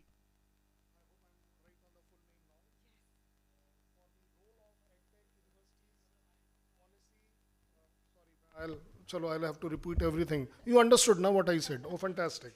So we'll take that role of Edtech, the universities, and the policy alignment for 2047. Go ahead, ma'am. Thank you so much. But before I start, how much time have you allotted to me? I'll clock it. I'm clocking it. Okay. Go ahead. Fine. We have 5 minutes, not a problem. Great. So, thank you so much. Post-lunch sessions are normally difficult. I totally empathize with all of you.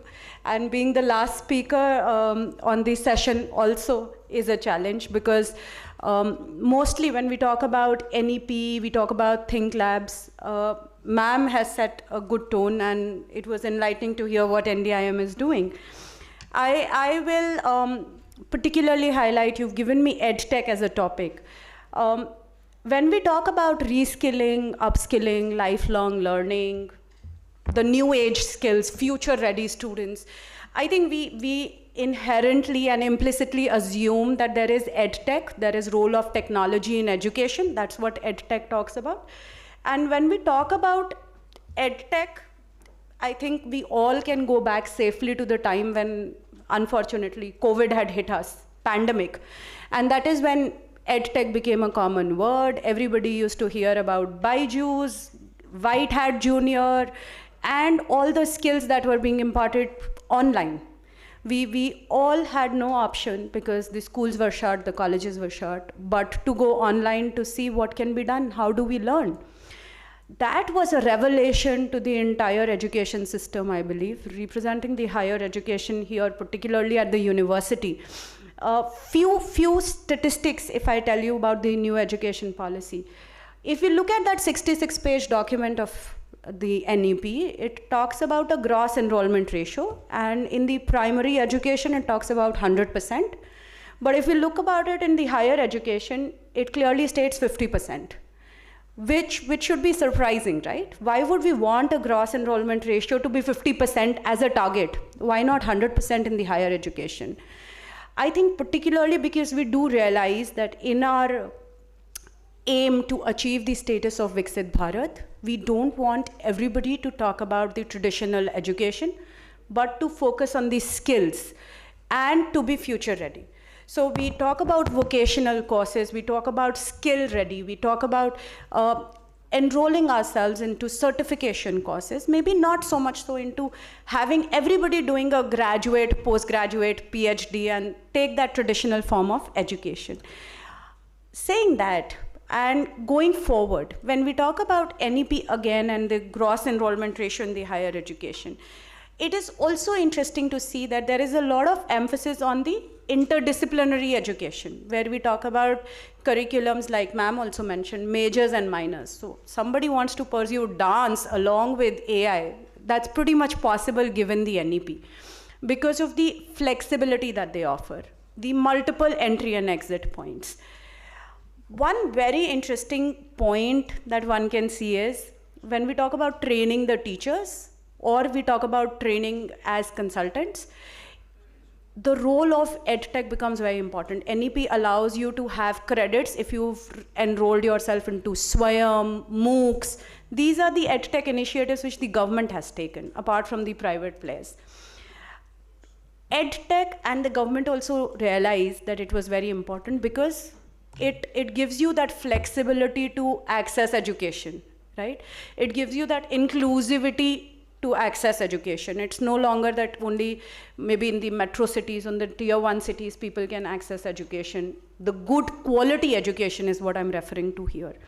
When we talk about Edtech, we talk about also the new skills that is needed. How many of our institutes are actually imparting courses which is probably like prompt engineering? So when I was supposed to deal with ChatGPT, I enrolled myself into an Edtech platform and learned about prompt engineering via a course. So I think lifelong learning breathes through these technology embedded institutions. Also, one very important thing when we talk about NEP and we talk about future ready skills, these are very, very different from what all we know.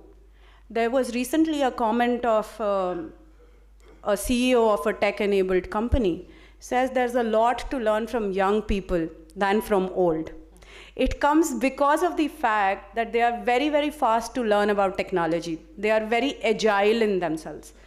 Anybody who's supposed to be agile will have to have something to do with technology. We all deal with technology. But what is important to be responsible? Responsible in being a consumer of this technology, as an Edtech consumer, where we talk about digital literacy, we talk about financial literacy, we talk about emotional quotient as well when we talk about the increased technology use in our lives. Being too technology heavy allows us to restrict our personal interactions, the human interactions, right? So when we talk about Edtech, when we talk about NEP, when we talk about future-ready skills, I think the focus of the institutions, be it traditional, has to be more on the fact that how do we integrate this into our students, into everybody who wants to learn. I am a learner, I'm sure everybody learns something or the other every day. So that's what we are looking at. So when we talk about upskilling, reskilling, I think we need to look into the flexibility that we have in terms of time, in terms of content, in terms of how can we enrich ourselves. One last bit before I wrap up. We often deal with a lot of startups, and these startups are usually very tech intensive. Anybody who's there in the Edtech sector has now also taken up something which is known as mental wellness, where they track about how emotionally stressful can these learning pursuits can be for students. Be it a school student who's preparing for the university admission, be it a university student who's preparing for a further course or a job placements. So I think I'll wrap it up here, and I will... You have the luxury of time of another minute. Another minute? Yes, thank you. I'll do that then. Thank you so much. So one bit that I was leaving here was when we talk about these Edtech sector in the Indian space, I spoke about Byju's here. We all know Byju's was a unicorn, right? It was doing very well, and suddenly we know that everything went flat for it. It got bankrupt. What is very, very important, and I come from a business school, FMS, and I talk about finance is my area. When we talk about these things, we talk about, and we often ignore the role of ethics. One of the major reasons for a Byju's fall was a lack of corporate governance. It was intensive, poor financial management. When we talk about intensive marketing expenditure, they had Shah Rukh Khan, they were sponsoring, sports championships. When we talk about any sort of learning, and when we are looking at lifelong learning skills, I think it's very, very important to have ethics at the background or in the center of the things to be able to skill ourselves. Whatever skills, be it AI, ML, blockchain, I think if they are guided by the ethics, then they'll be able to use them for the right cause for the goal of Viksit Bharat. So when we talk about farmers and Kisan, the role of blockchain technology to talk about land records is phenomenal. But the same blockchain technology can be hacked, and there can be an entire, there is a stock exchange where there was stolen money, a crypto exchange where there were stolen tokens. So I think technology is very good, provided we have ethics when we use technology. So when we talk about Viksit Bharat, we blend all of these things together, and this sort of an interdisciplinary Indian knowledge system values really empower us. So thank you so much. Thank you, ma'am. I can only tell you one thing as a layman. What I understood is that the good part for Viksit Bharat 2047 on the education field is that they are alive. They are alive to this. And if they are alive, it is there in mind. I'm sure it will happen on ground also. And if I have understood this much, I think my audience has also understood that much. And the way I don't have any question, nobody has any question. Over to you, ma'am. Thank you, Colonel Sir. Thank you, all the esteemed speaker, for this thought-provoking and insightful discussion on NEP 2047. One thing we must all realize that no matter how much we talk about Viksit Bharat, we talk about AI, quantum computing, semiconductor, infrastructure, everything, unless and until we have a quality education system, we cannot empower our citizens. And for Viksit Bharat 2047 to be a reality from a dream, it is very, very important that every citizen, every student must be empowered and education to be inclusive.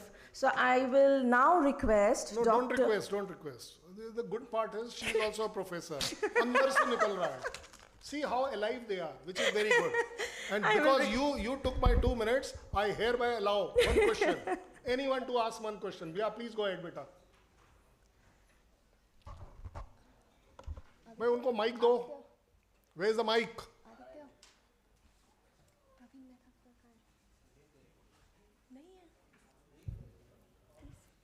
Hello ma'am, my query is for Simrit ma'am. Ma'am, your talk was really very insightful and was very informative. My query is, looking at the current scenarios today, many women have to face very tough situations for resuming their career, especially when they have to take a break for their family planning. So ma'am, are there any current policies or initiatives which aim to support these women to just reintegrate into the workforce? Because we women, we are equally talented when it's compared with our male workforce, and we also play a very vital role in achieving the goal of Viksit Bharat. Thank you so much. It's a very important question that you've discussed, and the problems with the gender do not necessarily originate only at the time you have to re-enter the employment market after your family, but challenges commence actually right from the time when you take birth. I remember reading one of the chapters in economics survey. That year the economics survey was given a pink color because there was a very wonderful chapter on the meta preference for a son. One is feticide. आप बच्चे को होने से पहले ही मार देते हो, लड़की होने से पहले. दूसरा है आप तब तक बच्चे पैदा करते रहते हो जब तक एक बेटा नहीं होता है. So that is your meta preference for son.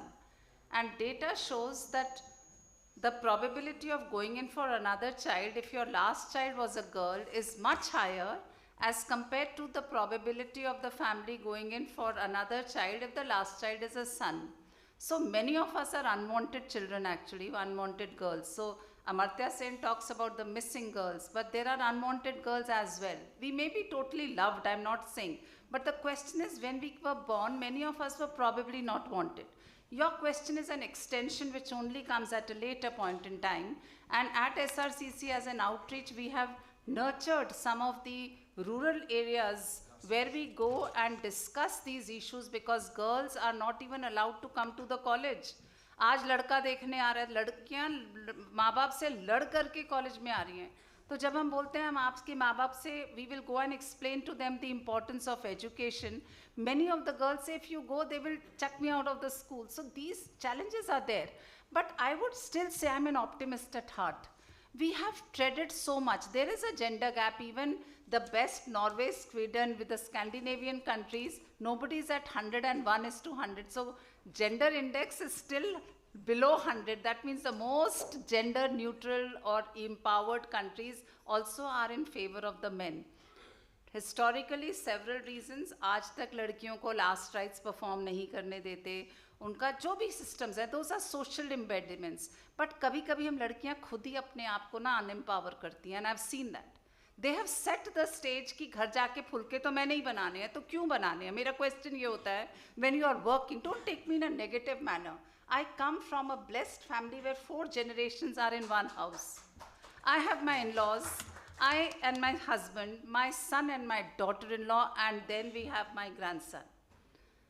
अगर आपको एक division of labor तो करना पड़ेगा, है ना? उसके बिना तो गृहस्थी नहीं चलती है. और अगर in-laws भी नहीं है तो अपना silos को you have to create your support mechanism.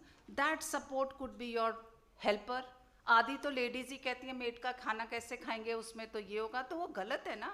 अगर आप नौकरी कर रहे हो आपको कोई जगह से तो निकलना पड़ेगा. तो सपोर्ट सिस्टम्स को क्रिएट करिए, चाहे वो हस्बैंड सपोर्ट करेगा, चाहे वो सासू माँ करेंगी, चाहे वो नेबर करेगा, चाहे वो हेल्पर करेगा, चाहे वो खुद करेंगे. आपस में प्यार मोहब्बत में हर चीज़ का सॉल्यूशन है. And I truly want and I nurture my own teachers at SRCC. Don't be totally bound कि खाने तीनों टाइम आप ही ने घर में देने हैं. समझाओ, सब समझेंगे. I started my career as a teacher and if you allow me I was expected to be home by 12 भी. ये तो लेक्चरर है ना, 11:30 लेक्चर ख़त्म हो गया तो 12:30 घर आओगे. शुरू में हमने भी कहा अच्छी बहू बनते हैं, घर पहुंचते हैं, लेकिन बाद में रियलाइज़ करा teaching is so much more than just being in the class. So we set our standards ourself. So I would empower your own self. So confidence जब within आएगा मैम, हर चीज़ का solution है. फैमिली को साथ में लेके चलिए. So उसमें 2 बात आ गई. एक तो पहली बात, मैडम इज टुडे लेट ना, तो आज घर पर सासू माँ बुरा मानेंगी कि आप ओवर चले गए टाइम थोड़ा सा. And the bigger part is you are very motivating to me. Now today I have realized आप grandchildren हो रहे हैं, हमारा तो अभी तक लब्बर ही कहीं नहीं आ रहा. ज़्यादा बड़ी बात है बेटा, you must celebrate that challenge and whatever tough situation you are talking about. You must celebrate. I will give you the reason. NDA में आजकल the boys are into this trauma कि वो लड़की रेस में आगे निकल जा रही है, वो सुपर ब्लॉक में जा रही है. So जो इंस्ट्रक्टर है वो और 2 बार आपको ठुड मारता है कि क्या जीसी तुम क्या बन रहा है, वो देख वो निकल गई. So don't worry, this toughness, challenges will be there. It is only people like you who will overcome them. We have the last question. Oh yes sir, we must have. No beta, I have to be very partial to the defense forces. You bribe the person behind you. Wonderful We will discourse, take ma'am. third. All three of you gave a very nice insight into the Indian education system. We agree that Indian education system is good, but we also understand the stark reality that year after year there is an increase in exodus of international students to the universities abroad.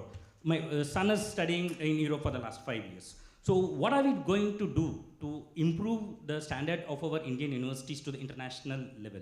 And how are we going to stop the exodus? And will the NEP will help in that? And what are we lacking in bringing our own universities to the international standards? Any one of you can answer. Thank you. If you allow me.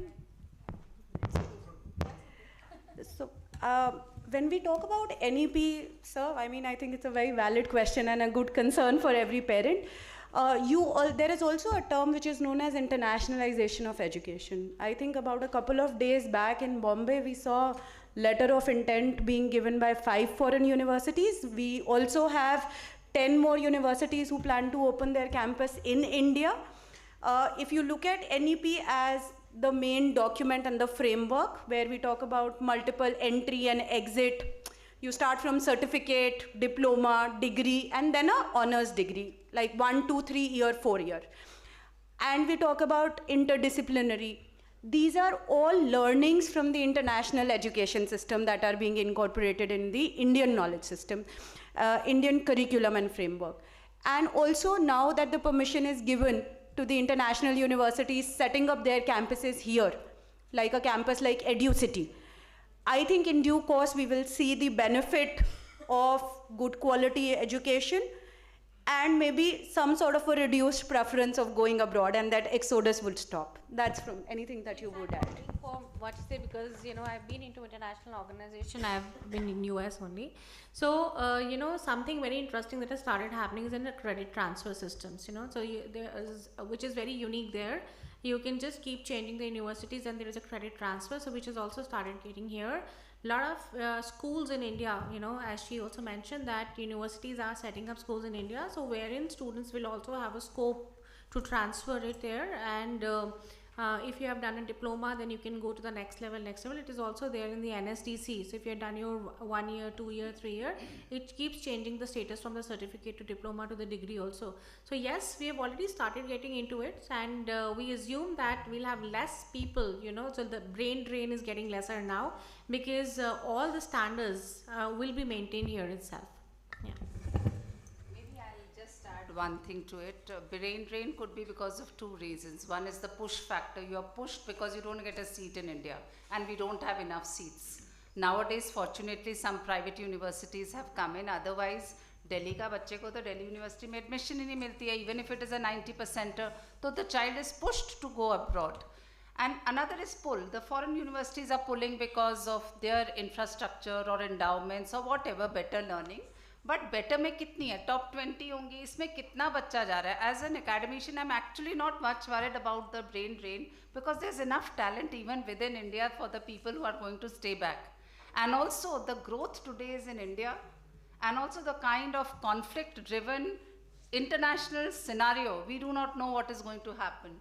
Studying in your own country, remaining here is something which is now changing under the current scenario, and the dream which the Prime Minister is also showing about the Viksit Bharat. One must appreciate that. Great, fantastic, ma'am. Thank you very much. And since the brain drain is not taking place, that's why I opted to stay here in India. Over to you, ma'am. I now request Dr. Praveen Kumar Mehta, former Distinguished Scientist and Director General, ACE, DRDO, to please come on the stage and felicitate our speakers.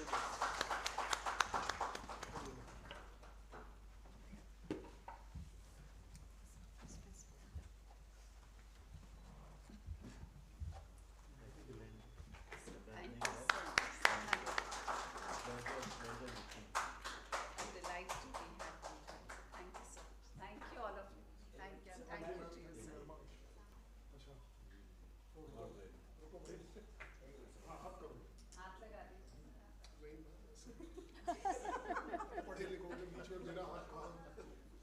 Here is a top scientist from the country.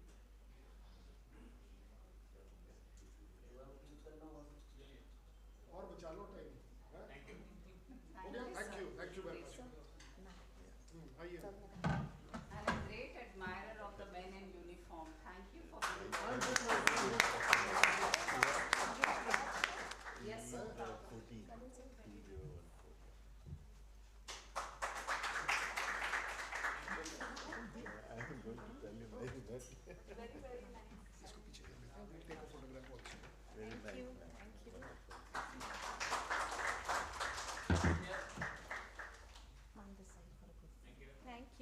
We'll take a joint photograph, ma'am, with the momentum, please.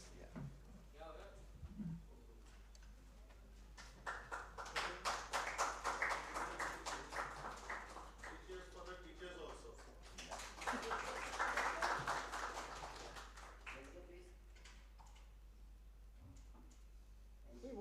Best was ना कि हमारे anchor suddenly became a professor. Thank you so much. Thank you. Thank you. Colonel sir, back to duty one. I have to. Start the next. Yeah, we are starting. Oh yes, we are starting in break. मेरे पास कागज मिल गया मुझे, that's all.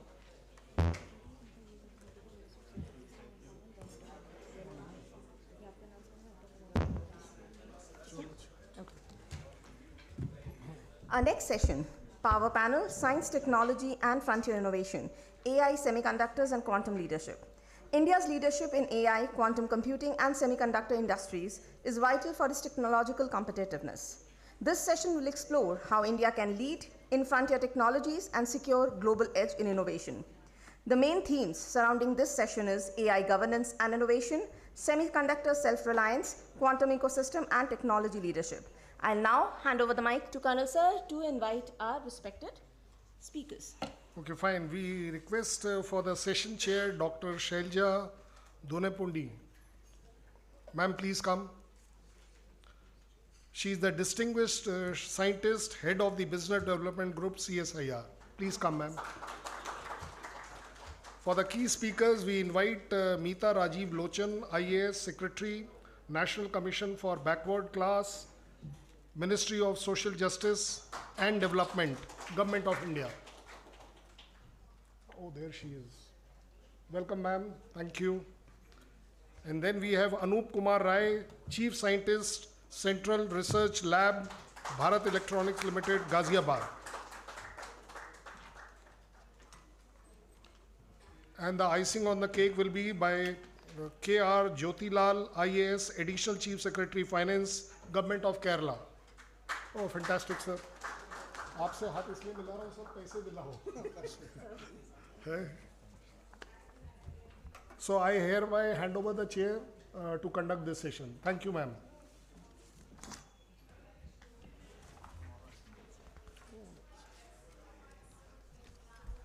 Hello, good afternoon, good evening to everyone. Hope all are enthused to listen to this session, which is the most interesting one, I feel, because coming from a science background, I always feel, science and technology is going to take the forefront, and knowledge economy is the only one which is going to put us on that global pedestal, while we are all racing for the economy growth and 30 trillion economy and all that is going to happen only through knowledge economy, and also our dream of becoming Viksit Bharat. So how do you want me to go? I have a small presentation. First I introduce the speakers. They are known. Yeah, they are known. So should I? Okay, I can make this presentation. All right. Okay, I can see that here, right? Okay. So to start with, I thought, I should be giving you a kind of a flavor on the organization that I represent in the beginning, because it is at the helm of affairs of science and technology, CSIR, which is the Council of Scientific and Industrial Research. I'll give you an overview and talk about the convergence of the frontier science and technology, speak about all the three aspects very well conceived by the organizers. I like the way they put together the AI, the semiconductor and the quantum technologies together. and the importance of their integrated ecosystem approach. I will talk about the value proposition that CSIR is giving, and then we will conclude with the strategy of India for Viksit Bharat. Next one, please. So to give you an overview, the leadership makes a lot of difference when it comes to science and technology. In order to realize the vision what we have to enhance the quality of life of citizens through giving the global technology, you know, we have the president of CSIR is none other than the Prime Minister of the nation, and the vice president of CSIR as a society registered body is none other than the Minister of Science and Technology. And then we have the leadership, the first time ever a woman, you know, we were talking about the women and their education issues just now in the previous session, and she has been the first women DG in 8 decades of its service in CSIR. So Dr. Kalai Selve is our DG. And that's how the whole structure is, and we are an organization with around 10,000 scientists, total manpower, and researchers, but we have 37 laboratories spread across India, and you see we work in 5 different disciplines, that is biological, chemical, physical, information, and engineering sciences. The next one, please.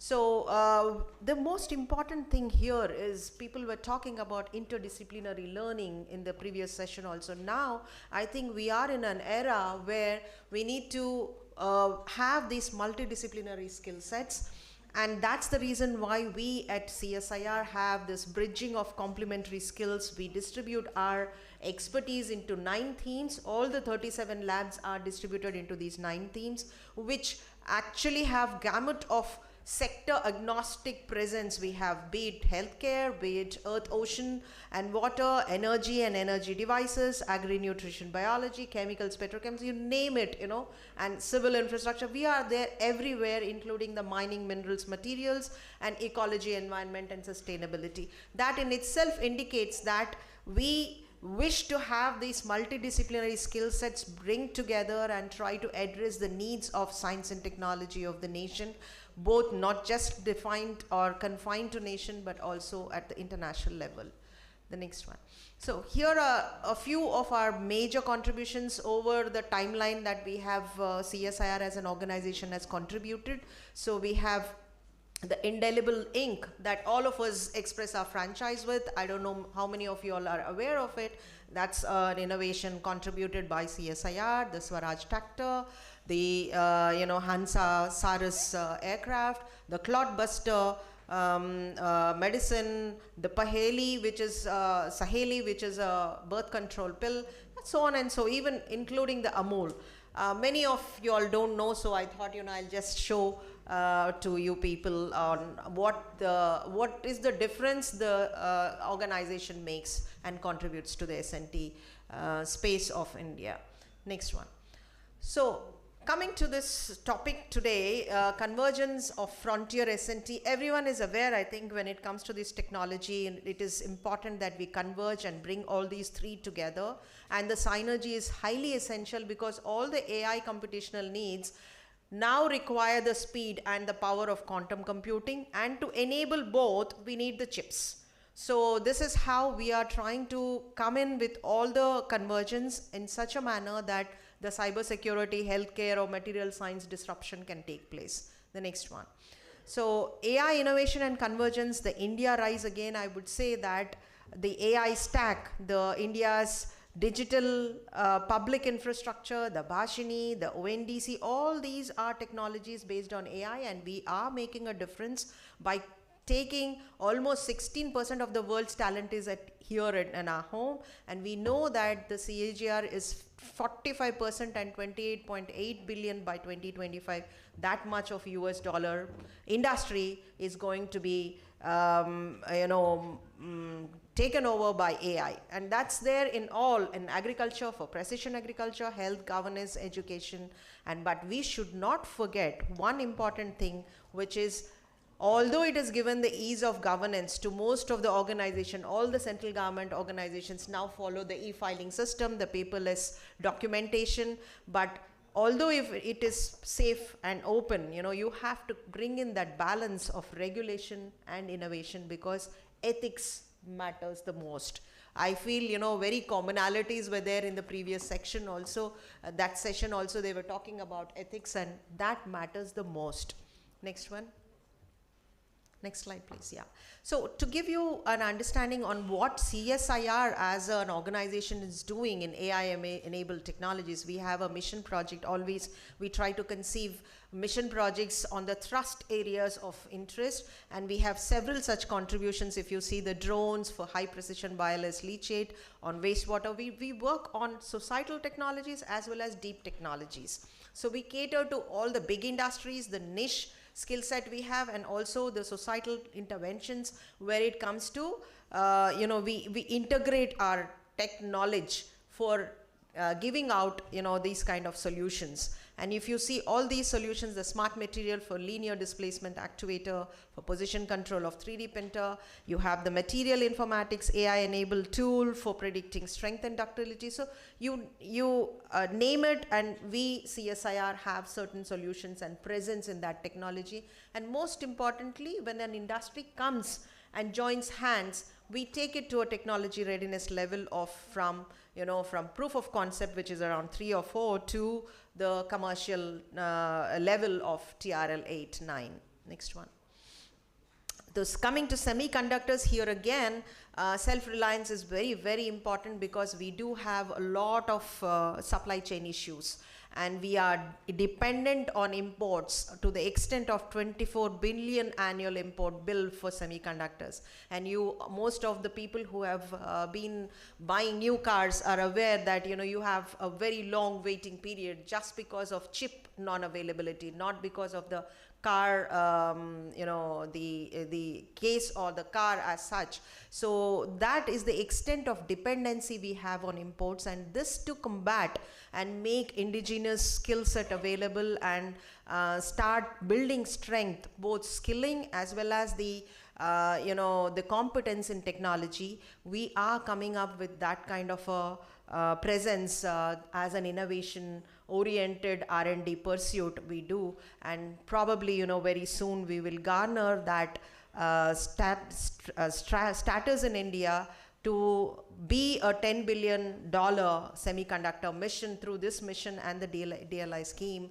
And by 2034, with sustained and strategic focus, we'll certainly change the scenario. Next one. I'll show how we are doing that. CSIR's role in doing that is, you know, we are coming up with on-chip optical gyroscope display technologies, photonic sensors, and terahertz. I'm not giving a scientific talk here, so I just keep going quickly, so that to just give you a flavor of what CSIR as an organization is engaged in, to build it as a hub for semiconductor assembly and testing, catering to local and international markets. The next one.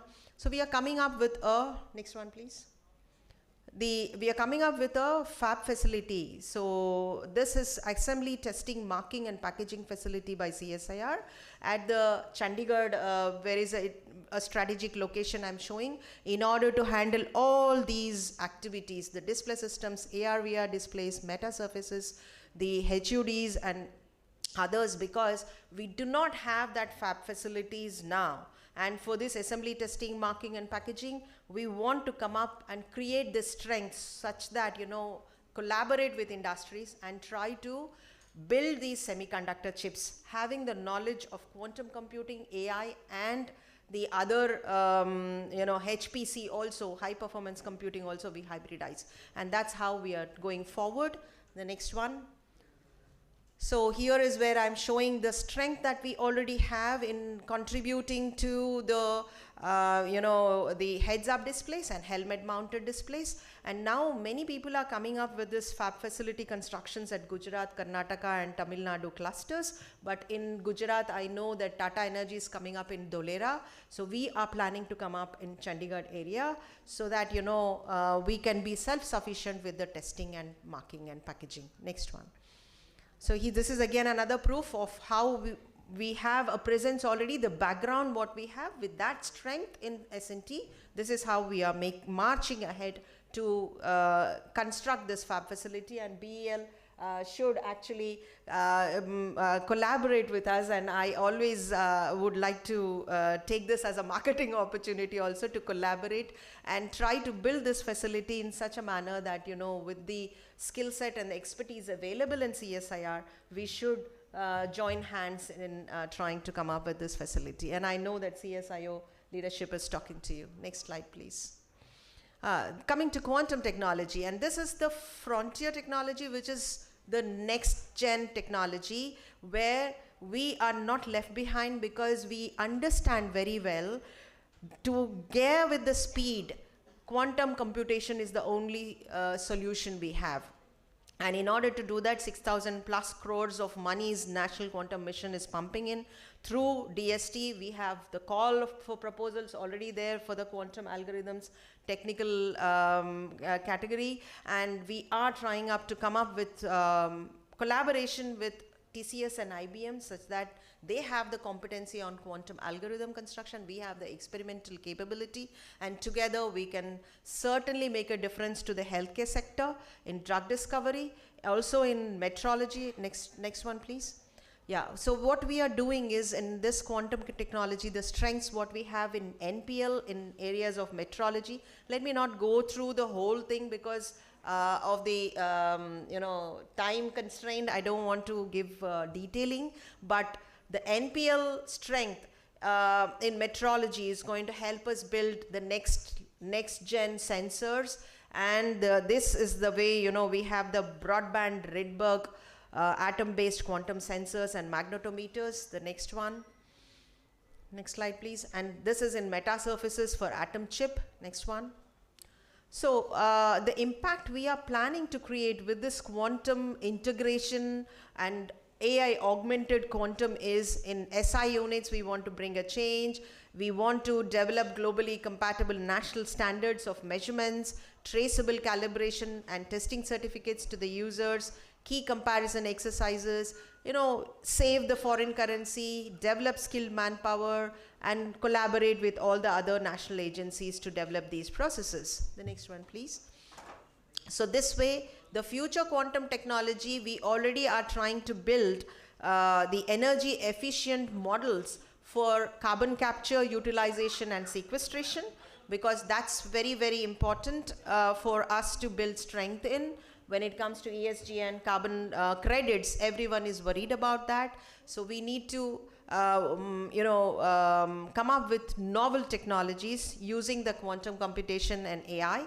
And in geophysical acquisition, we want to have in a National Geophysical Laboratory is coming up with that. Metrology I already spoke to. Next gen batteries, again, quantum technology is going to make a lot of difference. So small molecule in healthcare, the drug discovery, which otherwise would take 20 years for us to come up with a new drug, now we can accelerate and we can have a very precise drug for unmet medical needs, and also for those where we do not have, we can come up with surveillance solutions as well.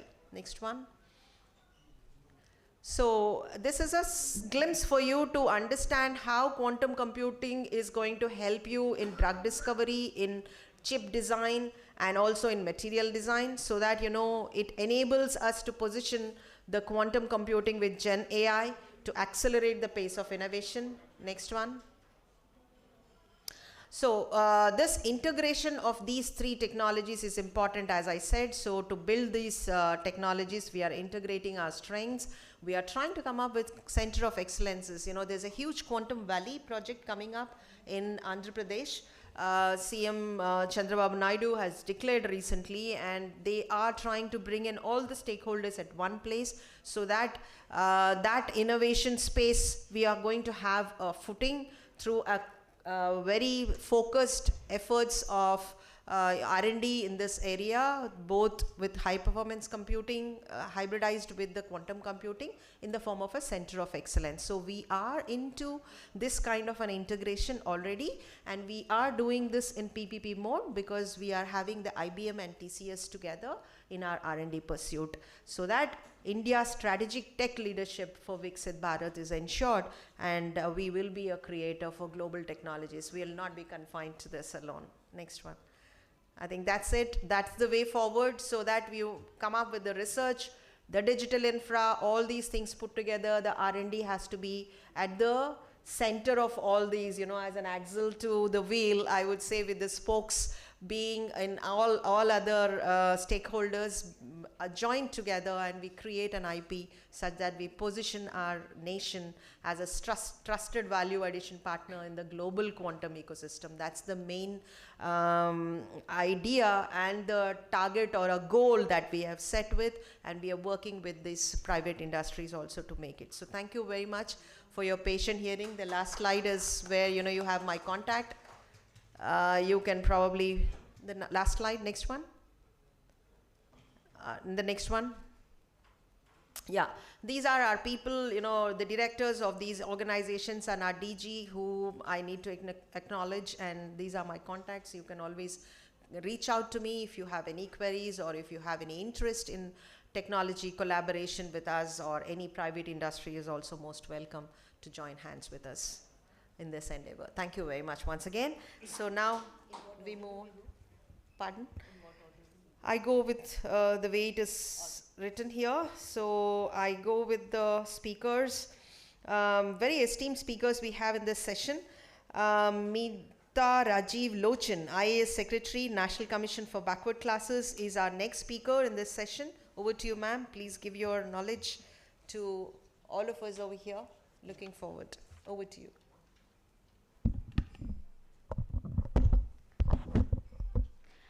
Good afternoon, esteemed speakers, delegates, friends. Friends, in this session, I'm going to talk about the social component of science and technology, specifically how to set up an ecosystem that would encourage innovation in science and technology. I believe that in the modern world, to set up this kind of ecosystem, we need to generate networks of information that connect people together and that encourage the mentoring of the youth. The great man theory of science doesn't really work. The pace of change in science and technology is much too fast. In India, I would like to share a key lesson from history in this particular respect. For 2000 years, Indians made woods, a kind of steel with a small percentage of carbon, about 7.5%. Woods produced swords that were so sharp that they could cleave through armor, and it was also very flexible. The famous Damascus swords were made of Indian woods. In modern times, German scientists have figured out that the secret to this marvelous material was the existence of carbon nanotubes, occasionally filled with nanowires of cementite. They did several cycles of repeated heating and cooling, which produced this particular result. The point to note was that Indian artisans worked in isolation, and there was very little contact between artisans and any scientists of those times. So there was no system of knowledge exchange. Not only were they unable to standardize whatever processes they were working, I mean, they were not aware that these were carbon nanotubes, and they were also not able to achieve any technology of scale. So any one furnace was able to produce just a few kilos of steel in the year. There was a Scottish surgeon by the name of Francis Buchanan Hamilton. He has left behind detailed records, and he tells us the process as he observed it in Mysore, that there were around 13 people who worked on one steel furnace, and in a period of 6 months, they produced 1.5 tons to 1.85 tons of steel. There was a second process which produced the most valuable steel. This was Golconda steel, and here they produced upwards of 10 to 13 tons in the year. But that's it. And in the late 18th and early 19th century, it has been estimated that India was producing about 50,000 tons of steel, and there were maybe around 10,000 furnaces. Now, this was also the time when the Industrial Revolution was happening in the world, specifically in England, and those people were able to scale up very rapidly. They were able to develop furnaces that were able to produce about 1,000 tons of steel per furnace. And as soon as that happens, then we see that in the Indian subcontinent, while steel continues to be produced, it simply becomes much too costly. So the information that we have from the 1830s, it says that Swedish steel was selling from 7 to 9 annas per kilo. This was similar to Mysore steel. the more valuable Golconda steel, the one which was used to make the Damascus swords, this was 4 times as costly as the English steel. Now, everyone who studied this at the time, they said that, see, the Golconda steel was of much higher quality, and it was able to produce much better weapons, knives and so on, but it was 4 times costly, 13 annas. You could buy the English steel at 4.5 annas. So very shortly, Indian steel simply died out. In the 20th century, the magic of woods was created in a laboratory by an American blacksmith working with a professor. Now, this was in the late 20th century. They published their work, and when they published their work, they said, see, we've recreated the Indian wood steel. Someone else came up and said, oh, but there's a problem with this particular product. We have got a different recipe. We've produced a different kind of steel. And after that, this Verhoeven, Pendre, they started a tournament, and it simply went back and forth. So the point I would like to share with all of you over here is that it is this synergy and cross-fertilization, different kinds of people from different disciplines working together, who make all the difference. Now, today we do have programs like Inspire and the Atal Tinkering Labs. The Inspire program does collect ideas from millions of students, and the best students are selected, and they are sponsored, they are given scholarships to study science. The Atal Tinkering Labs so far have been able to engage 11 million students, so this is a great beginning. But in order to nurture these young minds, what we need are networks of knowledge exchange. When we look at the India's industrial academia landscape today, we can see that there are a few clusters where this kind of knowledge exchange does happen. So we have a cluster in Bangalore that's led by the Indian Institute of Science, and the faculty over there routinely collaborate with industry. There's another cluster in Chennai where the Indian Institute of Technology Madras has had a lot to contribute, and not only has the IIT Madras contributed in terms of frontier research, they've also built up Vidya Shakti. That's a system for mentoring young people, and now they're also plugging in the Indian languages, and they're reaching out into the countryside. There's a third cluster in Pune. Now, to go forward, what we need is many more such clusters that will enable this kind of knowledge exchange to happen. I'd like to share briefly that some years ago, I worked in an ISRO lab. They had set up state-of-the-art machinery to manufacture 18-micron semiconductor chips, and the system was very successfully set up. But in order to be able to generate a whole ecosystem where you can build design engineers who learn from each other, you need to interact with academia, you need to interact with industry, and you need to see that the knowledge exchange keeps on happening. If they succeed, they are still at it, then India will have the first functioning fab plant. We also need a mentoring system. Now, here's where there's a major obstacle. While there are a few mentoring systems in India, by nature, these tend to be very, very localized in scale. There's a problem in scaling it up. So, how do we scale it up? So, here I would like to share one example of a rather successful science mentoring ecosystem that has been set up. It's called the E-Yantra project in IIT Bombay. Basically, this initiative aims to create the next generation of engineers and innovators by providing hands-on experience in robotics and automation. There's a teaching faculty at the Computer Science Center in IIT Bombay, and they select a few hundred students for 5,000 engineering colleges across the country. They call them every year for a 2-month long workshop where the students are given a practical opportunity to design, build and program robots to solve societal problems. And many practical applications of these robots have been tried out in farm production, in industry, and many other material handling applications. By participating in these programs, students learn coding, they learn how to build automation systems. They also learn, apart from the hard engineering skills, they learn soft skills of how to collaborate with each other, self-learning, innovation, and entrepreneurship. The program has a 100% placement record. So I think it's this kind of mindset we need to nurture, where individuals learn to adapt to changing circumstances and to come up with creative solutions to complex problems.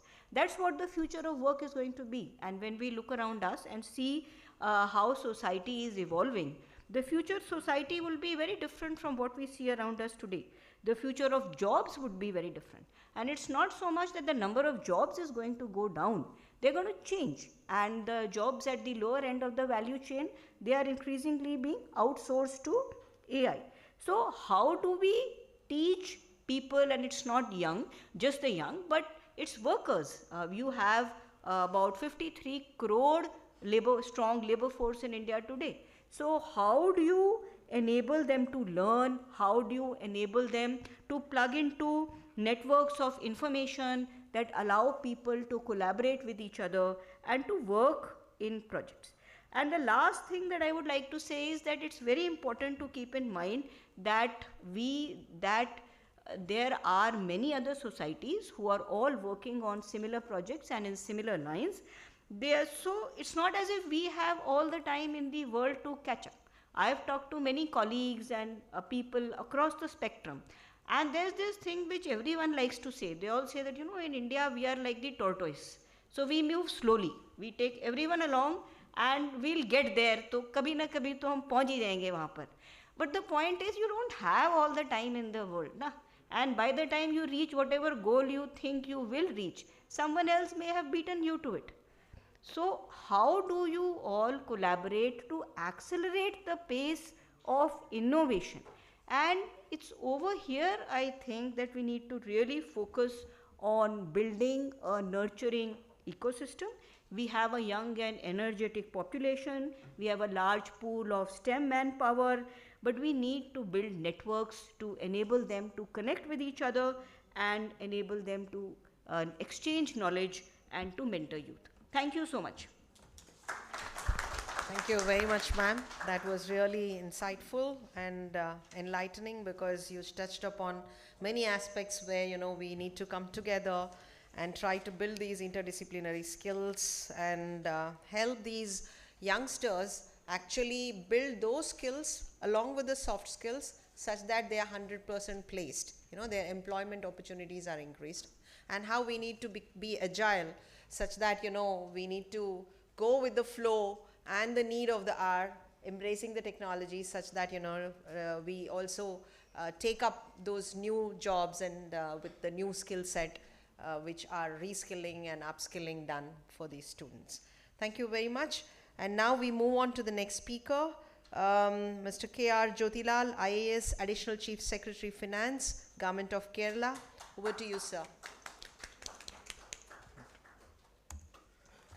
So, I thought I am not a right person probably for addressing, because CSIR person has already talked about quantum computing, and let me tell, I'll come to some use cases, because though I am a technocrat, convert into bureaucrat to survive, but let me tell you, that in India we have to, because that we all entered in 91 when liberalization just started, so that time I think technocrat has to become a bureaucrat to survive, otherwise they go abroad, most of them. Yeah. Now, maybe one of you are talking about the graphene. We have set up the Center of Excellence on graphene, where Tatas are. Now we have come to a stage that even methane also you can convert into graphene and hydrogen. So that is where so I think you are talking about AI. In fact, I was till now I was looking after forest. So what frequency will will tigers communicate? What frequency does elephants communicate? One of the young boys, he identified that particular frequency, he has made sound. I downloaded all the sounds.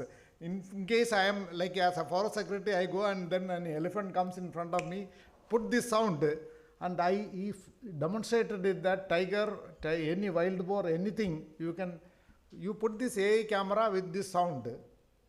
According to the animal, it will make the sound, it will drive away.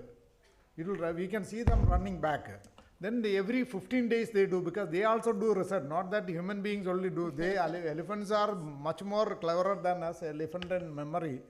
Every 15 days he changes the sound, otherwise he will know that the human beings are doing it. So these are all use cases where I think it has been found to be effective. I think before I will show some of the use cases where technology is nothing but technology. A person who knows the trick, he will try to make money. So I think there is a lot to it, as said, mana eva manushyana karanam bandha mokshe. It is a mind which is going to make you bondage, or you can go up. So that is very, very important, because if you ask a scientist what is mind, it doesn't matter. What is matter? I don't mind. Arey, you are telling neti, like you are telling this is not, you don't matter, then you say I don't mind. So you are not here to tell negative things. You think it, how do the mind, because as sage, which I just like to pay my obeisance to two sages, and they're all something to do with God's own country. One is Sage Agastya, who gave the maybe your Lalita Sahasranam, then the Aditya Hridayam, which Lord Rama used for fighting the war with Ravana. And he is probably the first one who said the entire energy comes from sun. Your energy is basically nothing but sun. You maybe matter or whatever 5 elements basically. So how this is another sage Vishwamitra, who said the world is nothing but Om Bhurbhuva Soga Tatsaviru Varenyam Bhargo Devasya Dhimahi Dhiyo Yona Prachodaya. That means the world is nothing but materialization, vibration, radiation. I say even human beings are also nothing but 3 in 1: mind, body, Atma. This body. So you need to change the mindset. That's why the strategy for a developed India is nothing but, I used to mention that TT, AT, BT, CT, IT, T and T. TT means transformation technology, change the mindset. AT means agriculture technology, so that your productivity become 5 times. In fact, rubber is the only crop in which we could reach 5 times. And we are world class, number 1. That's why I think MRF became the 3rd largest rubber, because then agro-processing becomes cheaper and you can be productive and industry will progress. Biotechnology, so that you can, next comes biotechnology to address those issues. Then 3rd one is IT. Now I think we are putting the ulta, first IT. After that, if IT goes, like Satyen Nadella was talking to, in fact, he is son of one of our senior Ugandar sir, son only, Satyen Nadella. One of my classmates who was by close friend Sanjay Vishwanath, he was talking to Satyen Nadella in the World Economic Forum. He said, I don't need human beings. 12 minutes I can make any software, most complicated software, in 12 minutes. Then he did it. This was 2 years back, World Economic Forum. He said 12 minutes he made. I said I don't use human beings. So that is so SaaS companies, everybody is going to go away. In fact, AI is going to take over. So we need to, as you said, skilling. A lot of things have been done. In fact, India has also progressed a lot. Maybe some of the areas where we are looking 100% RE, we want to be carbon neutral by 2050, maybe 20 years ahead of rest of India, and 100% RE by 2040. So we have put various schemes. I think I am not just, maybe we brought the world's first solar airport. Let me tell you, in the world we are the first one to bring solar airport, that is Kochi. Now what we did is, you don't need it. God gives enough water, enough energy. Why the hell are we saying that I need carbon? Whether Suez Canal is blocked or the Iran-Iraq war, because Malayalis are more outside Kerala than inside. So for me, any global issue more than Trump, I am worried about global issue, because for me, my people are there across the globe. To carbonize the world, I supplied the manpower. To decarbonize, I can supply another 40 lakhs. You take one state in India can supply the entire world requirement of manpower. So I need to have global competency centers skilling to decarbonize the world. And in fact, being the birthplace of greatest scientists ever born on earth, there are no scientists of that caliber even today. I can tell you, he had the technology to go to sun, moon and stars, and he tried to change the planetary position of earth. That is where earth rotation got affected for 1 millisecond or something. Whether you believe it or not, now scientists have proven that it is affected. That was none other than the king of Kerala, Hiranyakashipu. But I think what is the point in having all the technology if you have no faith? So PM Suryagar. So I think PM Suryagar is one of the things. Solar city. We did the Trivandrum city, all the government building we said, because I handle finance and our finance is not in very. So I said money value has to be created from the 5 elements. I said, okay, energy, sun is giving me energy. Why not convert into money so that I said my head of account next year, I will not give head of money under the head of account. I have to save roughly 300 to 400 crores we spend for electricity bill of government building. See, I am now taking ADB loan of 1,000 crores. 400 crores I can clear in next 2 years. I will entire 1,000 crore I will get back. 400 crore I am saving every day. So all government buildings, we said I am just eliminating the head of account. Next one is electric vehicle. 12,000 vehicles I got. If I Uberize, I can do 6,000 vehicle will do. On the time of day, you will get the vehicle. So then I am saving another 150 to 200 crores by diesel. So I don't need that head of account for diesel cut. So expenditure. So this is another income, green income scheme which we are doing for BPL family. So they get extra income, whatever is extra. So energy produce is nothing but money. So now energy will become another, like UPI for energy. Nandan Nilken is already, we developed the first protocol for Kochi city, but now ONDC has taken. Now next one is interactive grid. Grid itself become a market where energy can be traded. So this is microgrids we did for the, this is another beautiful thing which my own classmate will be doing in Zamani Islands. 450 million they invested. The entire resort is nothing but BAPV material, building integrated PV material. So material absorbs energy, they don't use any, in the Maldives, you might have seen Maldives once belonged to the king of Chirakal, Kerala. Now only thing we should not claim like Trump, we want to buy that, but you know, but this resort is 80 resorts which are 100% carbon neutral. The building absorbs the energy. So if you can do, why not? We developed the BAP material. I'll just finish in 5 minutes. It's okay. Yeah, first solar village, this almost 10 years back we did. Another one is vehicle to grid. The cars, you know, we have got almost 1 million EV we are targeting. How the vehicle itself can become a energy storage, so that instead of mass storage, we need a storage by the masses, where the people are also, this is, having an electric vehicle also can be a source of income. So auto rickshaw driver even he gets, do not get, and government buildings most of the time we don't use the energy. So we can give it back to the grid at a higher cost in the night. So community energy level energy storage. I think probably in the last blackout when it happened, I think most of the states, when you switch off all the lights, your grid will find it difficult. It will be very difficult to manage the grid. Unless you go for decentralized generation, decentralized storage. As Mahatma Gandhi said, self-reliance. You should not be after reliance, we should go for self-reliance. That means energy in, now we are dependent of some other country for energy. We should become energy independent. So independence to independence, how we can do, this is one project which we did, community level storage. Even lead acid battery, you can use it for storage.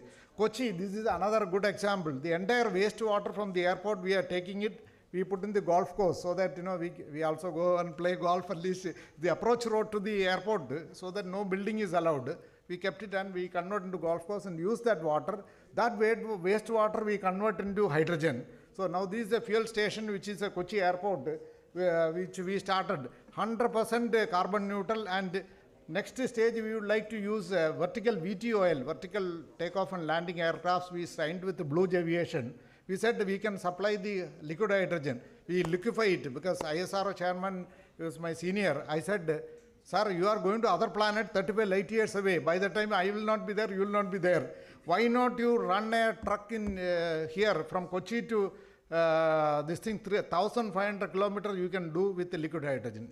So the liquid hydrogen, IPRC is the only place in India where liquid hydrogen is available. So interplanetary movement, if you can go, why not use it on Earth? So this is an innovation. So we are working with the Chart Industries, Inox, all of them, ISRO, to make it happen. So this is another first hydrogen powered boat which Honorable Prime Minister launched in Kochi. The water metro. Water metro we converted into water metro, now next hydrogen boat.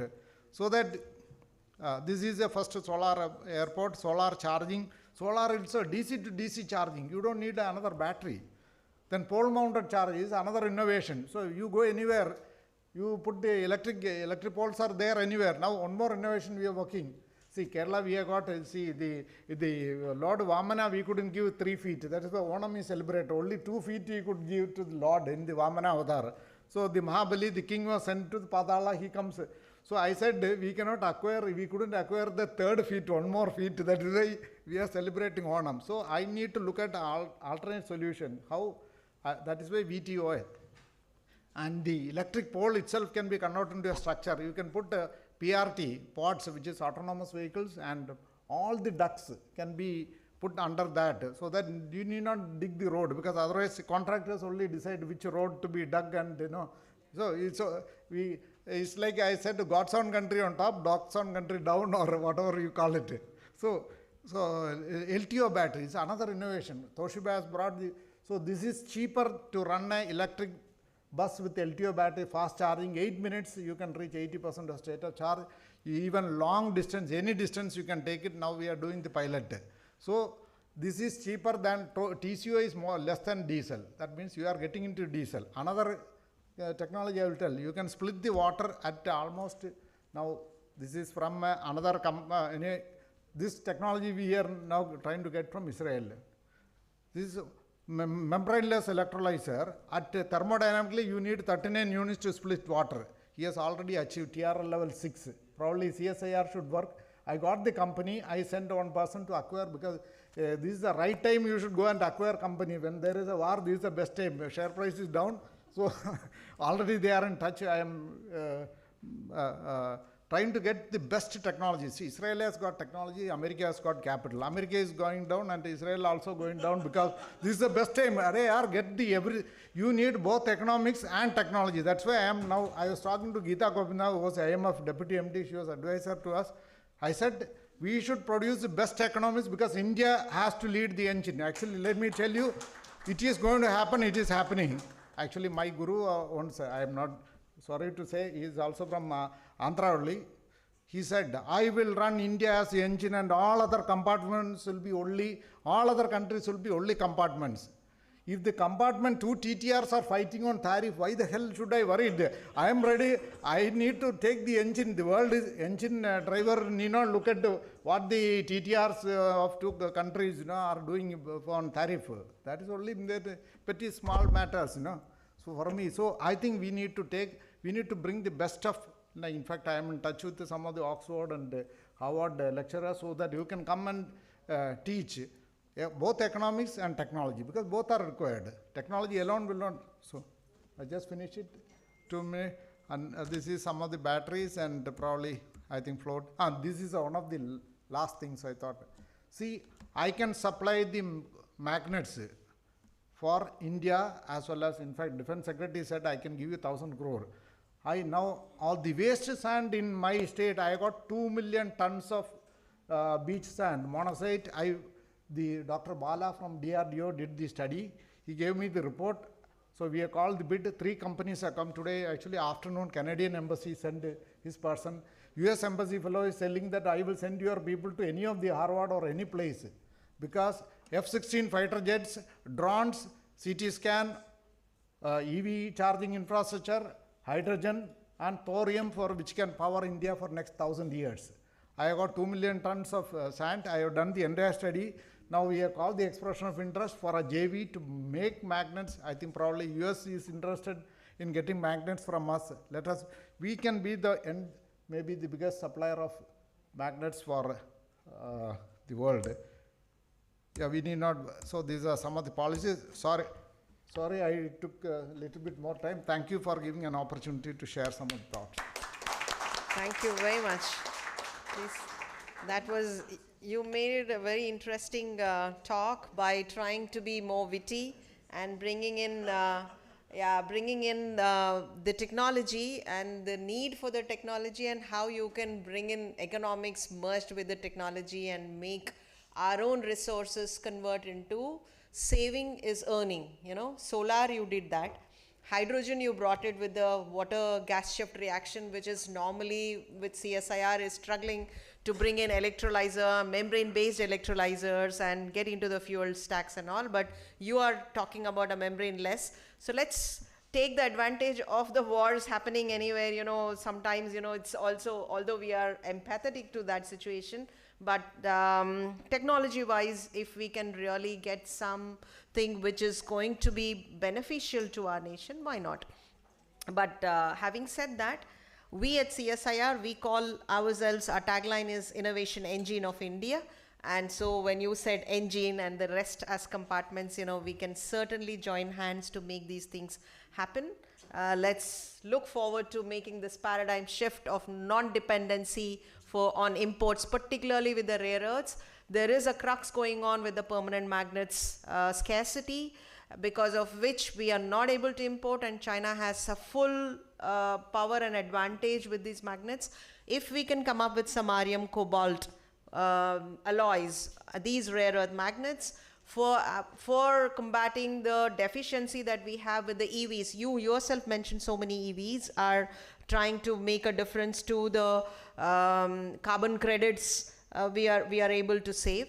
So we should be actually trying to join hands and see how best we can come up with this permanent magnet scarcity in the country at this point in time. Thank you very much for those insights. Once again, give them a big hand. And we move on to the next speaker of the session today, Mr. Anup Kumar Rai. He's the Chief Scientist from Central Research Laboratory, Bharat Electronics Limited, Ghaziabad. And he would certainly throw a great light on the semiconductor mission, what we are doing together, right? Yeah, over to you. Thank you, madam. And good afternoon to all.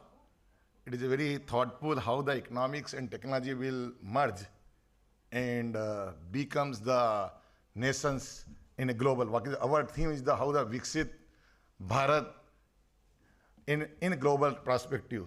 So I feel that when we are in the merging of our all resource, economic, educations, and technologies, will together, and I am confident we will become the global leaders.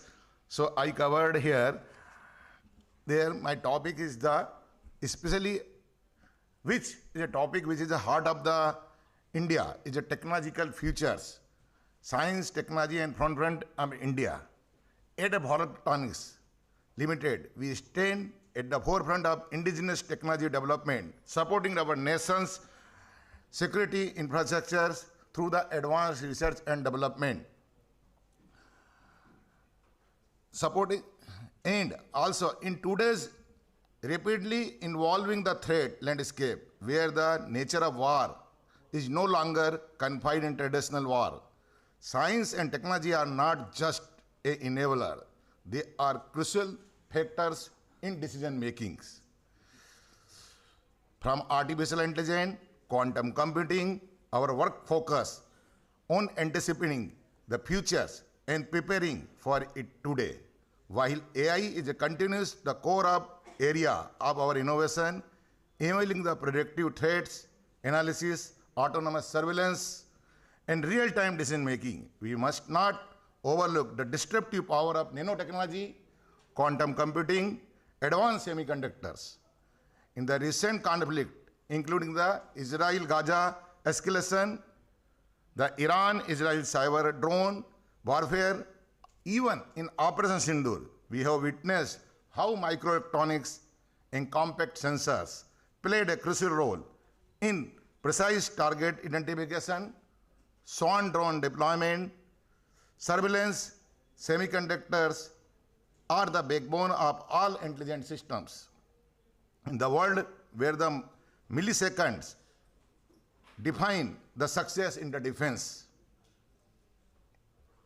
quantum communication, quantum sensing, quantum computing become the game changer in detecting the hidden threats and ensuring the secure, unbreakable communications in the hostile environment. In many ways, this technology has become a new eyes of our armed forces, watching, sensing, detecting the threats long before they emerge.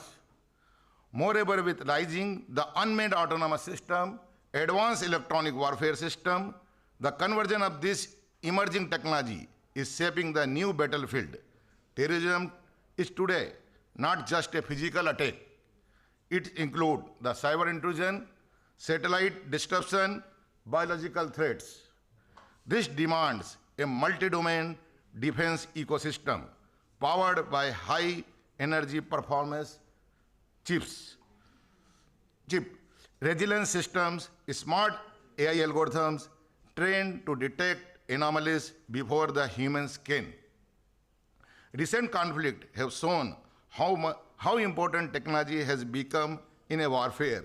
Ukraine swarm quadcopters, AI-guided iron beam interception during the Israel and Gaza conflict, and finally it's matter of pride that BL design, command and control systems, Akash Tir and ISCCS are educated and coordinate Indian air defense operation during the Operation Sindoor.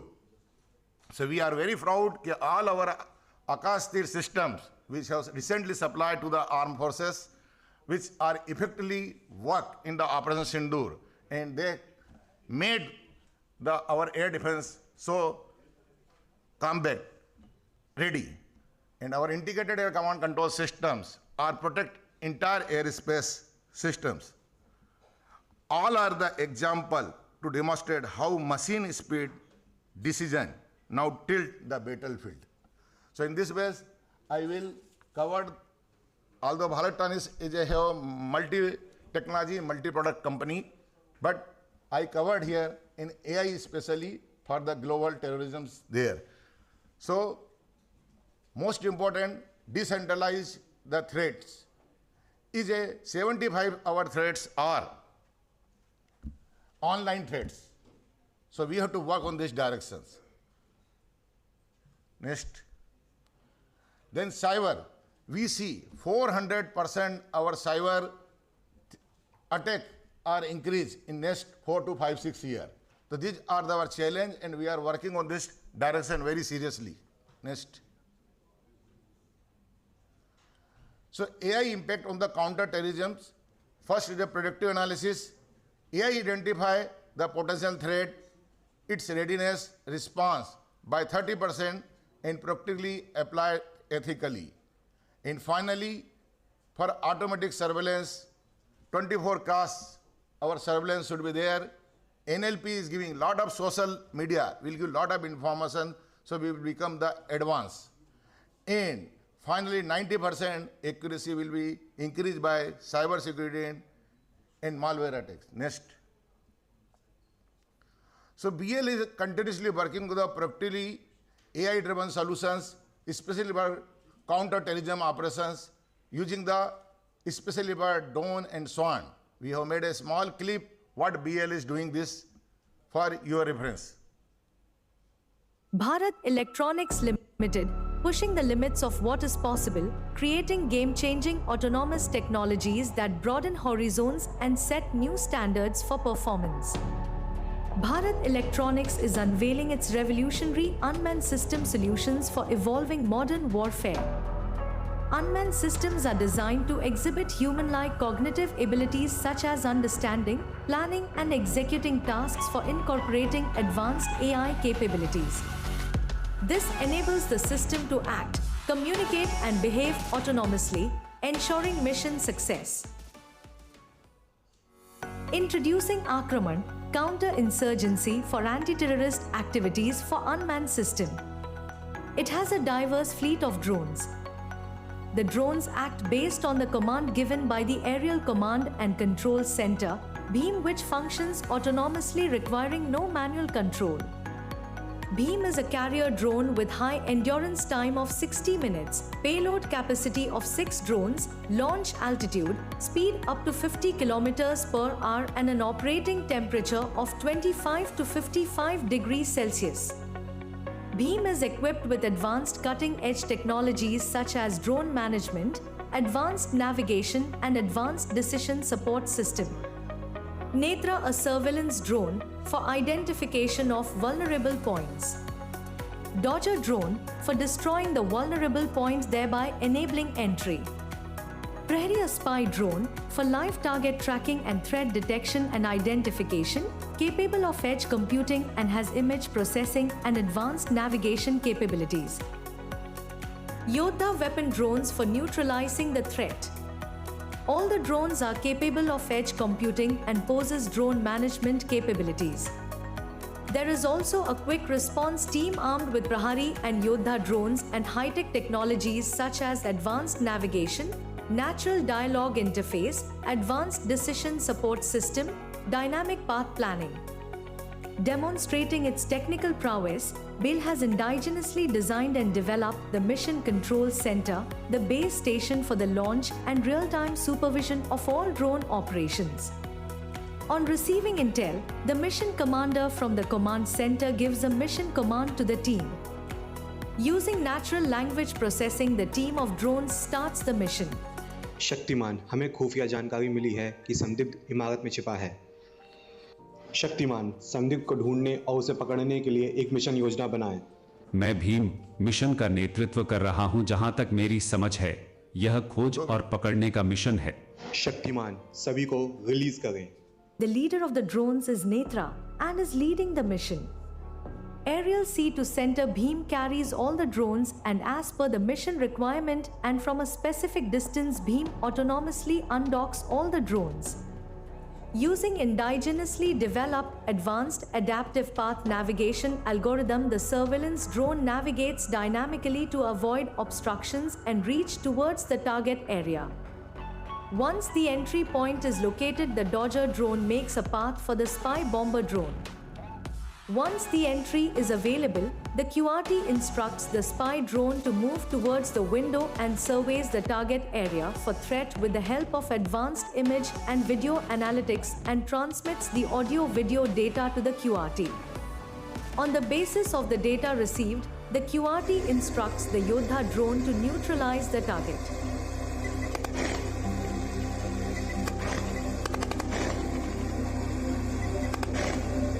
Bharat Electronics Limited, with its autonomous unmanned system powered by advanced technology, is paving the way for the future of modern warfare with unmatched precision and efficiency for counter-insurgency and anti-terrorism operation. So this Bharat video, Electronics Limited. This video shown that Bharat Electronics is not working only component level. He is providing the collaborative solutions. The entire missions are achieved by the machines. Even mains are sitting on the control centers. So, next. So, BLs is a pioneering in the AI defense. We have our AI solution in integrated air command control system, national marine domain awareness, and we have integrated perimeter security systems and predictive maintenance. So what is there? This innovation enhance the overall security, which are the AI enabled. Next. So AI, when AI will come, most important is the how to govern the AI. So first is the transparency, accountability, private protection, biasing mitigations, and human rights. So we see in the previous our interaction, ethical values are very important. So, next slide. So, ethical value, what is a way? We have to be data quality, data biasing, balancing the need in international cooperations. Next. So, in conclusion, a secure future with the governed AI is very important, where AI governance is very important. So, we have full AI governed board, because the AI is a jargon which are coming, but it may have a lot of other impact also. So we have to go with full ethical practice. Without ethics, the technology cannot work. So ultimately, my submission is there. The AI is we have to work very smartly, intelligently, and take its advantage for our nation building. Thank you. Thank you very much, sir. Is this on? Yeah, thank you very much, sir. That was very insightful. And your videos also were very self-explanatory, trying to give the guidance on how drones and AI integrated technologies were helping us during the warfare. Thank you very much. So 1 second, probably it's now the closure. He has a flight, so he's trying to run. So the problem here is, people don't try to put little time. So thank you very much, all the speakers of this session, for giving such very insightful and enlightening remarks on your own field. So over to the organizers now. Give them all a big round of applause. Flight hai. Sabka flight hai. Right, thank you, ma'am. We will not let the flight go. I will give a bomb scare, don't worry. But it is not for the public consumption. I request Vijay Tikku sir to please come and give the mementos. Yeah, first you give it to him so that he can go, and you also have. No, ma'am, the quorum will have to be To with the him. photograph also. Oh, okay. So the flight can wait. Thank you.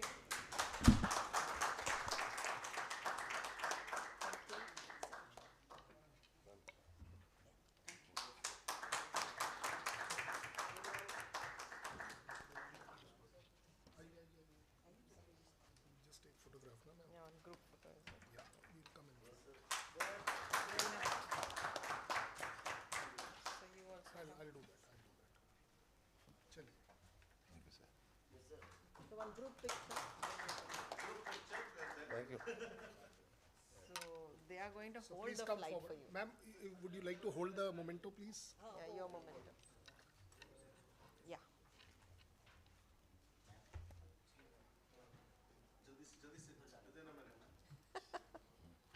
इतना pressure में photo हो रहा है.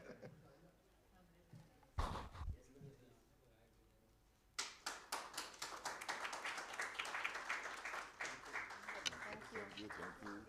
Thank you, sir. Thank you, ma'am. Always a pleasure. Thank you, madam. India's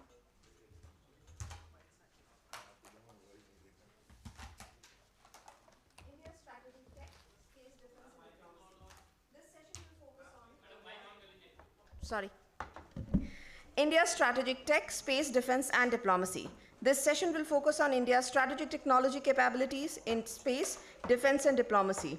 It will explore how India can leverage space exploration and defense innovation to enhance strategic autonomy and global partnership. I now request Colonel Sir to kindly invite our esteemed speakers on the panel. No, you have to read out this also. Oh, sorry. My mistake. This session will cover the themes space diplomacy, defense innovation, strategic autonomy, and dual use of technologies. Over to you, sir. Fantastic. I invite for the session chair Praveen Kumar Mehta sir, who is a former distinguished scientist and director general of ACE, that is the DRDO. Sir, please, sir. As distinguished key speakers, we have Dr. Himanshu Shekhar, NDC Scientist G. I think sir has come from Pune. Yes, sir. Oh, fantastic. And we have a distinguished guest in terms of Lieutenant General Rakesh Kapoor, Param Vishisht Seva Medal. My mistake, it is Ati Vishisht Seva Medal, Vishisht Seva Medal, and he is the Deputy Chief of Army Staff, that is the Info Systems and Coordination at the Army Headquarter level. Please, sir, it's an honor to have you.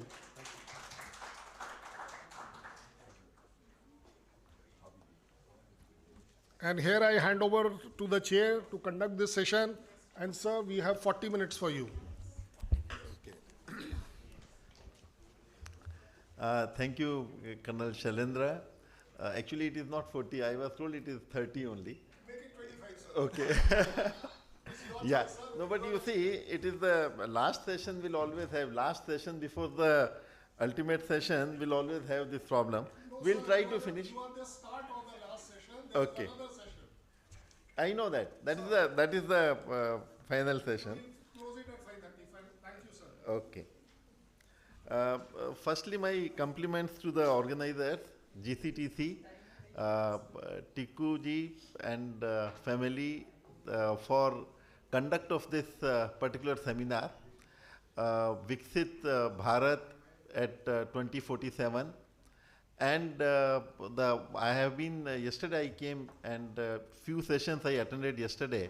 And since morning we saw very esteemed speakers, chairpersons, dwelling upon various topics which has been very aptly brought out.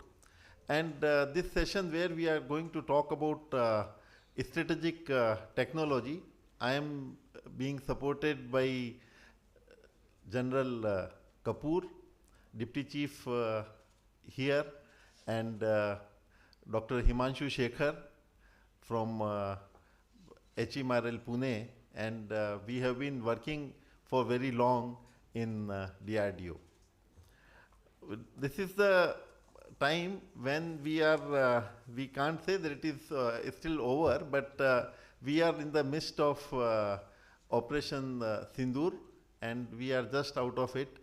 And we all have seen our armed forces working brilliantly and very optimally. They have executed the task, and it has brought country lot of proud that we could come out with Operation Sindoor. And what we have been listening for yesterday and today, that the Viksit Bharat, there are many like economy, many measures which are going to be working for that. But everyone has brought out that technology is the one rider which will influence all other pillars of Viksit Bharat.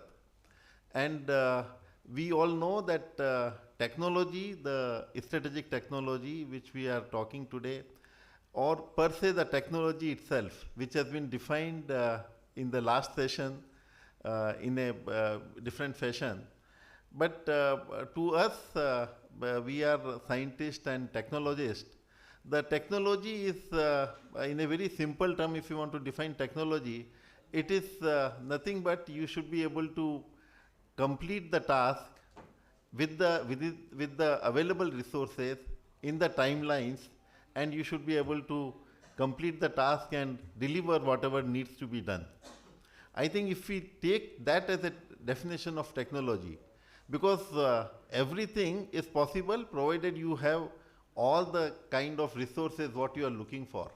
But within the available means of resources, if you are able to finish the task, and that too as desired, as it is required to be done, I think that is the technology which you can employ in a best possible manner to complete the task.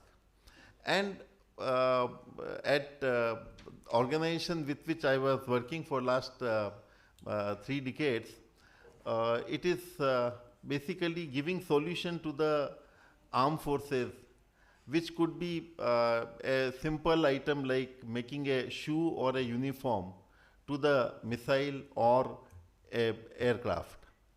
So, because all these things are required by the armed forces to safeguard our nation, our borders, and all these technologies are being worked upon at Defense R&D organization.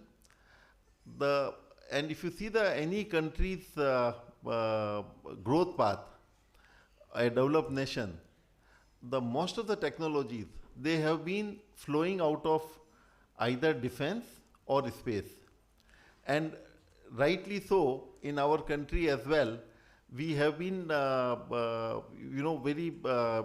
very beginning, right in the beginning, we started both defense and space way back. Like it was mentioned that Outside Space Treaty, OST, 1967, is the corner milestone for the utilization of outer space, and it still remains the cornerstone for the space technologies. As India space ecosystem becomes increasingly commercialized, a defining trade-off lies between enabling innovations and maintaining control over strategic technologies and space-derived data. Even though India has traditionally avoided taking active positions in global governance, growing commercial and security interest could compel more visible engagements in efforts of dealing with orbital debris mitigation, space situational awareness, and space traffic management. If we conclude, as space becomes increasingly congested, contested, and commercially driven, India is no longer a peripheral player, but an emerging norm shaper, straddling the line between ambition and autonomy in the rapidly evolving space order. We all know that though there is no stated identified unit which works for use of space technologies or the weapon in the space. But there is a doctrine sometimes in 2020 wherein we have said that we would be looking at space, that how are we going to secure our assets, our borders with the help of space technology, and to what extent our military technologies we will be able to help, taking help of space technologies, we should be able to work on that. If we talk about defense innovation, it plays a crucial role in achieving strategic autonomy, which is the ability of a nation to pursue its own interest and make independent decisions without under any external influence. That was amply clear with Operation Sindoor. The development of indigenous capabilities, fostering self-reliance, reduced dependence, critical defense technologies and equipments, defense innovations contribution strategic autonomy, thereby reducing reliance on the foreign suppliers, both in terms of indigenous development or technology mastery, enhanced military capabilities, advanced weaponries, information warfare, improved surveillance, innovation in surveillance technologies such as drone, satellites. That is again, if you see that both military and space technology is getting combined, and we have seen apt example of this in Operation Sindoor, wherein our homegrown technologies with the help of Navik and other navigation systems, we were able to use them as a very effective shield against incoming adversaries. The economic growth and industrial base, the strategic partnership and alliances, and examples of few innovation leading to strategic autonomy, as in case of AI, which has revolutionized the defense capabilities from autonomous weapon system to advanced intelligence systems. Cyber security, we had a session on that, which is protecting the critical infrastructure and military systems. Space technology, satellite communication and reconnaissance, military and civilian application. I think this is I'm very happy to have General Kapoor with us. He is the person on ground. He would have definitely played a role in Op Sindoor as well. And we would like to listen from him that how the defense technologies and even the space technologies, how are they going to shape the country's future roadmap and make enablers that which will lead our country to be a developed nation by 2047. I'll pass the mic to General Kapoor.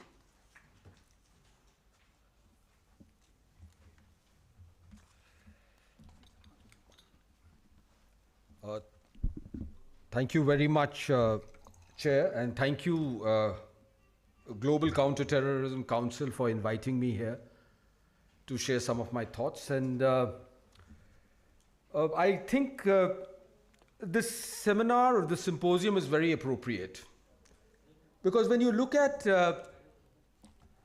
Bharat 2047, it is just 22 years away.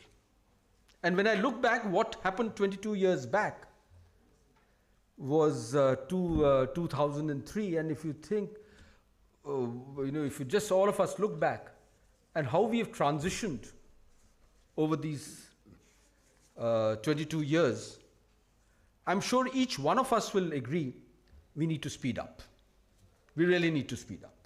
If we have to realize this vision of Viksit Bharat, Bharat being a Vishwaguru, Bharat being on the lead stage, we really have to speed up. The other thing that we need to do, we need to aggregate our capacities. We need to, we can't be in silos. There has to be a degree of fusion in whichever walk of life we operate in. And this whole concept of strategic technology, space, and diplomacy, I think it is really interwoven.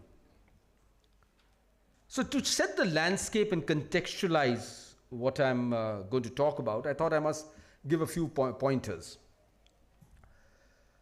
Firstly, some years back, there was a myth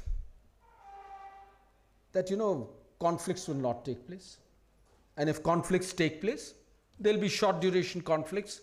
Some international agency will come and intervene, and that conflict will get resolved. If you see in the past 4-5 years, conflicts are raging across the world. If you see the Russo-Ukraine war, it's nearly going to enter the 4th year. You see the Israel-Gaza conflict. Now there's an Iran-Israel conflict started. Even we had some kind of engagement which took place. So these are here to stay.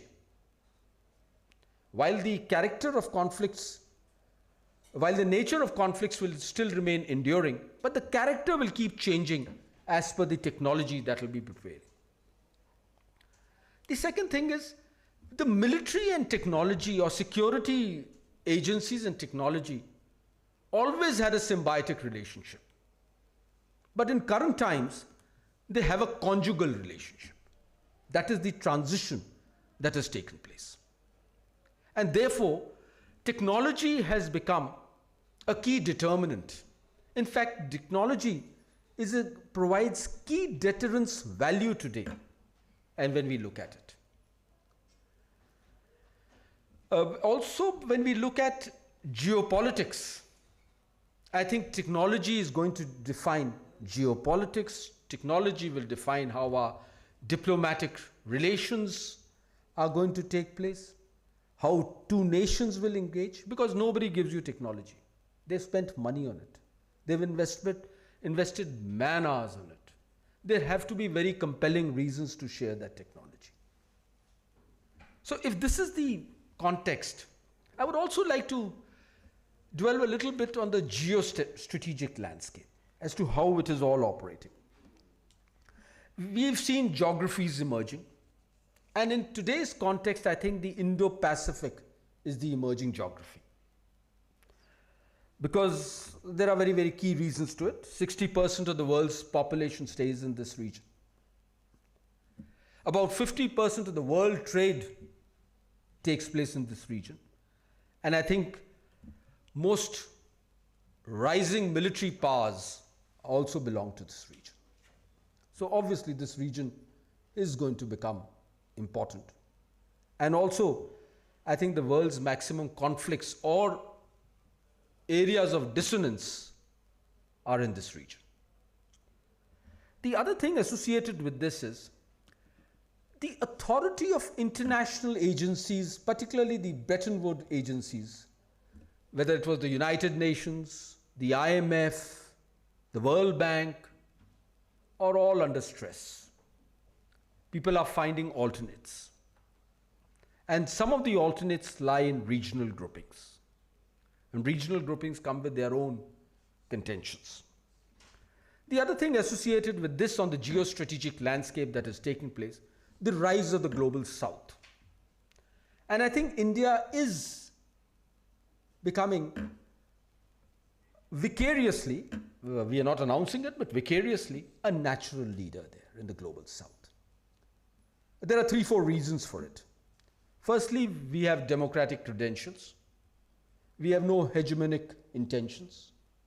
We are also one of the most populous countries, and we have a huge intellectual capital in the global south. So if we play and aggregate our capacities, I think there is opportunity to be the leader of the global south. And like the chair mentioned, these emerging technologies are creating a huge amount of contestation in the global commons, whether it be space, cyberspace, the maritime domain, the land domain, or the air domain. This contestation is constantly taking place, and through this contestation, there is a great desire for info dominance, cognitive dominance. And that is a key thing which strategic technologies play in.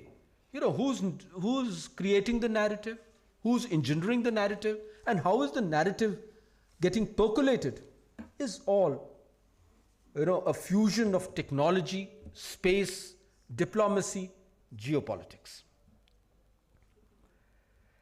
And now when since I'm in uniform and I must talk about the way militaries operate, I think the lexicon and grammar of conflicts is changing. You know, we are very good at the contact kinetic.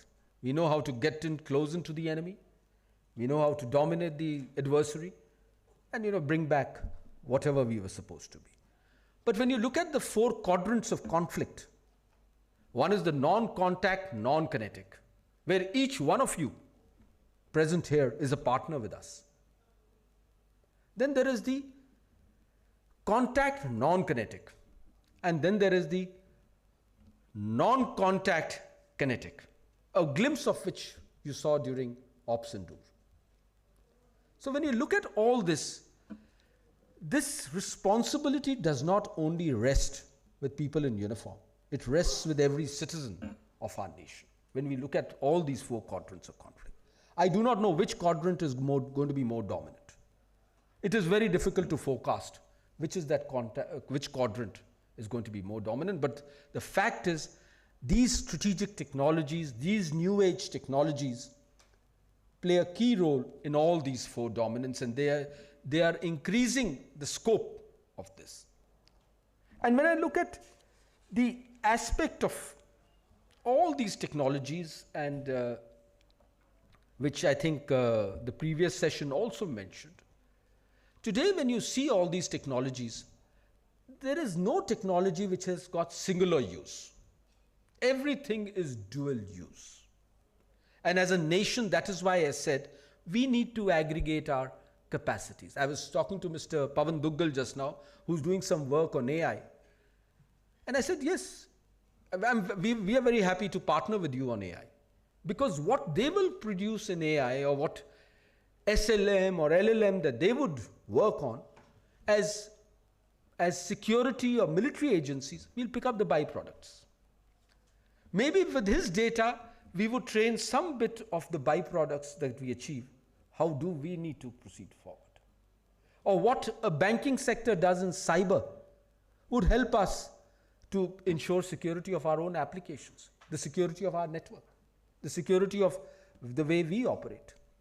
So there is nothing called, it is no more siloed. And therefore, I have a very important issue that needs to be done. And as I'll be happy to inform you all, the Indian Army is taking a lot of steps on it. Whichever national mission we have today, you need to have the practitioner's viewpoint in it. If you have the national AI mission, you need to have a military member on it. The user has to give his perspective. And therefore, those things will be there. And recently, we just, got membership on the India Bharat drone mission. And you'd be surprised, there was an IIT professor who was heading that mission, and when I was engaging with him, he said, sir, I never knew these were the military requirements. I said, if India is to be the largest drone manufacturer by 2030, we should look at a family of drones. This drone is for agricultural uses. This drone is for medicinal uses. This drone is for, shopping. This drone has military applications. Only the payload needs to be changed. And also, our ecosystem should be such which should lend to collaboration and not competition. Most of the time, we are always competing. And when I say it must lend to collaboration, and if we want to remove dependence from foreign OEMs, the consortium must play out in a manner that somebody makes the flight controller, somebody makes the airframe, somebody makes the software, only then will the private player like to invest in R&D. Today in our country, when we talk about technology, the private R&D is minuscule. And when you look at advanced nations, private R&D is actually taking technology forward. But if we have a consortium approach and he knows, India is going to be the largest drone manufacturer, I will make the airframe. Why will he not invest in it? Why will he not get the best technology into it? And somebody also mentioned, this is the time where conflicts are taking place. Let us utilize that thing, but that is really food for thought. We could look at some of those things also. The other two things which we need to really contextualize is, as India rises in 2047, Indian interests will also increase. There will be greater demand on diplomacy to protect Indian interests, and also on the armed forces to protect those interests. And also, similarly, the armed forces will have to be technologically enabled and be future ready to protect those Indian interests. Whether it's our diaspora, which may be 3,000 miles away, or whether there is some other interest that we have to protect, both this fusion will have to take place. And I think space will play a very, very important role in this whole concept. So therefore, it doesn't matter which system you belong to, we are working for India. And in this whole contextualization, my last point is, before I go on to, I'll weave it all around space after that. We must be cognizant of the fact that this is the first time in the history of independent India that you have a superpower rising in your neighborhood. Last time when the superpower rivalry took place, we were some 2,500 miles away. It really did not directly impact us. With this superpower, we share a common land border. And this superpower is also trying to be a technology leader. So, this is the kind of, and we have to create cooperation, and there will be also contestation at some points of time. So we have to be really cognizant about all this. Now, when I look at space, and I'll weave this whole technology, diplomacy thing around the space aspect, there are 3-4 attributes that India comes along when it's space. Firstly, we are cost effective. When you look at the Indian space program, we are very cost effective. If I would, I was just seeing the costing of mission Mangalayaan. It was $74 billion US. And the costing of movie Gravity, which Hollywood produced, was $400 billion US. It was just a movie which went to space, and this was actually the mission which went to space. So this is our levels of efficiency. We are also reasonably reliable. Our space program has been reliable, and we have created a huge amount of global goodwill when we look at our space program. We've launched almost 430 or more than 430 satellites for friendly foreign countries, over 40 countries, which itself it goes to the credit to our space program. And when you look at the applications of space, whether it's communication, remote sensing, navigation, disaster management, you look at, from a military point of view, it is persistent surveillance, secure communication, there is absolute congruity. What is the difference between civilian applications and military applications is just layers of security. You just need to change or modify that use case. And therefore, this whole diplomacy factor around space, we need to become leaders in this. We talked about the Outer Space Treaty of 1967. We hardly moved ahead of it. The spirit of the Outer Space Treaty 1967 was non-militarization of the space, non-weaponization of space. But we need to take leadership role in that. And there is an opportunity to do that. if we aggregate our capacity and with our credentials, we are the Space Council of India or the Space Commission of India should not be left to one agency. It should be an aggregation of agency. It should have the military, it should have civilian, it should have the Ministry of Commerce, it should have R&D, it should have the Ministry of External Affairs, because everybody is looking at space. If I just gave an example of space economy, today the space economy is at 500 billion US dollars. And the Indian share is about 10 billion US dollars, and we need to progress this further. And when we look at space, this is one component from a very, very military standpoint. It gives us capacities to conduct multi-domain operations. Because space has an increasing influence on operations that are conducted in the land domain, the maritime domain, the cyber domain, and also the air domain, you know, how the Air Forces fly. So this gives us the capacity. Gives us the capacity to infuse new technologies, whether it is artificial intelligence, robotics. I can keep going on with this. So to conclude, my suggestion to this council or this seminar is, I think one of these outcomes of the seminar should be, we need to take out a technology doctrine 2047 along with this Viksit Bharat 2047. We need to take out a technology doctrine 2047. In 1947, we got political freedom. In 2047, we should get technology sovereignty. And through this doctrine, we should have a future-ready armed forces. We should have strategic leverage for diplomatic heft. And we should become an economic powerhouse as far as this is concerned. So in the end, I would say 2047 symbolizes India not only to be the Vishwa Guru, but also to be, you know, I will define it with 5 Ds: a democratic nation, a decisive nation, a digital nation, a determinant nation, and deeply sovereign nation. Thank you very much.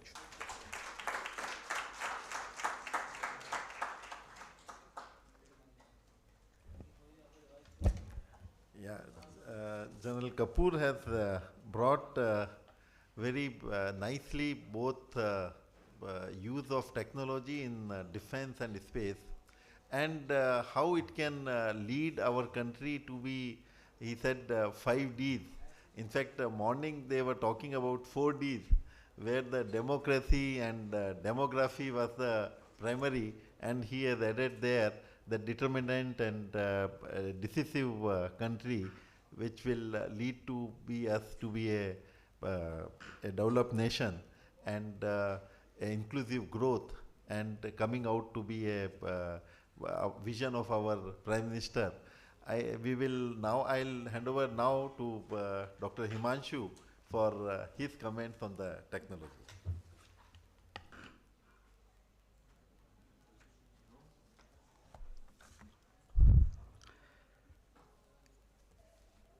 Good afternoon.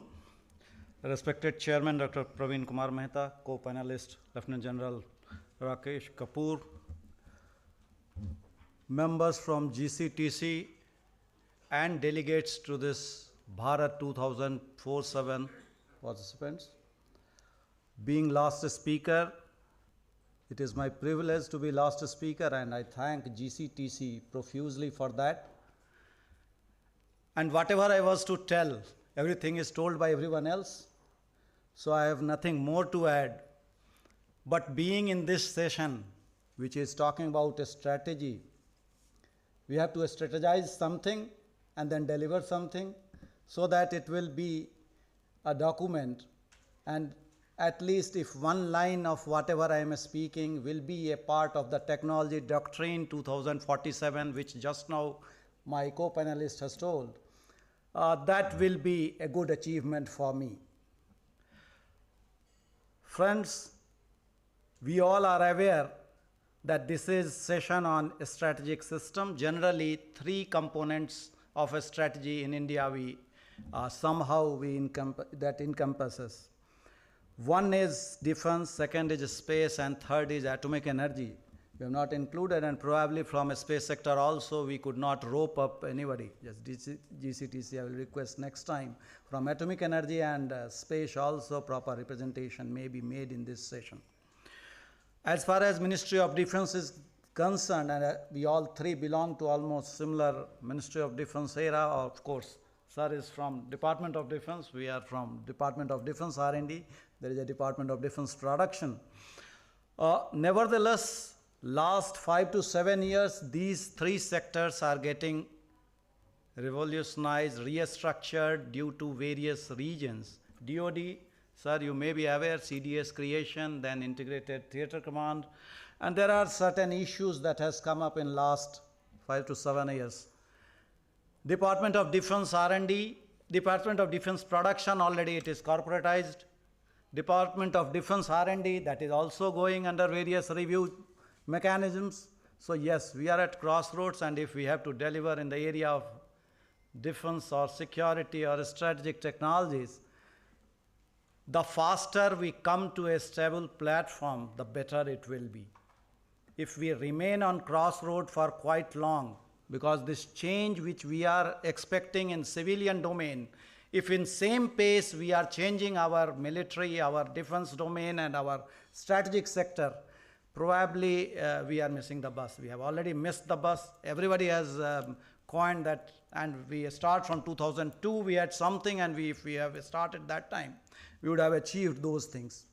Nevertheless, keeping my story short, what I want to tell is, for shaping India's journey to global superpower for defense sector, I have certain propositions in the form of some abbreviations. We are fond of abbreviations so that we can recollect those things easily. First is CITI. C, when I am telling, it is basically custodian of technology. Unfortunately, currently in India, we have indigenization, we have indigenous production, but there is no custodian of technology system. Problem is, we have various guns indigenized, various missiles indigenized, produced by some private sector, we tell. And we always tell about conflict between industry, between quality control agency, between testing agencies. Means whole of nation approach is missing. And there is no custodian of any technology in India.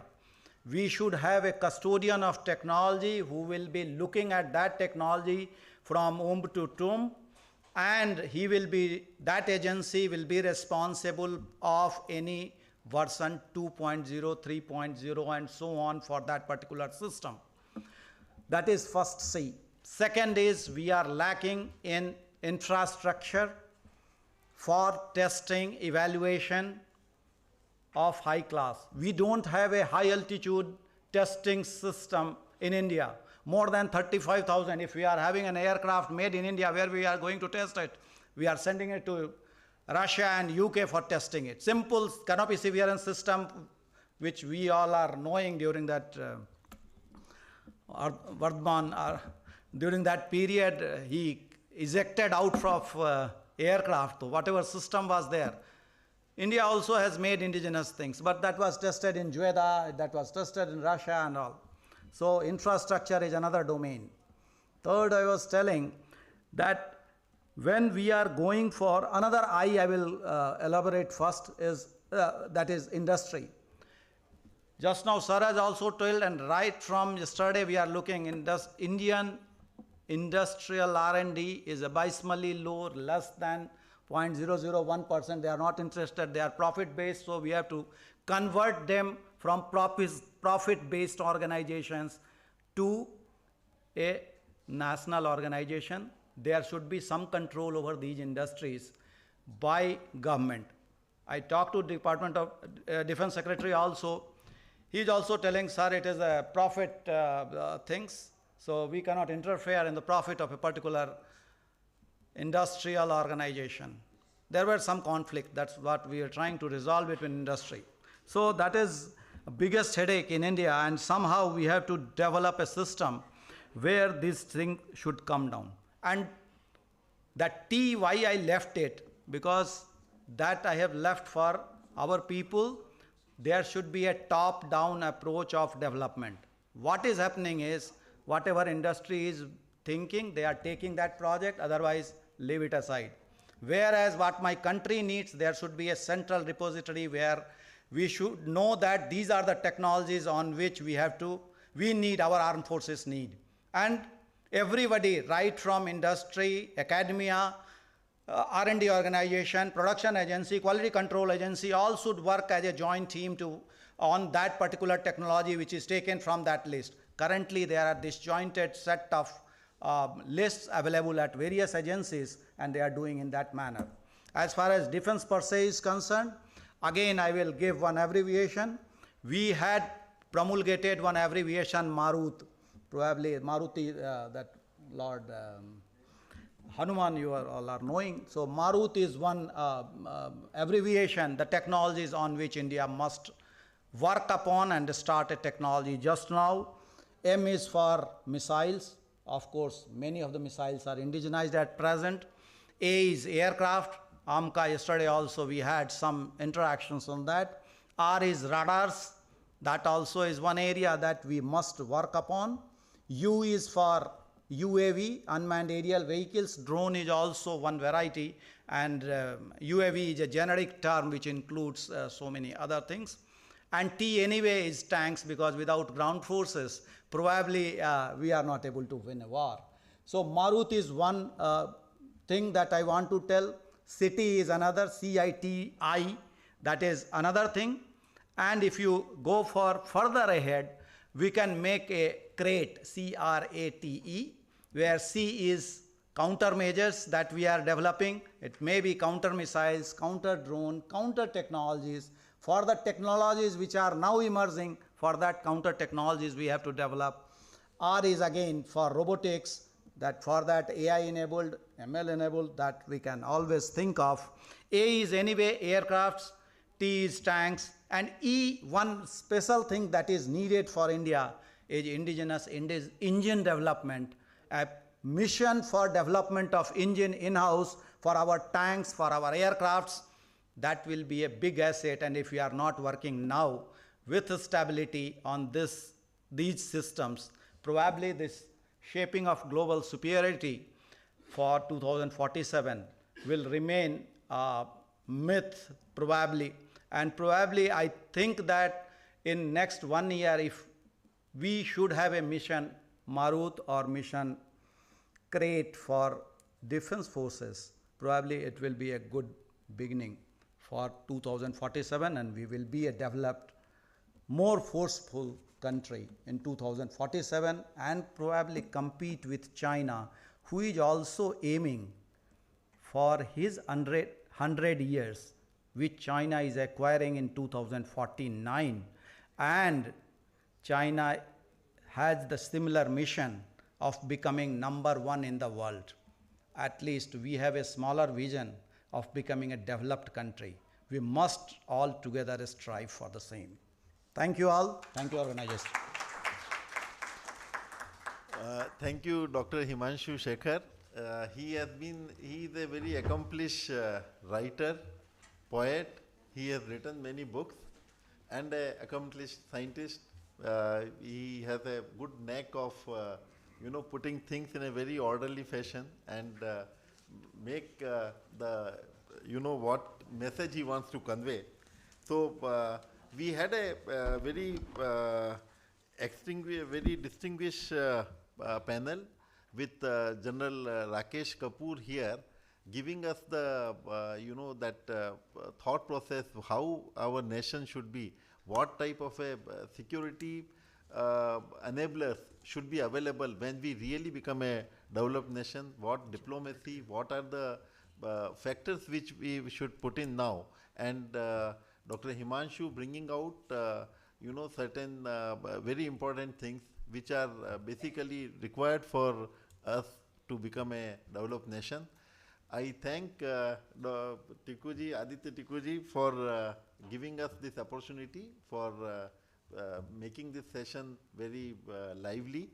And to conclude, I would say that we should celebrate our nation acquiring the technology of ASAT, anti-satellite mission, which DRDO has accomplished along with ISRO. That's a pinnacle of defense and space technology, and we are the fourth nation who could do that, showing us that we are in space as well. And tomorrow, when we are developed nation, we would have all space technologies along with defense technologies matured enough to safeguard our borders. Thank you very much. Thanks. Thank you very much, sir.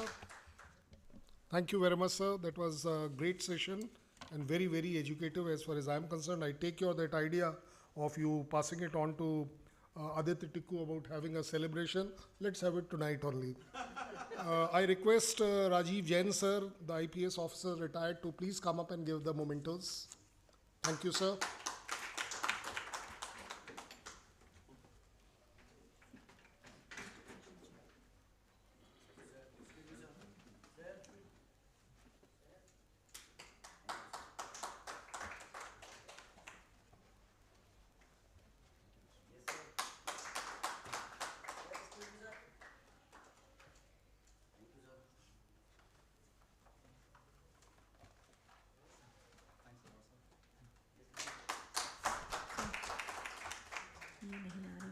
कोई बात नहीं, पहले photo तो लो। Sir we request for a joint photograph sir. उससे याद हो जाता है सर। जल्दी जल्दी सर। अब गाड़ी जाना है। आ जाए सर।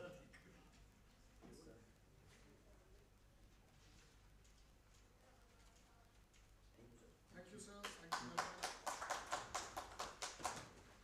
सर इतना बड़ा तो बक्सा ही नहीं लाया। Great of you, sir. Very nice. Thank you very much. It's been a pleasure. Thank you, sir. I'll give it to you.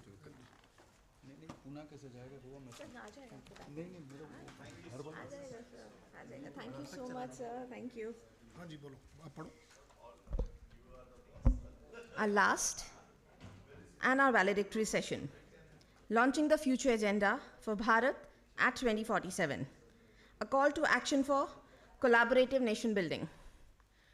I would now request Colonel Sir to kindly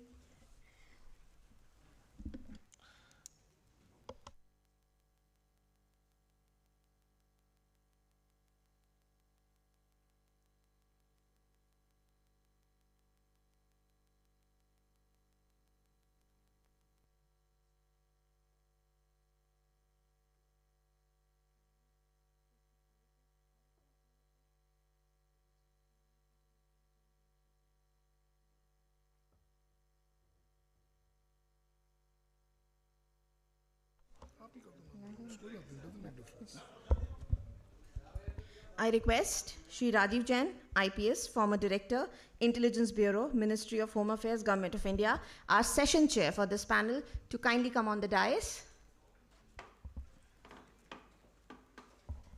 Our first speaker is Mahavir Singhvi, IFS, Joint Secretary, NEST, Ministry of External Affairs, Government of India. Our second speaker in the panel is Nitin Ramesh Gokarn, Additional Chief Secretary of UP Housing and Urban Planning, Government of Uttar Pradesh. Our third speaker, Pawan Duggal, Senior Advocate, Supreme Court of India and Cyber Law Expert. Our fifth speaker, Sangeeta Kaushik, Executive Director, Corporate Planning, NTPC Limited. Our sixth speaker, Shri Bhola Shankar Jaiswal, IPS, Joint Commissioner of Police, Delhi Police. They are on the way.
Rajiv sir, I think we are in the easiest of the session now. Quite comfortable, relaxed, with no threat of any questioning. So I'll request you, sir, that we start with you at least till others join in. Thank you, sir. Over to you.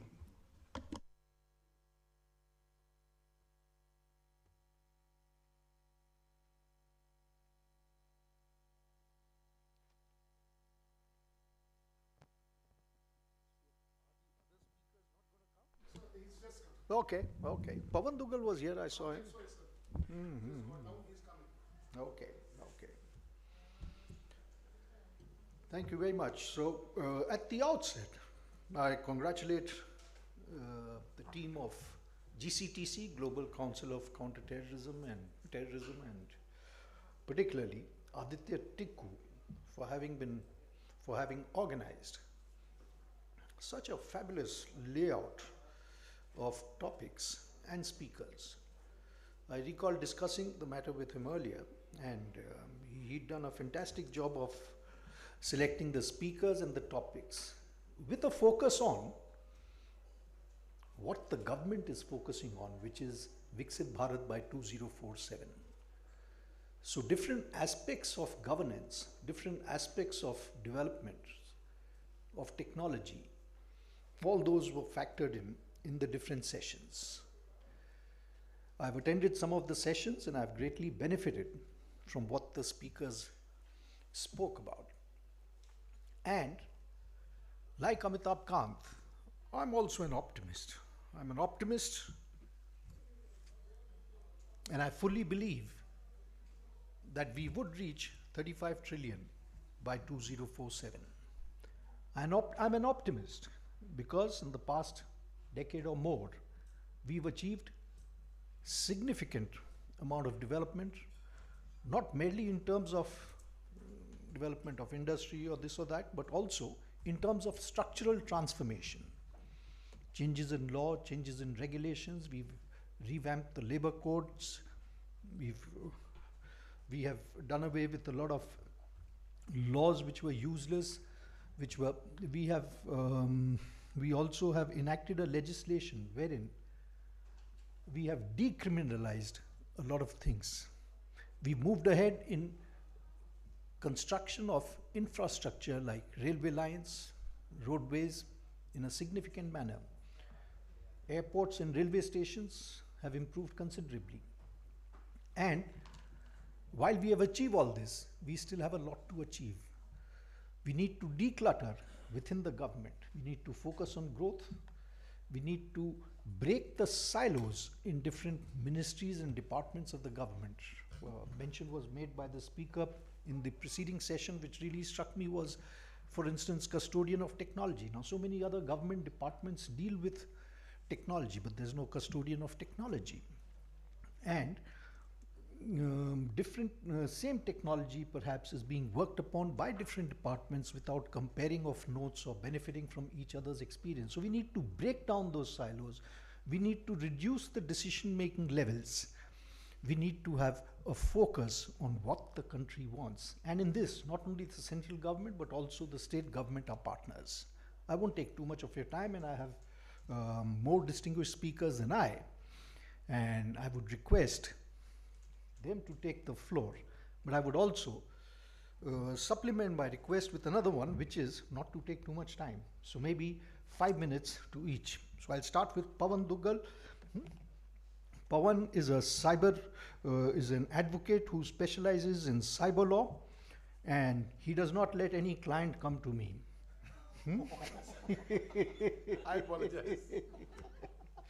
But I greatly benefit from his insights into cyber. He puts things across in a very logical and systematic manner. And he's written over 50 books on cyber matters. Over to you, Pawan. Thank you, sir, for your kind words. 2047 looks a huge milestone away. But I want to look at things from a new prism. The new prism is the currently evolving ground realities and the need for India to wake up and work on them. Why? Because these new priorities that I'm going to talk about I don't find any mention anywhere on the horizon in the public domain. Maybe it's happening in the classified domain, but still the time is important that we should very importantly demonstrate our commitment to these. So which are these? Number one, AI is the flavor of the time. Artificial intelligence, everybody's talking about it. But then we are not doing anything much on the legal policy and the regulatory aspects. And that's one immediate priority that has to be the building block for 2047. Why? Because if you don't have a law on artificial intelligence and don't have a regulatory approach on artificial intelligence, you are bound to be putting yourself into a well of potential challenges. So the thought process in India is, well, ho jayega, let's chalta hai, let's do it. So we have to realize I cannot afford to adopt a just wait on approach, primarily because unlike all other technologies, artificial intelligence is completely different. India has to realize that the last train has arrived on the platform. We do not know when the next train is going to come. And as a nation, we have no choice but to go ahead and board the train. This is the train of AI regulation. You can't afford to say, let the law crystallize globally and then we will do stuff. We can't say, look, let's wait and watch. Let's get the law, the technology to be developing more quickly and then we will talk about regulation later. Sorry. Why? Because your adversaries are already using AI against you. The Operation Sindoor was also an example to tell us how, just give us a peep of how different parties, state and non-state actors, were planning to and were indeed using AI for the variety of vested purposes. They didn't succeed is a different matter altogether. But I think need for a strong legal framework for regulating AI is the topmost priority. Why? Because what India does today becomes a benchmarking global standard tomorrow. And to a large extent, India should be a thought leader. The previous session, the Deputy Chief talked about India being a logical leader of the global South. I think India needs to lead thought leadership on the AI, legal policy and regulatory issues. Second point, India needs to wake up from its slumber and talk and focus on two key areas of sovereignty that it's not yet focusing on as yet. Number one, Indian cyber sovereignty, and number two, Indian artificial intelligence sovereignty. Now you will say these are utopian concepts, they don't exist, so why do I need to talk about it? Please realize that Indian interests are intrinsically connected with protection of Indian sovereign interests in cyberspace. So for the last many years, I've been telling the government, please come up with a legal document. Why? Let's learn from adversaries like China. China came up with a national law on national security in 2014. And in that law, they categorically said one thing, that my cyber security is part of my national security. So no foreign interference. Wonderful. You look at China's national cyber security law of 2016, and you find that they come up for the first time a concept of cyber sovereignty, where they say that Chinese laws are applicable to any entity located outside China, and that Chinese sovereignty extends to the entire of internet, to the Arctic and the Antarctic. I have been trying to look at any kind of legal frameworks. We don't have any legal frameworks where I can actually read these kind of interpretations in the Indian context. And I've been telling the government, it's time that you will have to start crystallizing legally the concept of cyber sovereignty. Why? Why are we bothered that, look, the world is not talking about it, so we should not talk about it? Sorry, the world is talking about it. A small country like Vietnam, following the example from China, has gone ahead and elaborately defined the concept of cyber sovereignty in the national cyber security law. So if a small country like Vietnam can go forward, why cannot India? So we have not done anything like that. We have been waiting for the national cyber security policy to get activated to 2013, which is not. We are waiting for the national cyber security strategy, which is still not yet out. But very quickly, we'll have to have legal foundations where we will say that my cyber sovereignty is an integral part of my country's sovereignty, period. And my constitution clearly says that it's the sovereign duty of the sovereign government to protect the sovereignty of the country. Sovereignty, security, and integrity. So that's the second area that I want India to focus on. The third big area I want India to focus on is start flexing its muscles in the area of artificial intelligence sovereignty. Now you will ask, what are we talking about? We are talking about AI, but AI and sovereignty, that's too much of a far-fetched idea. Sorry, it's not. It's happening right away. Look at China's new rules on generative artificial intelligence, which they launched and implemented on 15th of August 2023, almost 2 years back. They already have given you the scent of what is artificial intelligence sovereignty. I've been telling the government it's time you will have to propound your own national concept of AI sovereignty. And let's make the Indian AI sovereignty as broad as we can. In a nutshell, it's going to involve a couple of elements. Number one, make sure that all AI companies, all AI platforms who are offering their services in India have to comply with Indian law, period. And for that, I don't need to go anywhere further. I just need to look at Section 1, Subsection 2, and Section 75, Subsection 1 of the Information Technology Act. The IT Act says I'm an extraterritorial legislation. I'm a special law, and my provisions shall be applicable to any person of any nationality anywhere in the world, so long as the impact is being felt on computers, computer systems, or computer networks physically located in India. So we already have that particular germane effect under the Indian law. I just need to escalate it and say, look, every company providing any AI service in India, or which is available on Indian computers, computer systems, or networks, will have to comply with Indian law, what it is. We may come up with new laws, no problem, but whatever laws that we have, you have to comply with the same, which currently is not happening. Look at the all the top players, whether it's OpenAI, whether it's Gemini, whether it's Microsoft, whatever place that you've talked of. Because there is no clarity, there is no adherence to law. That's one. And finally, I think we also need to focus in the direction of development of Indian sovereign AI. Indian sovereign AI is going to be different from Indian AI sovereignty.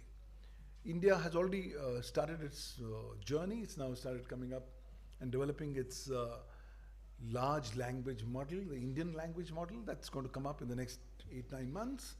But I think it's time to focus on building AI sovereign systems in India so that Indian sovereignty can be adequately protected, preserved. If you look at these three building blocks, to a large extent, I'm very, very clear, we will be pretty much prepared. Of course, needless to say, I can't keep my eyes open. Some things are coming right on the horizon. Quantum computing is beginning to start coming up. We have done nothing on quantum computing. So it's time to start looking at legal frameworks on quantum computing. A bigger challenge for India, the deadly cocktail mix of quantum computing and artificial intelligence. Because when that comes in, that's going to be a lethal combination. And we need to come up with legal frameworks in that regard. So if we can actually start building those building blocks right now, I have no doubt in my mind that India will emerge as a massive superpower by the time we are 2047.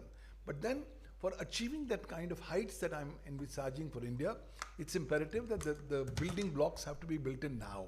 The appropriate foundations have to be built in now so that we can actually give the right flight to the Indian nation to reach its exalted status in 2047. A lot of work to be done.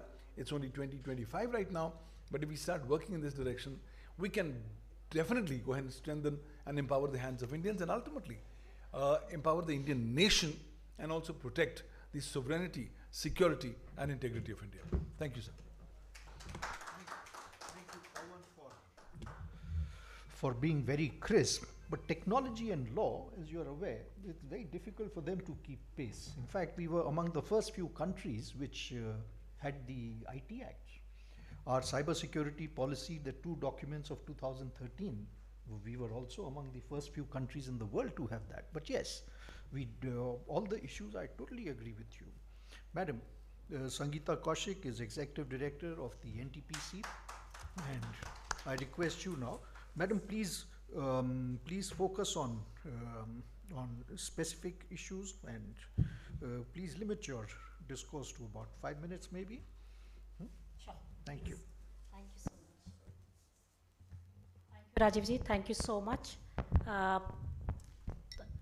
I think Rajiv ji has given my introduction. I am from NTPC, which is a leading power utility of India.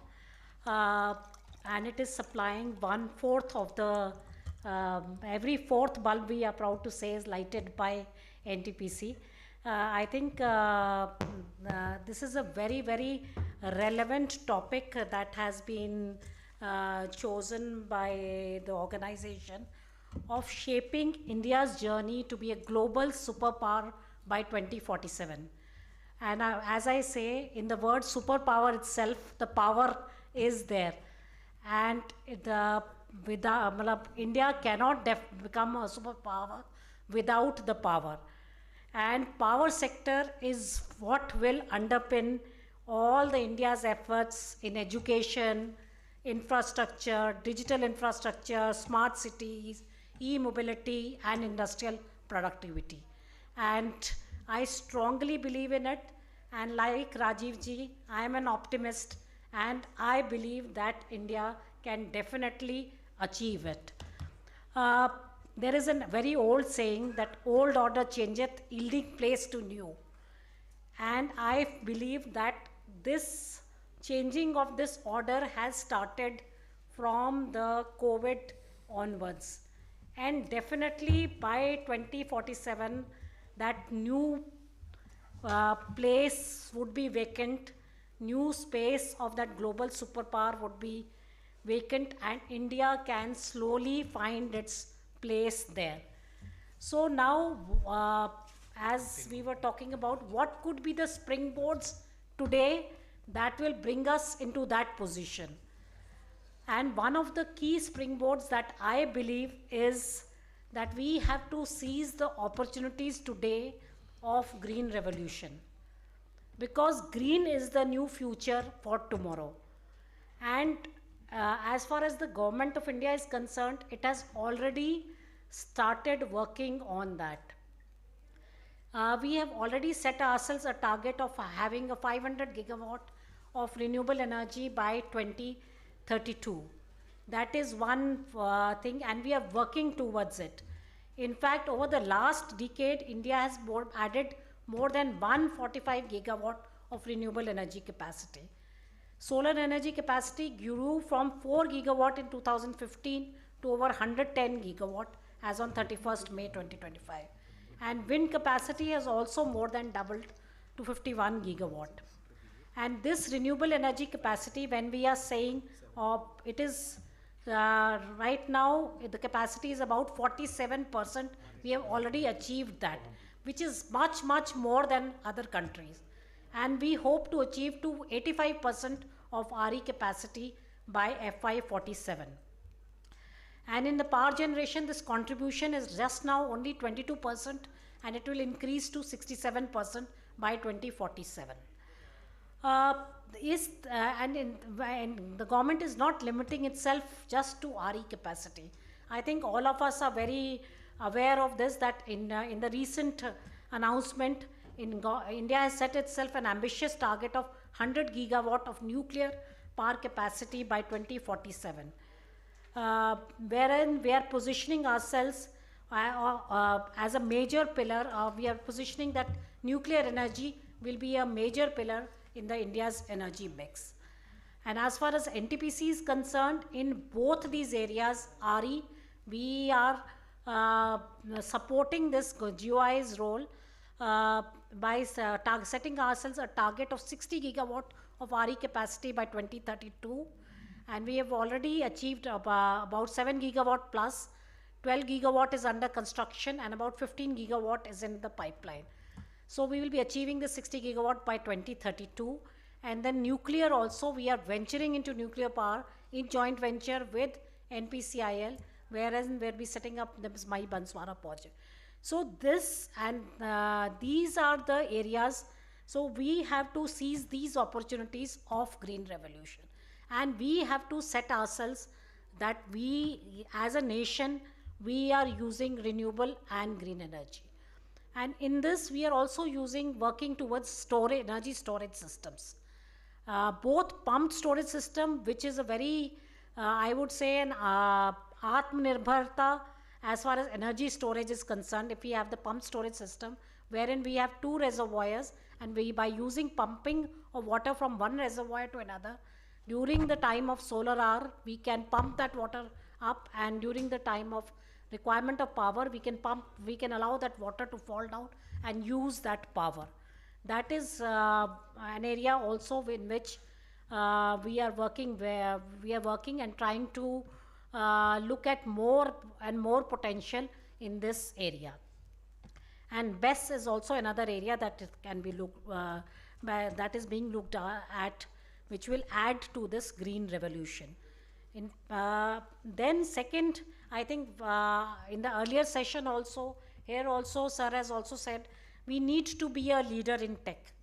There is no doubt about it, whether through AI sovereignty or other areas that are there, whether it is defense, whether it is energy, in all the areas we have to become a leader in the technology. We have the best of institutes, we have the best of the resources, and this can be easily accomplished. Then the third is developing the sectors of tomorrow. That is the third springboard that is needed for India to reach to that global superpower. What are the sectors of tomorrow going to be? As far as energy sector is concerned, it is going to be the green hydrogen. Now, green hydrogen, India is blessed with renewable power, and for developing green hydrogen, we need to split water into hydrogen and oxygen, for which power is required and which power can be obtained from RE energy. So India is best placed for this.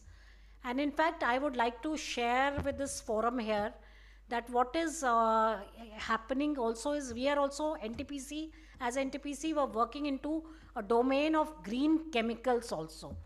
While we have heard of methanol and ethanol, what we are trying to do is, by capturing CO2 from the flue gases of the thermal power plants, combining it with hydrogen, we are forming a methanol as well as ethanol, and also working towards pilot projects which could convert this into sustainable aviation fuel.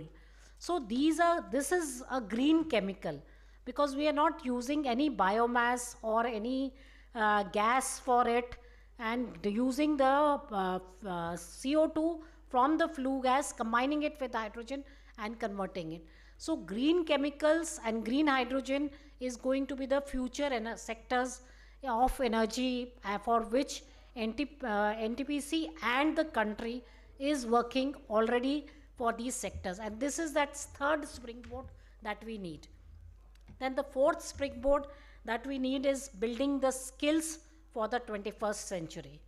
And I think where I think Pawanji had very rightly said that AI sovereignty is where we would be needing, because this is going to be the skill that is required tomorrow, and this is one area that has to be really looked into it. And AI will be impacting all the sectors, whether it is power sector, whether it is education, whether it is infrastructure, whether it is smart cities.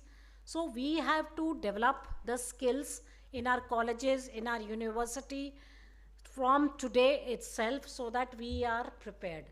And as he had said, that China is already very far ahead of this, but we have to catch up with them. And this is the fourth springboard that I would like to say. So this is, I think my 5 minutes are over. So these are the four springboards that I would like to have. Thank you very much, madam. It's so much easier to comprehend things when they are bulletized. And 1, 2, 3, 4, 5, 6, then it registers in the mind. But thank you very much. And now I have a third panelist, Mr. Nitin Gokar. And I was just watching this, your LinkedIn profile. So I found that you are an author of books, and you are a life coach. Yes. Yes. And a lot of other things. So you are a consultant, you are an infrastructure strategist, former vice chancellor, and so on and so forth. So I won't be a barrier between you and the others. Over to you, Nitin. But I would request you kindly keep it short, keep it crisp, keep it meaningful. So maybe about 5-7 minutes. Yeah, thank you. Thank you for inviting me for this validation session. It's on? Yeah, okay. Thank you for inviting me for this valedictory function. I was listening very intently with whatever was being said. I think we are now at the cusp of something which is very radical that is happening globally. I find that a lot of funding to research, let me start from there, has dried up in the US.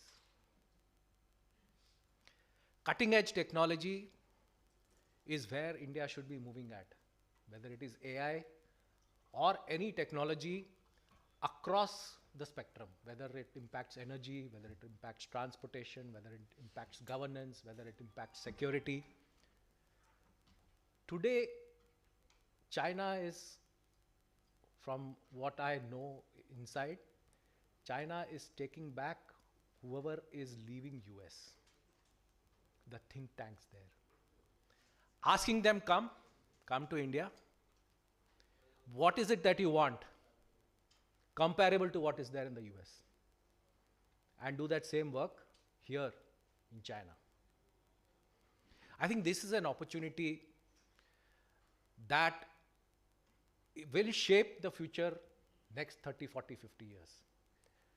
Because the shift is taking place definitely.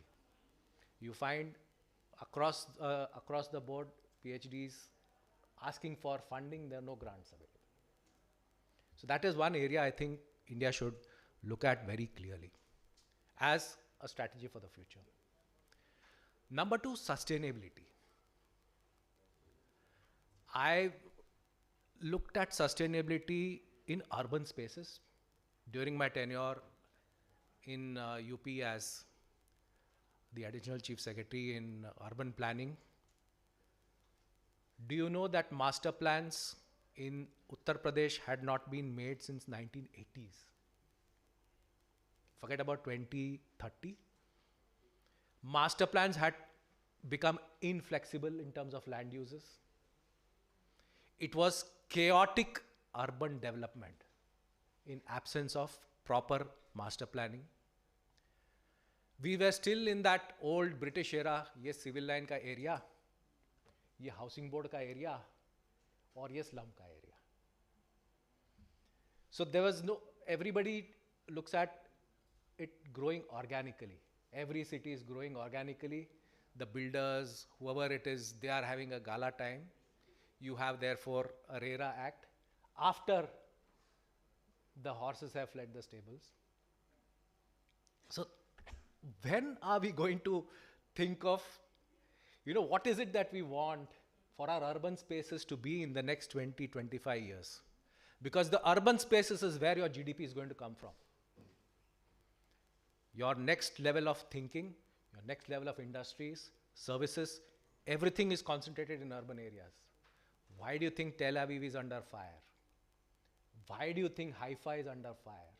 Why do you think Tehran is under fire? It's their economy. So unless your urban areas develop that dynamism, I don't think you're going to transcend into that orbit that India should actually be aspiring for. So what did we do?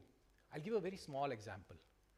All of us know very recently NCRTC, Delhi, Meerut. I was looking after that project from UP. That project is costing somewhere close to 1 lakh crore. Now, is it sustainable? Just from ticketing? When our local trains in Mumbai see deaths of 5-6 people on an average in a day. Okay? So how do you bring sustainability into new projects? Any ideas? You make the people pay. Who? The people who are actually benefiting from it. When a metro line comes or when a major project comes, who benefits? The people benefit, but the main benefit is taken by the private sector. They are the ones, the builders, the lobbies, they are the ones who take all the money. Suddenly the price will shoot up. Let's say it was 10,000 rupees square feet, it will become 20,000 rupees a square feet. Who makes the money? Not the government. That 10,000 doesn't come to government. How do you do value capture financing?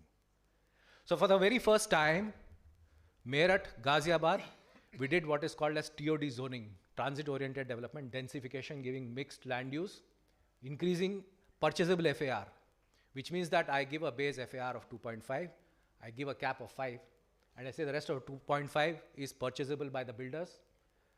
That purchasable FAR is virtually almost like land.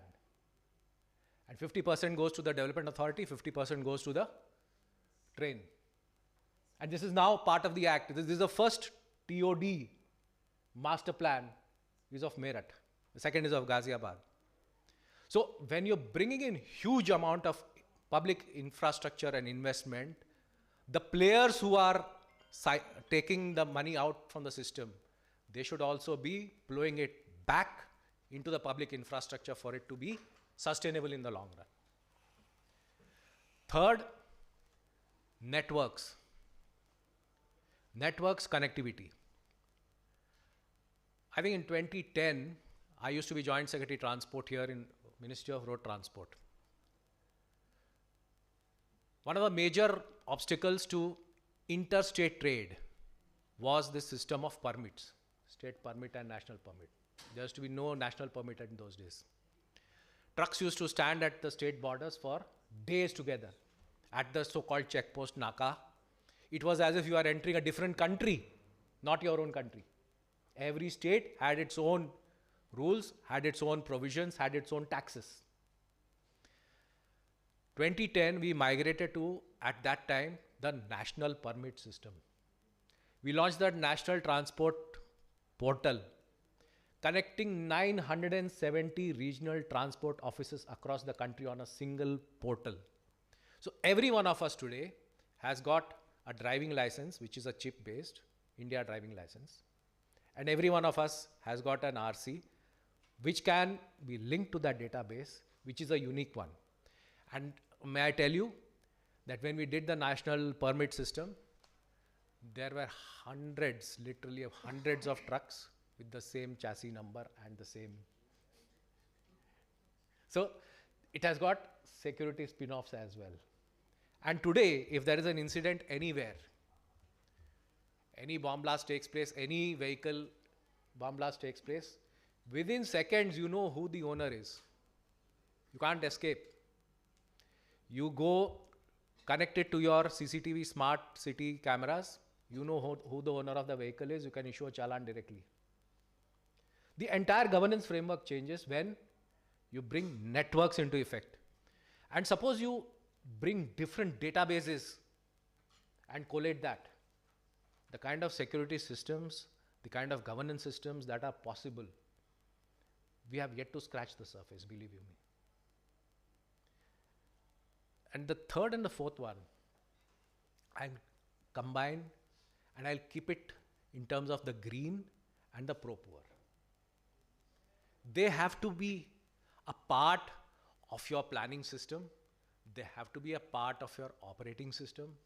They have to be the target of all your delivery. It just won't work that we are only having road networks constructed without public transportation in place. Our cities today are crying out for public transportation. In fact, the number of buses that were there 10 years ago in public transportation has come down. We have built more roads, but we are building roads for individual cars and SUVs. This is not a sustainable model. You go abroad anywhere, downtown areas in Europe, they are all cordoned off with very high parking fees, and public transportation is subsidized. That's the way for the future.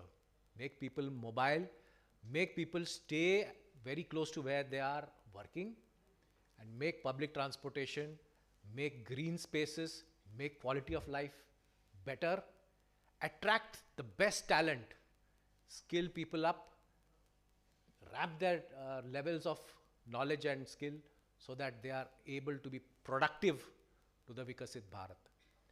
It is, for us, Viksit Bharat will be a civilizational triumph if we are able to achieve and do all that is possible today. Thank you so much.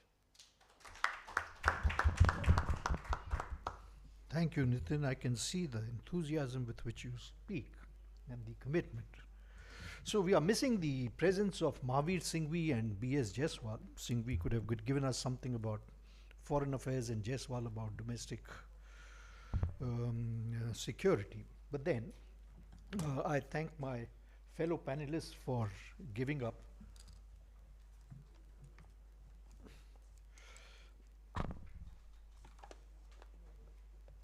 Yes, so I've just been informed by Aditya that both Jaiswal and Singhvi have been unable to make it to the session, and they've conveyed their regrets.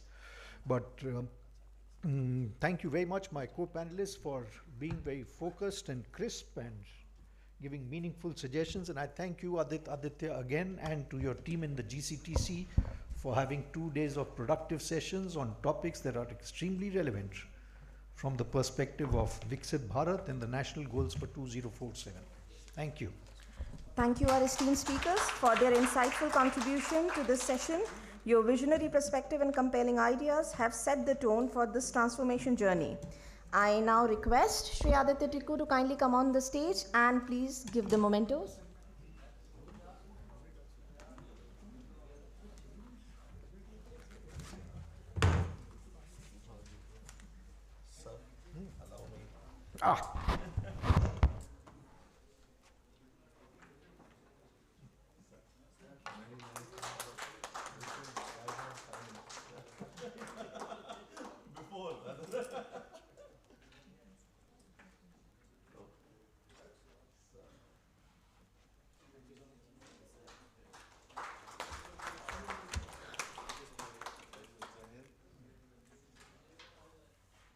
Always a pleasure to be with you.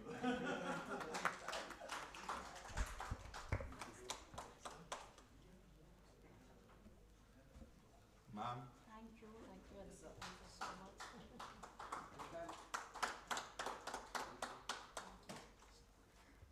I would request our panelists to kindly be on the stage for some more time. Please, sir.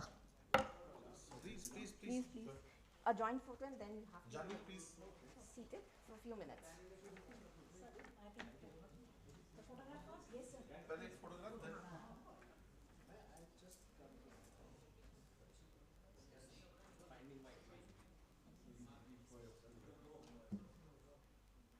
Can we hold this strings? हाँ जी. Sir ने तो बिल्कुल अंदर रख दिया.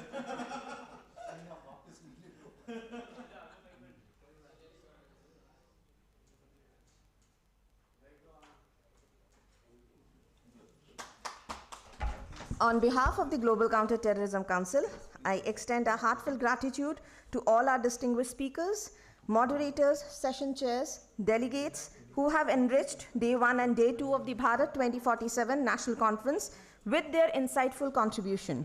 From strategic autonomy in a multipolar world to green finance, integrated logistics, cybersecurity, and frontier technologies, yesterday and today's sessions have sparked powerful ideas and deepened our collective understanding for the road ahead for a Viksit Bharat. The thought-provoking dialogue on National Education Policy 2047, inclusive education and future skills, specially reminded us that the urgent need to align our human capital with India's evolving economic and strategic aspiration. I would also like to thank our supporting partner, Capri Global, IMPL, HAL, BEL, NERT, APL Apollo, NTPC, Shadow Infosys, and NDIM.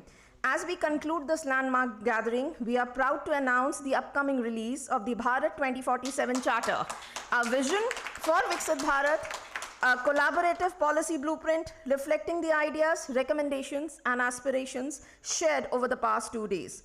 This charter will serve as a strategy guide for policymakers, institutions, and citizens as we collectively shape India's journey towards becoming a global superpower by 2047. I would request Dr. Shailaja to please kindly come on the dais and, along with our other dignitaries, release. And also Dr. Praveen Mehta, please, sir.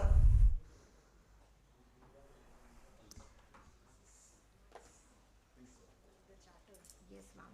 Announcement. Hello.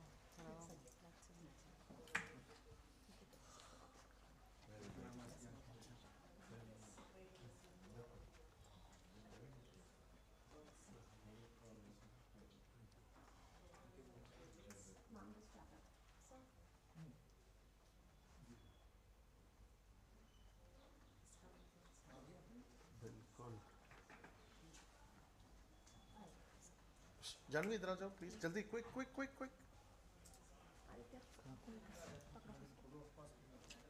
Janvi, idhar aa. Come on. Hold it. Chalo.